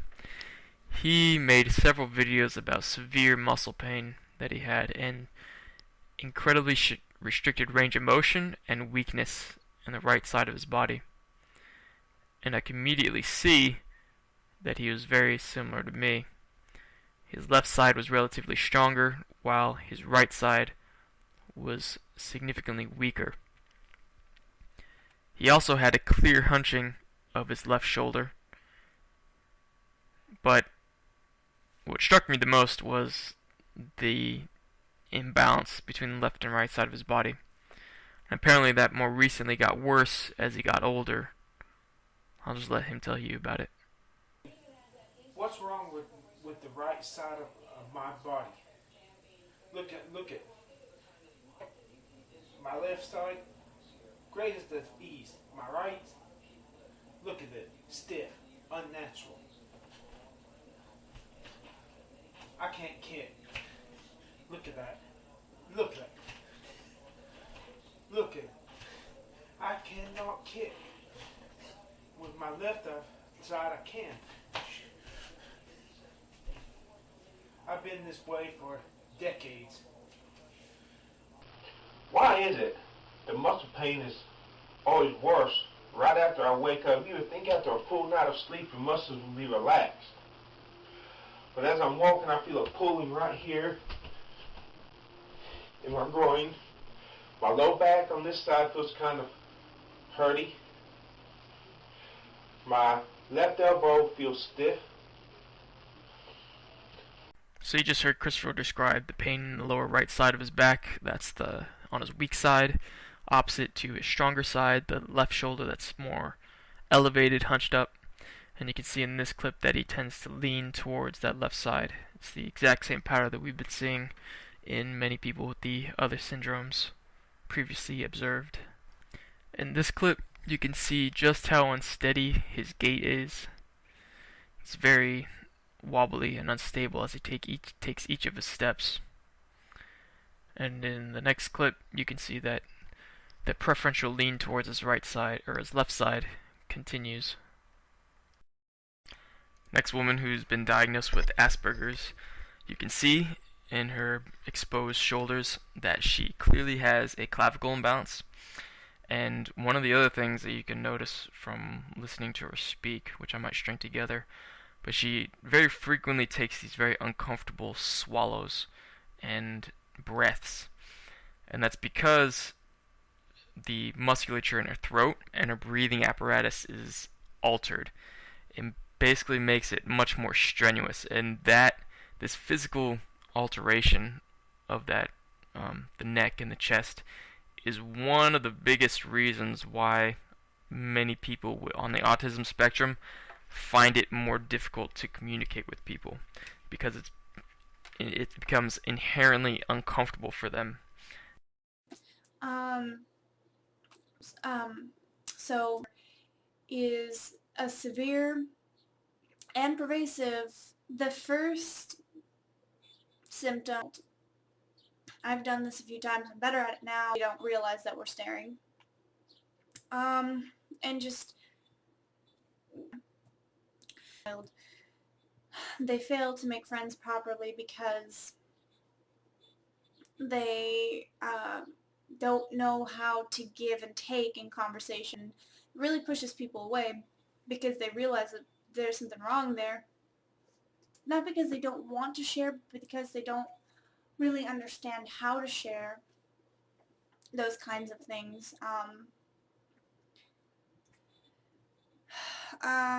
For instance, a kid with Asperger's and an adult with Asperger's. This is Claire Danes. She's an actress and she also has Asperger's. Now, as you can see, she has a very clear shoulder imbalance. The outside of her shoulders, her left arm seems to sink down and looks unstable, dislocated.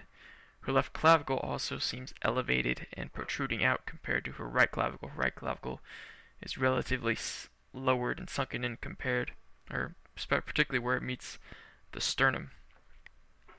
And her pattern is not exactly like mine, or at least doesn't quite look like it. But it's unique from what I've seen, from what I've been seeing. Maybe because she might have had a lot of body work, massage work. Her neck is very straight.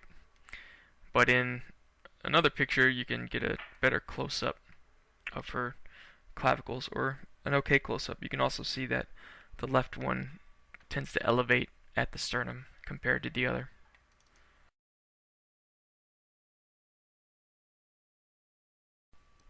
Next girl, she has a few videos where her clavicles are exposed, but in this one it's difficult to see her actual clavicles because they're not as surfaced as they could be, as we've seen in other people like the previous girl. But for her, her right clavicle is elevated compared to her left one, and you can see it better in a later clip. You can see how her left clavicle slants downwards at a sharper degree, and her right clavicle is somewhat stacked up on top of it.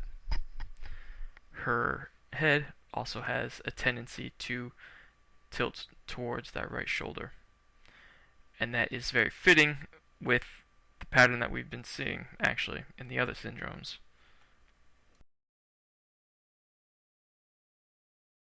In this man Mike, you can see the very distinct shoulder imbalance, with his right shoulder looking more depressed, his left is more hunched up, and you can also see that his left shoulder is slightly more collapsed forward because of the stitching on the top of his sleeves, the top of his shirt. You can't see the stitching on his left side, it's behind his left shoulder, whereas you can see it on his right side. And that's both a combined effect of the elevation and the forward sort of collapse in that shoulder, although both are warped. Although the thing that's different about him and people with chronic fatigue or fibromyalgia type symptoms is that he doesn't have the warping collapsing his rib cage and his spine as much, or maybe yet. He could be vulnerable to it though. But you can see that his neck's straight, his spine is relatively straight, so he doesn't have the fatigue or fibromyalgia type symptoms. What you can notice from the side camera angles is that he does have somewhat of a forward head posture as well.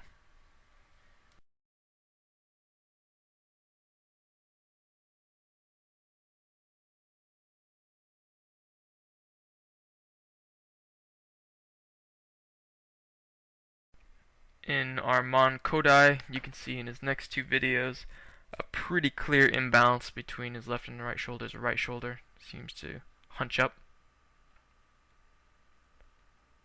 more than his left. His right also seems to have the tenting effect in this clip of him in the gray shirt. The corner of his right shoulder is, you can see the lines in his shirt converging. And that's kind of a hint, a sign that that shoulder is slumping forward and then being pulled back. Slumping forward and then draw back retraction is what creates those lines. In this young man, you can see a clear asymmetry. His right shoulder is the one that tends to hunch up, looks more compressed, and you can also see the cervicothoracic spine concaving towards that right shoulder, while his left shoulder is relatively more depressed. Next is a series of young high school to college students. And the first young man, Alex, you can see he has a clear hunching of his right shoulder, and compared to his left is more depressed, sloping downwards. And the next two people, this young girl and young man and young woman, you can tell that there's something off about their posture, and particularly in their shoulders, but it's difficult to see exactly what. The girl, both of her shoulders are rounded forward. You can see it in kind of the hollowing of her chest, in the pattern in her shirt coming from both of her shoulders. The very forward rounding posture. And in the young man, it looks very similar, except his shoulders are more retracted, but he has an internal rotation in both of his arms, and it looks like he probably has a forward head posture, just because we can't see his neck very clearly. At least from the forward view, his neck doesn't look very elongated. You can see in this short clip where the young man is speaking that he all of a sudden starts to lean, gets that thoracic shift towards the left shoulder, lean towards that left shoulder, and put his weight more on his left leg. And in the cafeteria, you can see quite a few forward head postures and hunching over, rounding over of the upper back.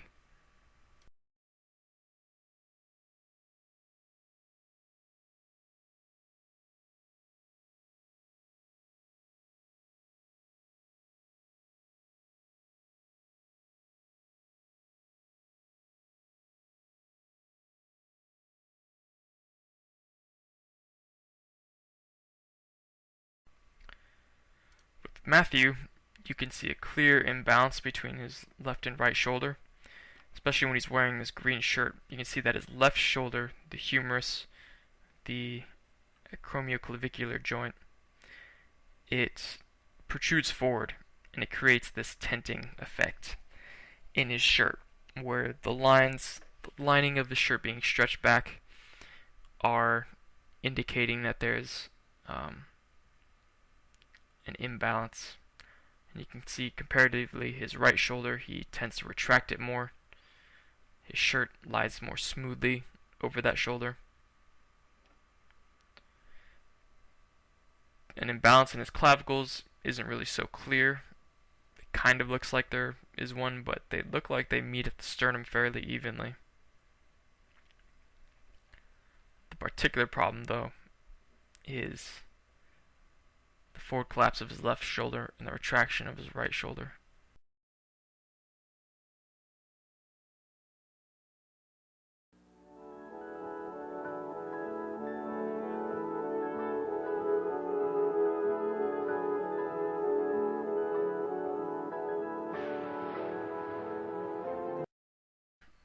Tension in his shoulders.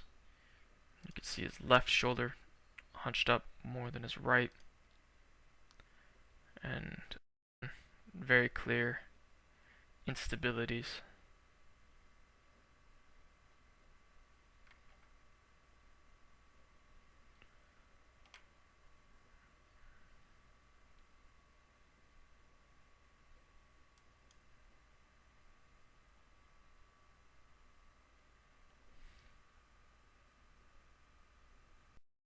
And this snapshot of a young black man with autism. You can see as he leans back, the imbalance in his shoulders, his right side hunched up.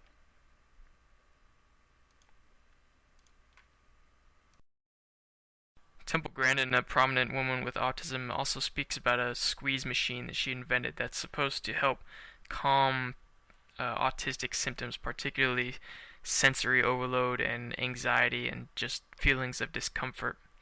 And really what it is it's a stretching and massage machine. And I'll probably talk about it more later. And the next young man, Robbie, we can see he has a tendency to hunch his left shoulder. Not just a tendency, but it's more clear in Robbie that he has a very distinct imbalance between his left and right shoulders. His left shoulder is usually hunched up. He tends to lean towards his left side, and that very similar thoracic shift as we've seen in the other syndromes towards that shoulder that's more collapsed or hunched tighter. And from this clip in the pool, he has a very clear, very distinct imbalance in his shoulders. You can see, first of all, maybe he has a slightly forward head posture, but similar to others we've seen, his left shoulder protrudes forward. It pops forward more. It doesn't quite have a tenting effect because he's not leaning backwards, so his shirt just kind of drapes forward over that left shoulder, but is very similar to Matthew that we saw earlier. And you can see very clearly as you look down his arms, his left arm is significantly elevated compared to his right arm. You compare the height of his elbows and the height of his hands, and you can see that his left one is very elevated compared to the other. Elevated and held at an angle because he has an anterior glide in his left shoulder, collapsing forward, so the back of his tricep and bicep angles backwards and creates that elevation and that disparity between his left and right shoulder. But in Robbie it's very clear. He also, if you look at his feet, he has a tendency to internally rotate his left foot, and I had that too for a while. Especially after my injuries, both of my feet would turn to my right as I would walk. And it's interesting, I didn't notice that before, that he has something similar. That was something I fixed after a few months to a year. In this next clip of Robbie at the beach, we will see the gait, the common gait pattern that I believe we've seen so far in several others with the different syndromes. You see it as he lands on his right foot, his right hip is the one that's weak. You see the jiggling and relative stability in his left foot. We'll see as he continues. See how his right hip shudders and how he takes a weakened step with it. His stride in his right leg is not as long as his left leg. And he internally rotates that left foot too. We'll watch it again. Stands up. Takes these difficult shuddering steps with his right foot. Let's see if we can see that internal rotation in his left foot. Yeah, there it is. Internally rotates his left foot. His hip on the right side, very weak when he lands on it. Relatively stronger on his left. And makes it.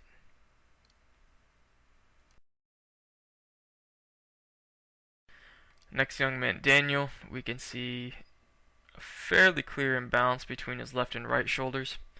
His right shoulder is hunched up. He does have a forward head posture, or tend to lean his head forward into a forward head posture. We'll show them how we did some imitation. Do this. Nice. Yeah, that's how we did it, huh? And in the beginning, I had to put my hand on your hand and put your hand up on your nose like that, huh? I had to do hand over hand. But now you can do it all by yourself, huh? Let's do another one. Do this. Awesome. It's predominantly So now right-handed. you're working on sequencing too. Sequencing's hard, huh? Do you want to show sequencing? You do? All right. We're going to sequence two, the two that we just worked on. Do this.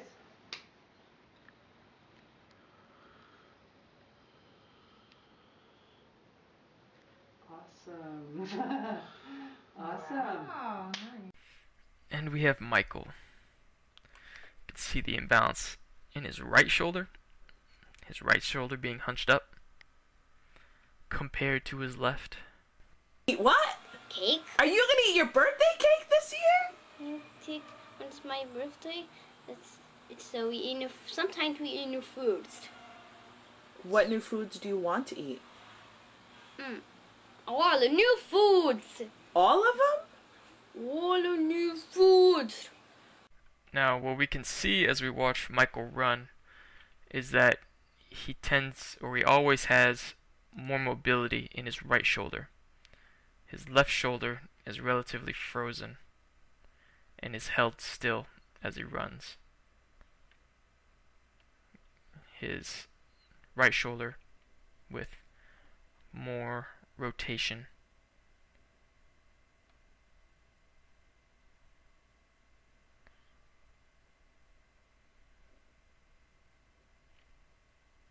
It looks almost looser. You can see how he hunches up slightly, but then pumps his right arm more than his left as he runs.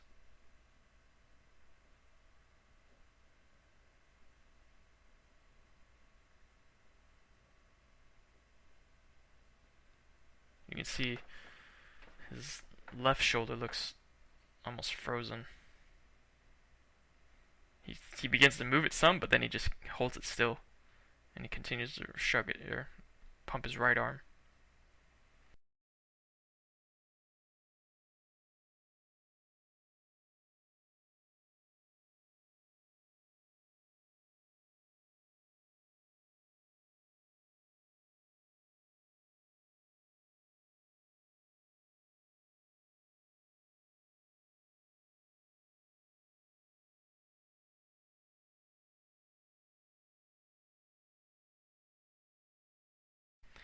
And as we can see, when he gets closer to the camera, there, and there, his right clavicle, where it meets the sternum, it pops out significantly more than his left clavicle. His left clavicle looks sunken in compared to the other. And that fits with the common pattern we've been seeing thus far. This next adult with autism, Scott Robertson, we can see in this picture that he has the tendency to shrug and hunch forward his left shoulder with sort of an anterior glide. And during the interview, we see he sits in a very rounded forward posture, forward head posture. And later on, he asks a question in a public talk in an auditorium, and while he's asking the question, while he's doing his speaking, he has a very frequent rate of shrugging his left shoulder. He just constantly twitches that left shoulder like it's uncomfortable and tense, and I did that very frequently. I had that really, I guess, badly, but in the middle of my injuries, I was doing the exact same thing. I would just constantly just tense my left shoulder up just because there was didn't even seem like, it wasn't even an uncomfortable sensation. I just had this urge to just keep tensing it and shrugging it, just like Scott is doing.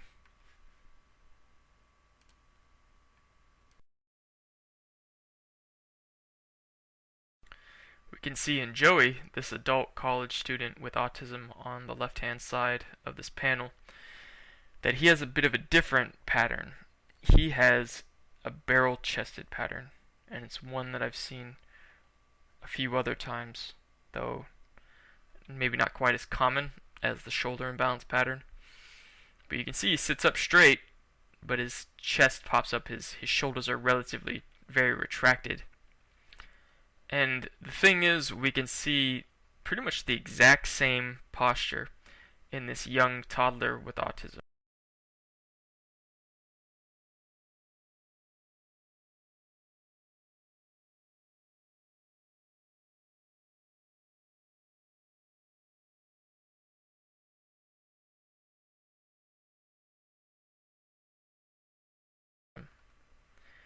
Now, the other thing that's fascinating about these two is they speak in the exact same way. However, students with autism may only approach others in an attempt to get something they want.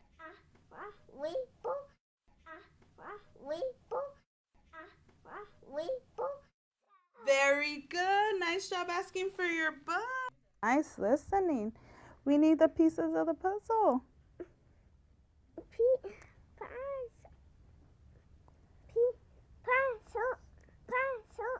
Say, I want play puzzle. Puzzle. I want play puzzle. I want puzzle. Very good. Nice job. Student at Penn State. Well, I had to get gamma globulin infusions at Irvine Hospital down in California, where I learned how to talk.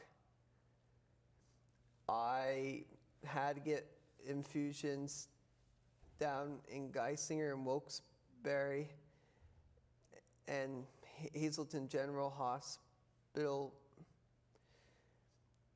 That is how I learned how to talk. And when I was in first and second grade, I only spoke a few words. I was quiet all my life till I was in fourth grade. So you can see that they both have very frequent pauses in between their words, sometimes even in between each individual word, and sometimes even within the same word. And they take these pauses, and it's like their breathing kind of freezes, or maybe they're taking a little bit short breaths in between these words. I do this too, to an extent. I kind of noticed it more when I've been doing these recordings. Sometimes just depending on how well my breath can flow, I sometimes have to take these little pauses between a few words here and there. It seems to largely, at least for me, be based on just the control of the intake and outtake of my breath and just the rate that I inhale and exhale to speak. And for them, they both have a very similar rate, so to speak. They both have very frequent pauses in between their words. Now, comparing these next two young girls, there's definitely a difference in their upper body structuring or posturing. The one in light pink is the one with autism or diagnosed with autism, and she might have a similar kind of barrel-chested posture.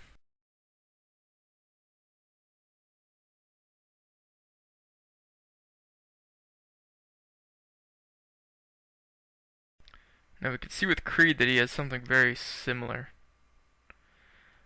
We can see the most visible sign is that his sternum juts out of his chest to a pretty drastic degree. The top of his sternum does. His whole rib cage doesn't seem to be very stable. His pecs, the upper fibers of his pecs seem to be sunken in somehow. Though his shoulders are retracted, they may be a bit internally rotated. He has a type of barrel-chested posture, and he's nonverbal. He uses these touchpad technologies to speak. But he definitely has I don't think that's a kind of a normal variation of sternum structuring or chest structure. And you can see as the stomach protrudes, he might have some irritable bowel syndrome type symptoms.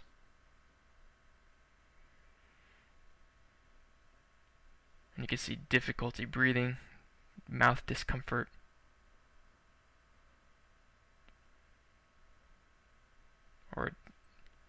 Or uncomfortable breathing.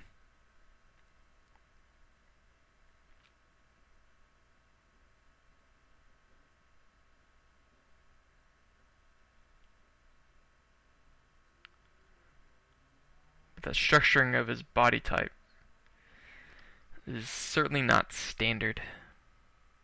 Now this next boy, Connor, is very important because we can actually see exactly what causes autism and how it developed.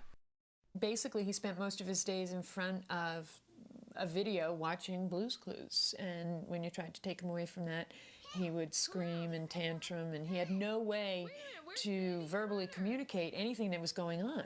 Let's get baby Connor out here. Hi, Connor.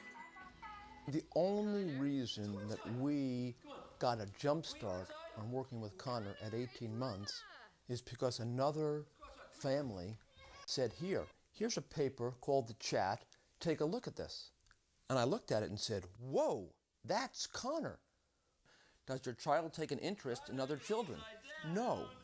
Does your child enjoy playing peekaboo and hide and seek? No. Does your child ever pretend to make a cup of tea using a toy teapot? No, Connor was in his own little world. The minute I...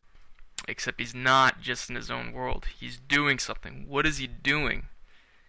He's got his head on the ground, elongating his spine and the back of his neck. You can see he has a ton of tension in the back of his neck right there. And why is he doing this? Well, from a previous clip of him watching TV, what does he do? Cranes his neck back to watch the elevated TV on the entertainment center. You can see that his left shoulder is also collapsed forward. So why is he stretching the back of his neck? Because there's a significant amount of tension in it from watching TV. He's not just in his own world, he actually felt and figured out that there was something odd, that something that felt odd or wrong with him in his body, up in his head. Connor here is a very clear example of just one potential cause of autism. Television watching is actually a major cause of autism. It's just one of them, but I'll show a study later on that has done by a few economists actually that were able to actually find correlations or associations between autism and a natural experiment or probable television watching. I'll go over that later. But a lot of these movements, oddities, and being off in their own world, being off in their head, and shaking their heads and banging their heads even, or just not paying attention to people doing their own thing, a lot of them are driven just by the sensations in their body that's caused by these warpings and collapses, particularly around their shoulders and their neck. And you can see as Connor grows up, several years later, you can tell there's something odd about his structuring, his body, rather than just a program that gets similar to fit into a other larger kids. life. You can tell there's something not quite right about it. That, again, he has a barrel-chested posture, similar to the other kids that we've shown before. And his neck also looks kind of crushed. It's very shortened, while his head looks enlarged, or is enlarged. I sort of just want to keep repeating this over and over again, Connor's little video, because it was one of the other holy shit moments that I found where I got all teary-eyed just thinking, it's so obvious and so clear. Watching television, neck tension, shoulder collapse, autism. Thursday that Jack was developmentally delayed, and there are a couple of things you have to deal with. One is that your child is not normal. Whatever normal is, your child isn't. When Jack was born in 1994, almost 3 years after Maggie, the Perkinsons were delighted. But almost from the start, Jack was a difficult baby. He had a milk allergy right off the bat, a hernia that had to be corrected when he was 2 months old, and chronic ear infections that started at 6 months. Once the doctor put tubes in Jack's ears, the Perkinsons, who live in Northern Virginia, thought their problems were now behind them. And then we started to notice these behaviors or idiosyncrasies that seemed odd to us. Come here, Jack. Buddy. Jack! Buddy boy. When he got to be about 14 or 15 months, there was a question at daycare that he couldn't hear. So we had a bar test, a hearing test where they put electrodes on his head, and it came back that his hearing was fine.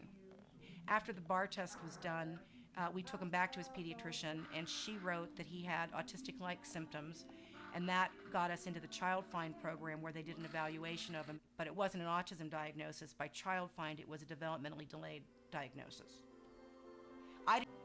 As you heard, Jack had a lot of complications shortly after he was born. Now in young Jack we could see a few things. The first is his jaw is certainly off in this picture. Looks like it's jutting towards his right side. The other thing is, in several of the pictures while he's sitting, we can somewhat see a thoracic rotation towards his right and a slight forward collapse of his right shoulder.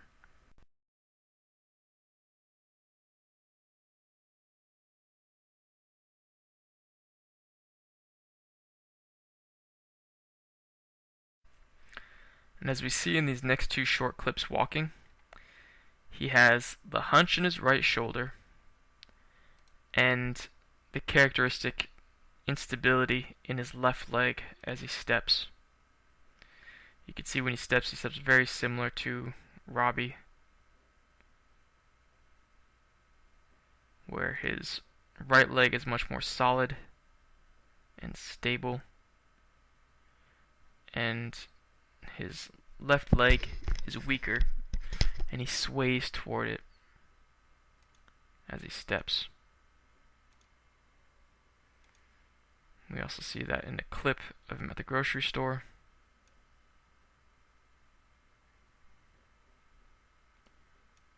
The more solid, stiffer stepping on his left leg, and the swaying towards his... No, solid stepping on his right leg and swaying towards his left leg as he plants it.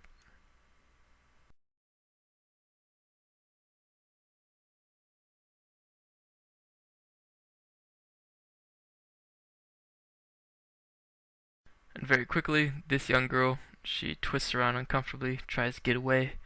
Father grabs her, brings her back to their chair, and when she sits down, very clear imbalance between her left and right shoulders, with the right shoulder shrugged up.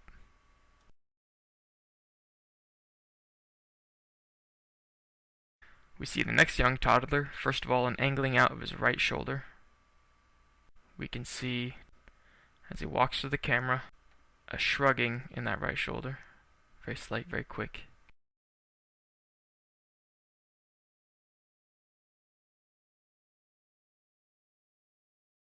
The scene in the shower, he has a tendency to clench and shrug that right shoulder.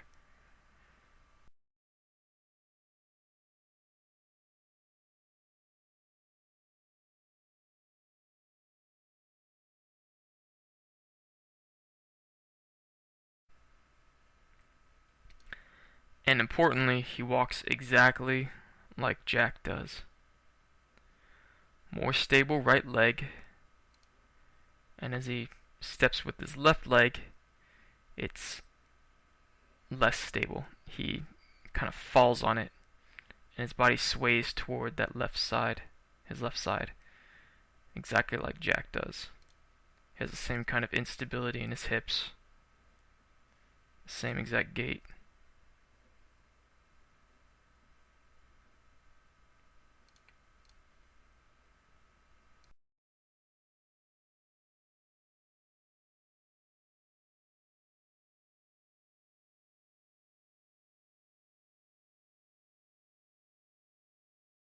In this boy, we can see that he always leans to his right side whenever he sits down. He has the very common tendency to have this thoracic shift, always to the same side. He never really sits up straight.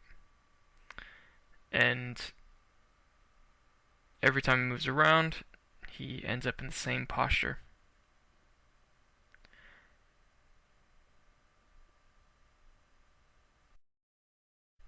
there's another peculiar thing about him, that whenever he lies, or in this clip, when he lies down on his stomach, he abducts his left knee, left leg. And it's very similar to me. After my hip injuries, I couldn't lie down flat on my body, especially on my hips, without causing pain and fatigue in my right hip. And so I always had to abduct it like that. I always had to stick my knee out when I lie down flat. I couldn't actually sleep like that for a while. It got better over time, but it's still not perfectly fine. It's still more comfortable for me to abduct that leg, put that knee out. And it's the same for him.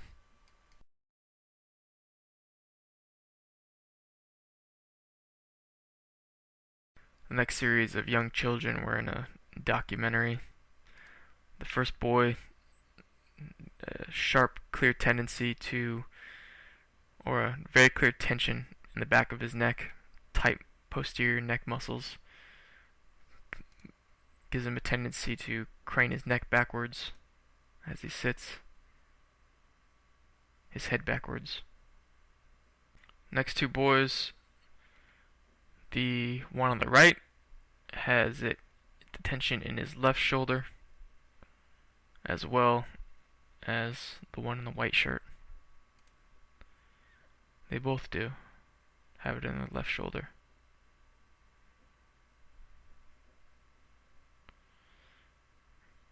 It's in their tendency to shrug it up and to hold their tension in it.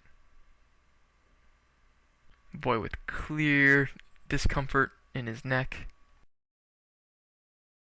As the boy bouncing stops, you can see left shoulder collapse forward, right shoulder more retracted.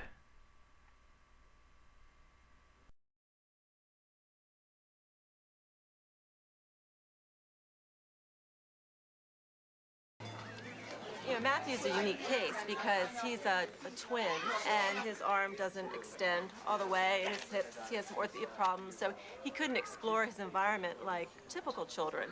But, so he was a little delayed on that account, but he was interacting with his brother and they would play hide and seek games and giggle and laugh, and he was very engaged and alert and bright. When we got the MMR shot, we went into a year of screaming, where he screamed for 24 hours a day, almost. It was almost unbearable. And we got the diagnosis when he was 2.5 that he had autism, and pretty severe form of it. So Matthew's mother described him having orthopedic problems when he was very young, even before his onset of autism and the MMR shots that they think preceded it. She's described reduced range of motion in his right shoulder and hip problems, orthopedic hip problems, and then constant crying after the vaccine. So it sounds like this shoulder dysfunction began before the vaccine, and maybe the vaccine exacerbated it afterwards, or somehow just made it more uncomfortable or worse, or just layered on top of it. But either way, he clearly had early shoulder dysfunction, musculoskeletal, orthopedic dysfunction in his shoulders and his hips.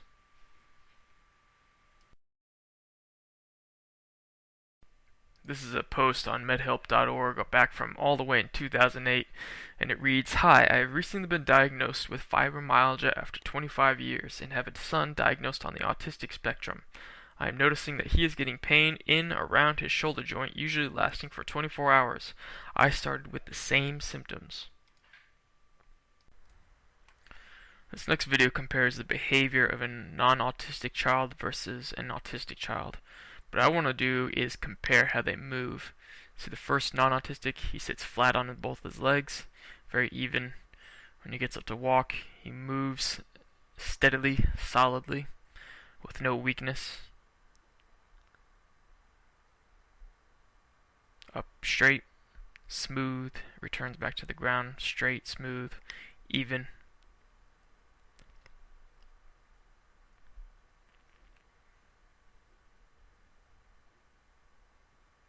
Crawls, moves, walks, and sits, solid and symmetrical.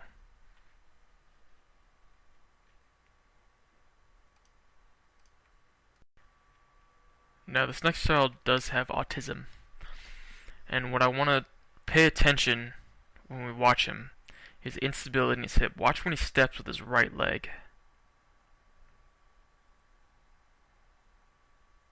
He has this weakness and shuddering that ripples up throughout his body, similar to some of the other boys we've seen with autism.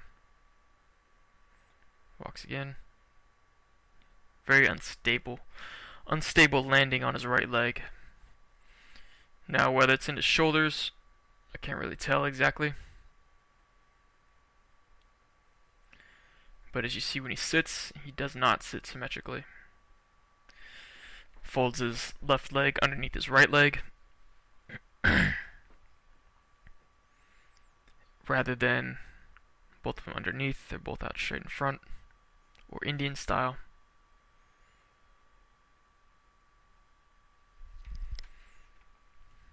And so mostly you can see the instability around his hips, his pelvis instability. That's why he shudders when he takes his steps.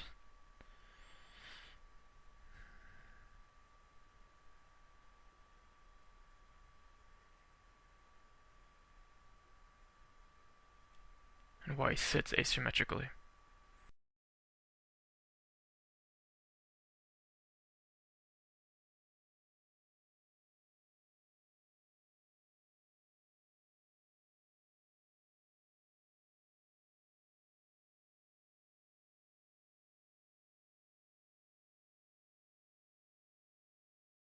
This is another image. This is a colonoscopy image taken from a child who was scoped by Dr. Krigsman. And what you see up here throughout this child's colon and indeed throughout his gut are these aphthoid ulcers, these small white areas, fibrinoid ulcers right throughout his gut. And this child had suffered for many years with these.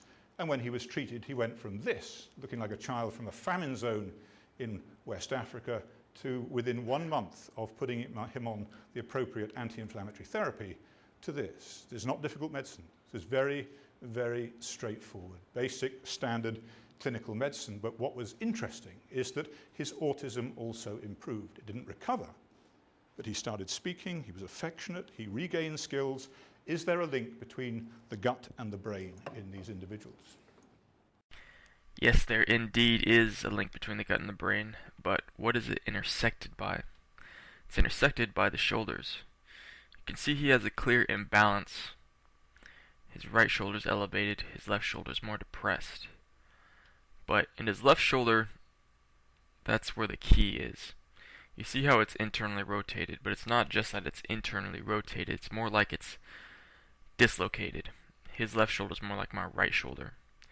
That's where most of the restricted range of motion is. And as he gets older, you can see his head starts to tilt towards his right shoulder. He gets that concave in his upper body towards his right shoulder. That would be the one that tends to hunch up and collapse forward. And the left one is the one that tends to have restricted range of motion. Now, how I think this affects the gut, or the gut problems that are sometimes seen in autistic children, is musculoskeletal. The connective tissue around the gut and the stomach is warped and affected by the warping in the shoulders. And I experienced this directly many times. And then it also travels upwards into the head, affecting the brain, affecting speech, behavior.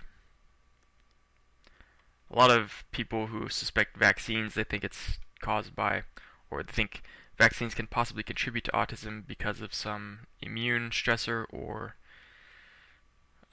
vulnerability, or the additives in vaccines like aluminum and mercury reaching the brain or reaching organs and other vital parts of the body. But I think it's more the mechanical injury that happens and then the reaction to that injury and stress that changes the musculoskeletal structure of the person and can cause things like irritable bowel syndrome like symptoms.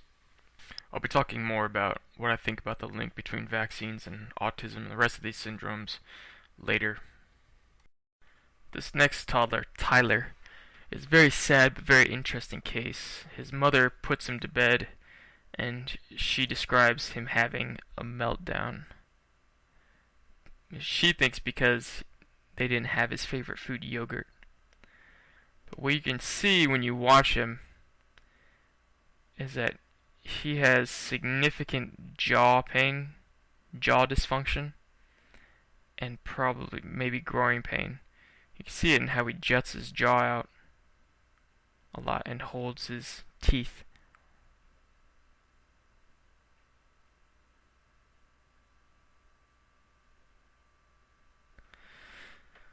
So this axis of jaw and groin pain is fairly common. I certainly had temporomandibular joint dysfunction. Many other people do. And as I've described already, or will describe later, a dentist, Dr. Meir, thinks everyone with the other kinds of chronic fatigue syndrome and fibromyalgia type syndromes have temporomandibular joint dysfunction, jaw dysfunction. But he clearly has it. Maybe pain in his groin too.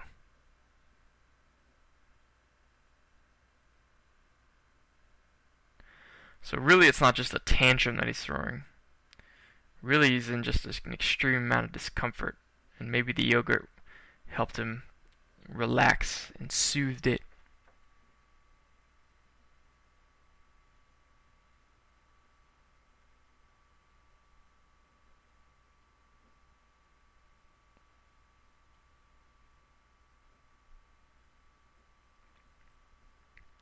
Now coming up is a very important part. He all of a sudden has a burst of pain, and he puts his hand to the back of his neck, which we'll see there.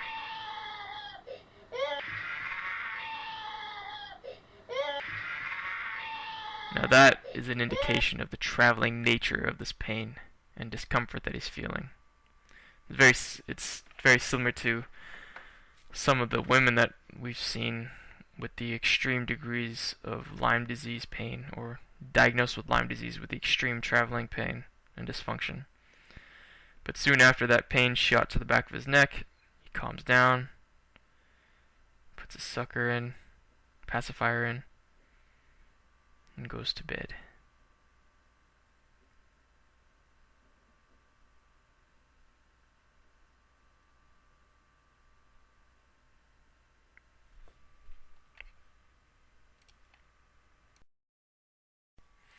And this is Mason.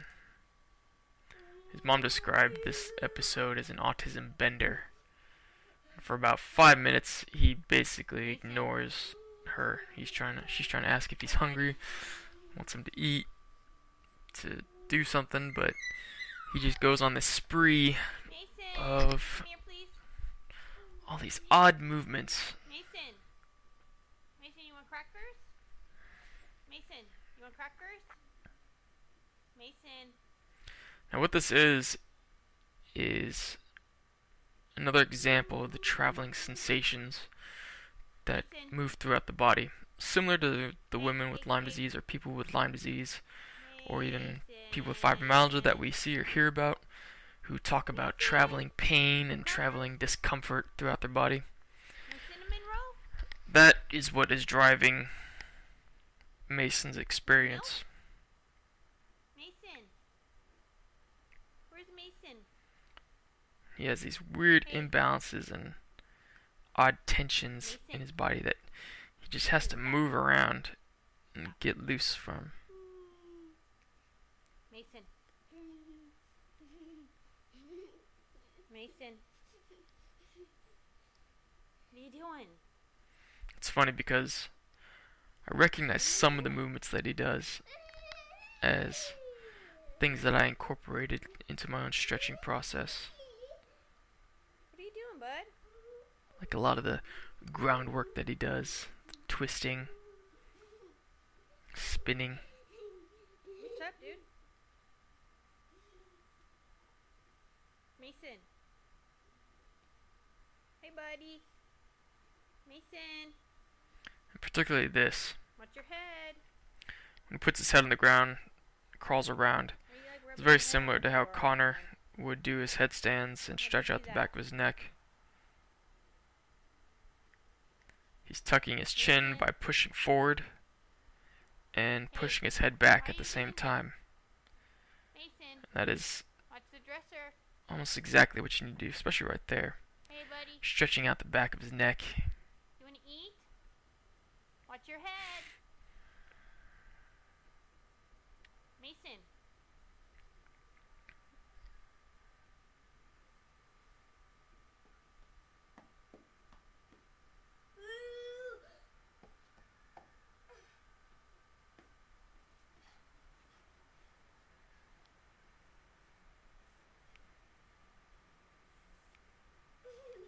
What are you doing? Does some hip mobility. Hey, buddy. Aren't you out of breath? Hey, Mason. Look at the camera. Calm down. Hey, Mason. Mason, you want some crackers? Mason, you want some crackers? Mason. Some spinal mobility.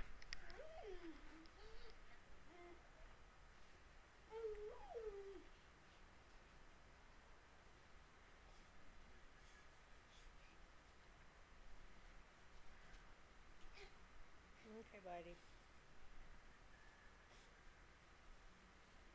You see the light on the camera? Huh? Hey, Mason, where are you? Are you in there? Are you in there, my buddy? Can you look at me? Mason? Mason, can you look at me? Don't kick me. No, no, don't kick me, please. Mason, can you look at me? Mason?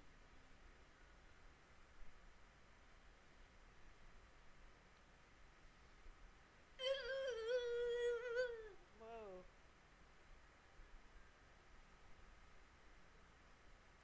Some discomfort in his head. Mostly with Mason, I was struck by the similarity between him and Connor when they do their head mobility, head stretches. Seems like they have very similar sensations and feelings in their bodies.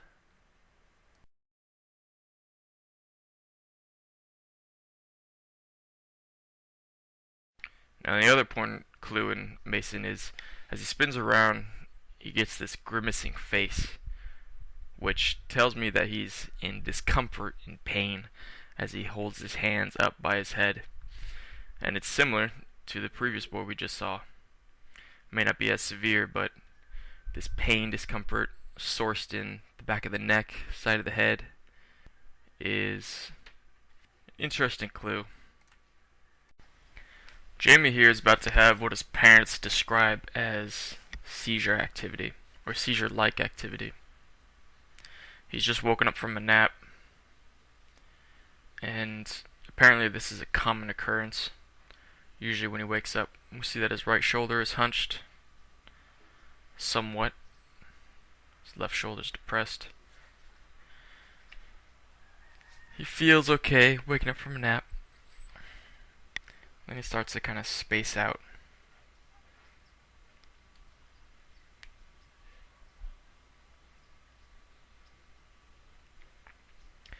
Nope. Feels something. Twitching. Zones out.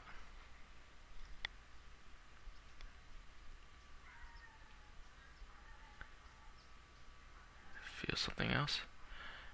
Nope. Takes a dive.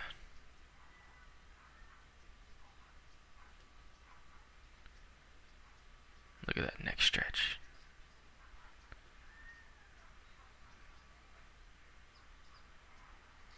And all of a sudden, he's better. He's laughing, he's giggling, smiling.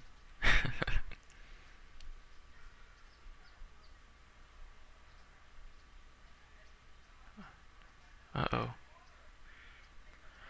Then it fades again. Then he's back to staring out.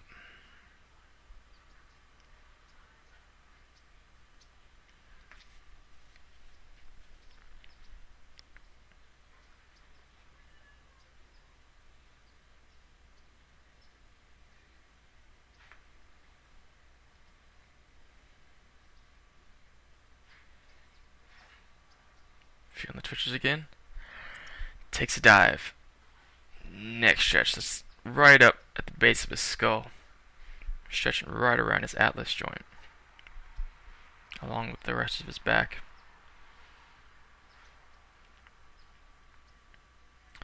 And then he's back again.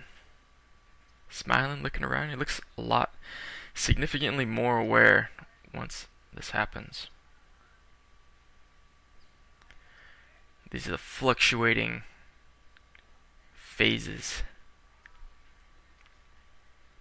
Whenever the tension gets to the back of his head, he starts to zone out, starts to feel the twitching, the pain, maybe pain, at least discomfort. And then once it reaches a peak, he's learned what to do. Just take that dive and stretch it out. Now we'll see it again as his mother walks him.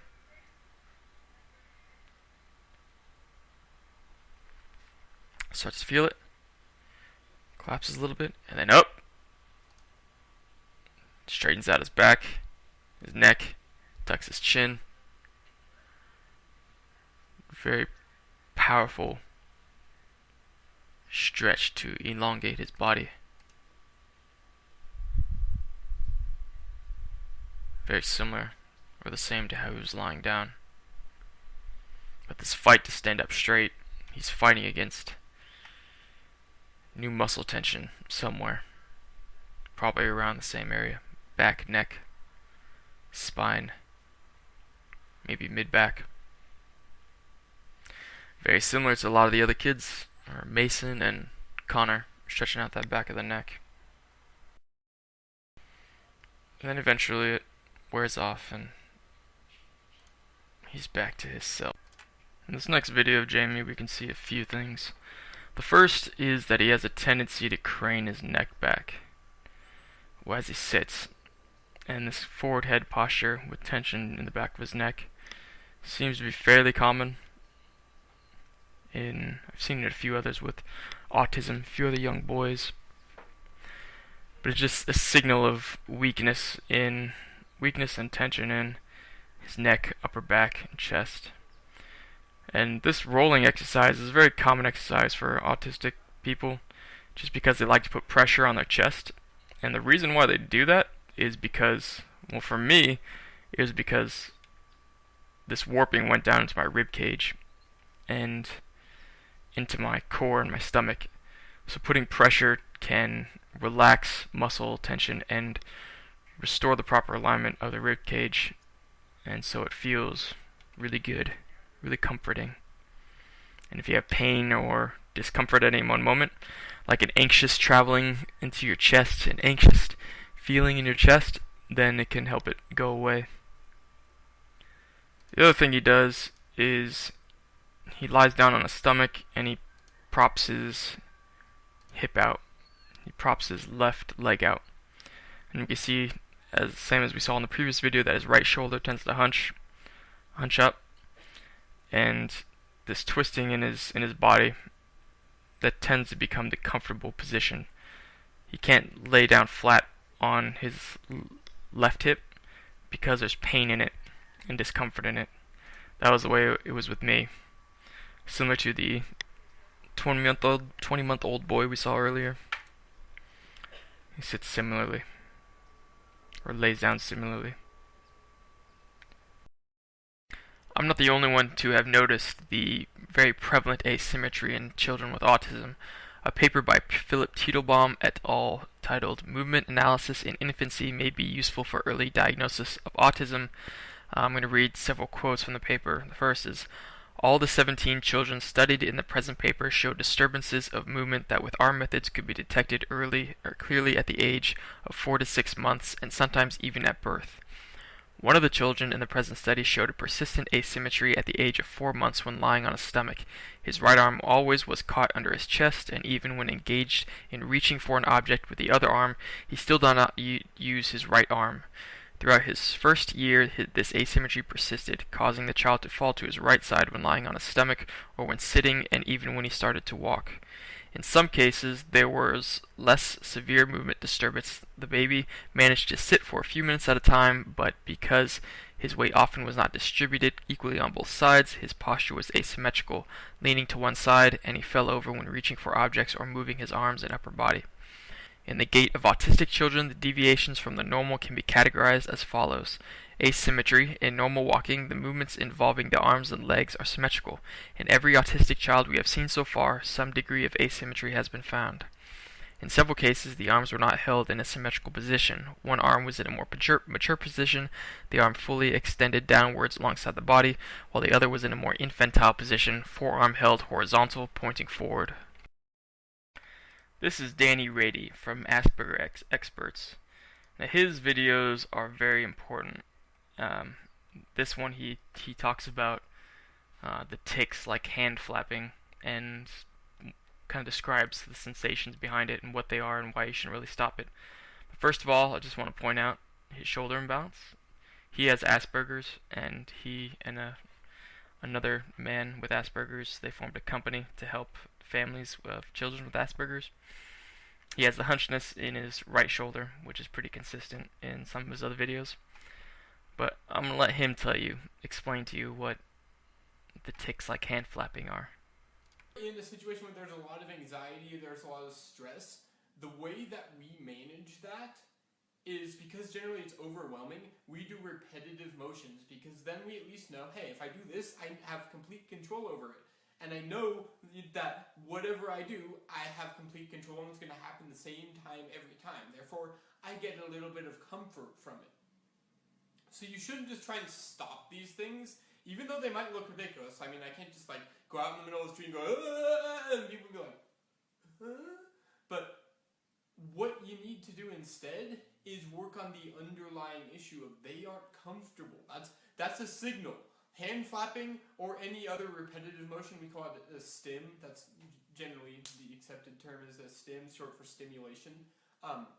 What that means is it's basically a giant signal saying, hey, I'm not comfortable right now. Things are too much pressure or too much just overwhelm of sensation to the point that I need to do something to feel better about it. And if you think about chronic fatigue syndrome, fibromyalgia, those kinds of illnesses that we see, or syndromes that we see in adults, those adults, if you know anybody who has those kinds of diagnoses, they're not real social, usually, because they're in pain. Their eyes hurt when they're around light. Things are magnified for them. Sounds are louder. Smells bother them. Tastes are sharper. All of their senses are magnified. This is exactly what we see in our children with autism. They have a hard time with sensory overload because they're in pain. So if you can imagine having a migraine or having chronic fatigue syndrome or fibromyalgia, and somebody is forcing you to go to preschool and be in a class with a bunch of rowdy, loud, rambunctious kids that might run into you, might bump into you, might hurt you, you're not going to be social, you're not going to want to learn, and your behavior might really be off the wall, because if you're constantly getting pushed and shoved and you're in pain, you might strike out and hurt somebody else as a result. This is probably the most important video we have ever done on Asperger's, and I don't say that lightly. My name is Danny Rady with Asperger Experts, where we help people with Asperger's and their parents understand Asperger's and personal development so you can end the daily frustration and get you or your child to lead a prolific life. We aren't just looking for coping here, we're going to go beyond coping. We are going to talk about basically how people normally treat people with Asperger's and how we've treated ourselves. And it's radically different. It's basically the complete opposite to what everyone else does. So here's what's going on here. Get the little pen out. So imagine that we have this funnel right here, right? And what most people do is here, first let's describe what this thing is. So down here, like at the very tip, that's the sensory.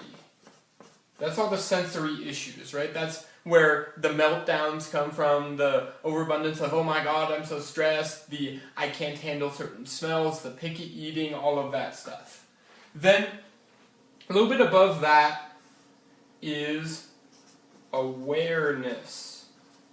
That is them being in their own world, and people with Asperger's just going like, being clueless, basically. That's the, I'm in my own world, I don't even know that I'm doing all these things. Now, above that, we have the ADD. So that is them like trying to focus on a bajillion different things, and they can't focus on some. That also includes the obsessions. So that's where, they're hyper-focused on one niche, and they can play Minecraft, for example, for hours and hours and hours and hours on end. That's where this would fall into, and that's also where you have trouble with the homework and with all that stuff, because it takes them 5 hours to do a one-page math sheet. I've been there, I've done that. That's not fun. No one likes doing that. And then above that, we have the social skills. So this is just going up to random people and saying, hey, you're fat. Even though they are fat, you shouldn't say that. That's not being able to make friends. And then kind of above that, we have the emotional. So this right here is them kind of having all the emotional issues, the lack of confidence, the depression, the anxiety, all that stuff, right? That's kind of the top layer. This is kind of like the sensory funnel, if you will. So here's how most people treat Asperger's, and it works. I've had it done to me. I'm here now, and I can talk to you like this, and I'm obviously much happier, so it works, but there's a better way. But anyway, so here's how it happens. They go, okay, here's what we're going to do. We're going to work on the emotional stuff. So we're going to work on how you feel, and we're going to work on your anxiety, and we're going to work on your confidence, and we're going to work on all this stuff, right? And then it's slow, but let's say 5 years later, they've managed to work to a certain degree that this is no longer an issue. These people are fairly confident now. They believe in themselves a little bit. They know kind of how to manage their emotions. Now, okay, let's work on your social skills. Let's work on your communication skills, etc. You work on that, and by this time, they're like 20, right? So you work on their social skills, and they're like, okay, I got the basis of kind of how to do this, and I know how to do eye contact, I know how to do all this stuff, but it's kind of fake. Then you work on the ADD-ness, so this is gone. Now let's go to the ADD-ness. So they have now they're working on the ability to focus on things. So right there, like I just lost focus for a second if you saw that. That's the ADD-ness. So what we need to do there is so they go, hey, we're going to work on this. We're going to give you some meds. We're going to work on your ability to be scatterbrained and just have you be fully present in the moment. Okay, so that's gone. Now let's work on your awareness, right? So etc. They work on their awareness and they work on the sensory stuff. That's kind of the order that all this stuff goes in. Now what we do is very simple. We just go, cut that off. Cut off the end. Then all of the stuff just kind of go bleh out. I know that seems kind of weird at first, so let me explain that a little bit more in depth here. So what we do is instead of trying to go from the top and dig and work on all these issues, we just realize that the root of all Asperger issues is the sensory stuff. And because we have an overabundance of sensation, and because we have this huge, just overwhelming, constant barrage of sensory information and stress every single hour of every single day, we develop an awareness filter. That means we retreat into our own world and we go, oh, okay, this is much safer in here. And because we retreat into our own world, we get to make the rules in our own world. So what that means is, oh look, I'm really interested in video games. That's what I'm going to focus on. I'm in my own world. I don't need to focus on that. I don't need to deal with the real world. So I'm just going to focus on this. And because you don't have the awareness of the real world, because you've installed the sensory filter, the awareness filter, then you don't learn social skills. Because again, you're in your own world because it is physically painful to be in the real world. So you don't develop social skills because you aren't doing what everyone else does is observing people, seeing how they interact and doing that. You're trying to, but you've already established this unconscious awareness filter. And then because of that, because you don't make friends and stuff, society can be mean sometimes, therefore you get all the emotional issues of no friends, and you don't feel confident in yourself because everyone's saying, you're weird, you're just a behavior problem. You see how that works? See how that's different?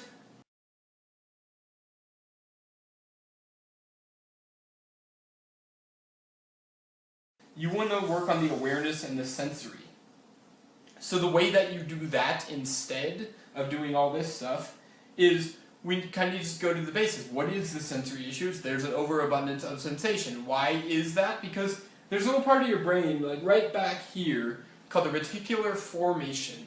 Now this reticular formation is in charge of what we call selective attention, what's called selective attention in psychology. That is your ability to tune out certain things in your awareness, like the bottom of your feet or the refrigerator humming. Of course, now you're aware of that right now, but you weren't a second ago. Why? Because of the reticular formation. So what happens in people with Asperger's is that there's something going on there. We don't know exactly what yet. We'd have to do more research on that. There's not a lot of research in this area that I found. But something goes on where that doesn't work right. If you made it this far, congratulations and thanks for watching. As you just heard Danny Rady explain, the root of many of the symptoms and personality quirks associated with autism spectrum disorder appear to be rooted in a sensory intensification. And I had experienced this intensification in myself, which I didn't even know I had. I didn't even know. It disappeared about a month into my stretching process. And as you heard him indicate, he implicates the reticular activation system, which may be involved in the root cause of maybe the sensory disordering experience. And we've seen by now, if you watch all the way through, that there are many indications just by looking at people with autism spectrum disorder and the rest of these syndromes that there certainly is cervical thoracic dysfunction, particularly in the cervical spine and then across the shoulders as well in most of them, as is physically indicated. Now, proper physical examination will probably reveal these dysfunctions to be very consistently present. That's what I'm betting. But in the next few videos I'll explain how exactly I think a lot of these symptoms work, exactly how they work, or roughly how they work, or a series of guesses, educated guesses based on all the research and observations that I've made and people that I've listened to, and then after that I'll have a video on how I've made progress and what I've determined to be the best way to make and sustain symptom alleviation or keep them at bay. And then also later on I'll probably make a lot more specific videos based on whatever topics, and people can ask me questions and whatnot. And so thank you for watching. Hope you continue.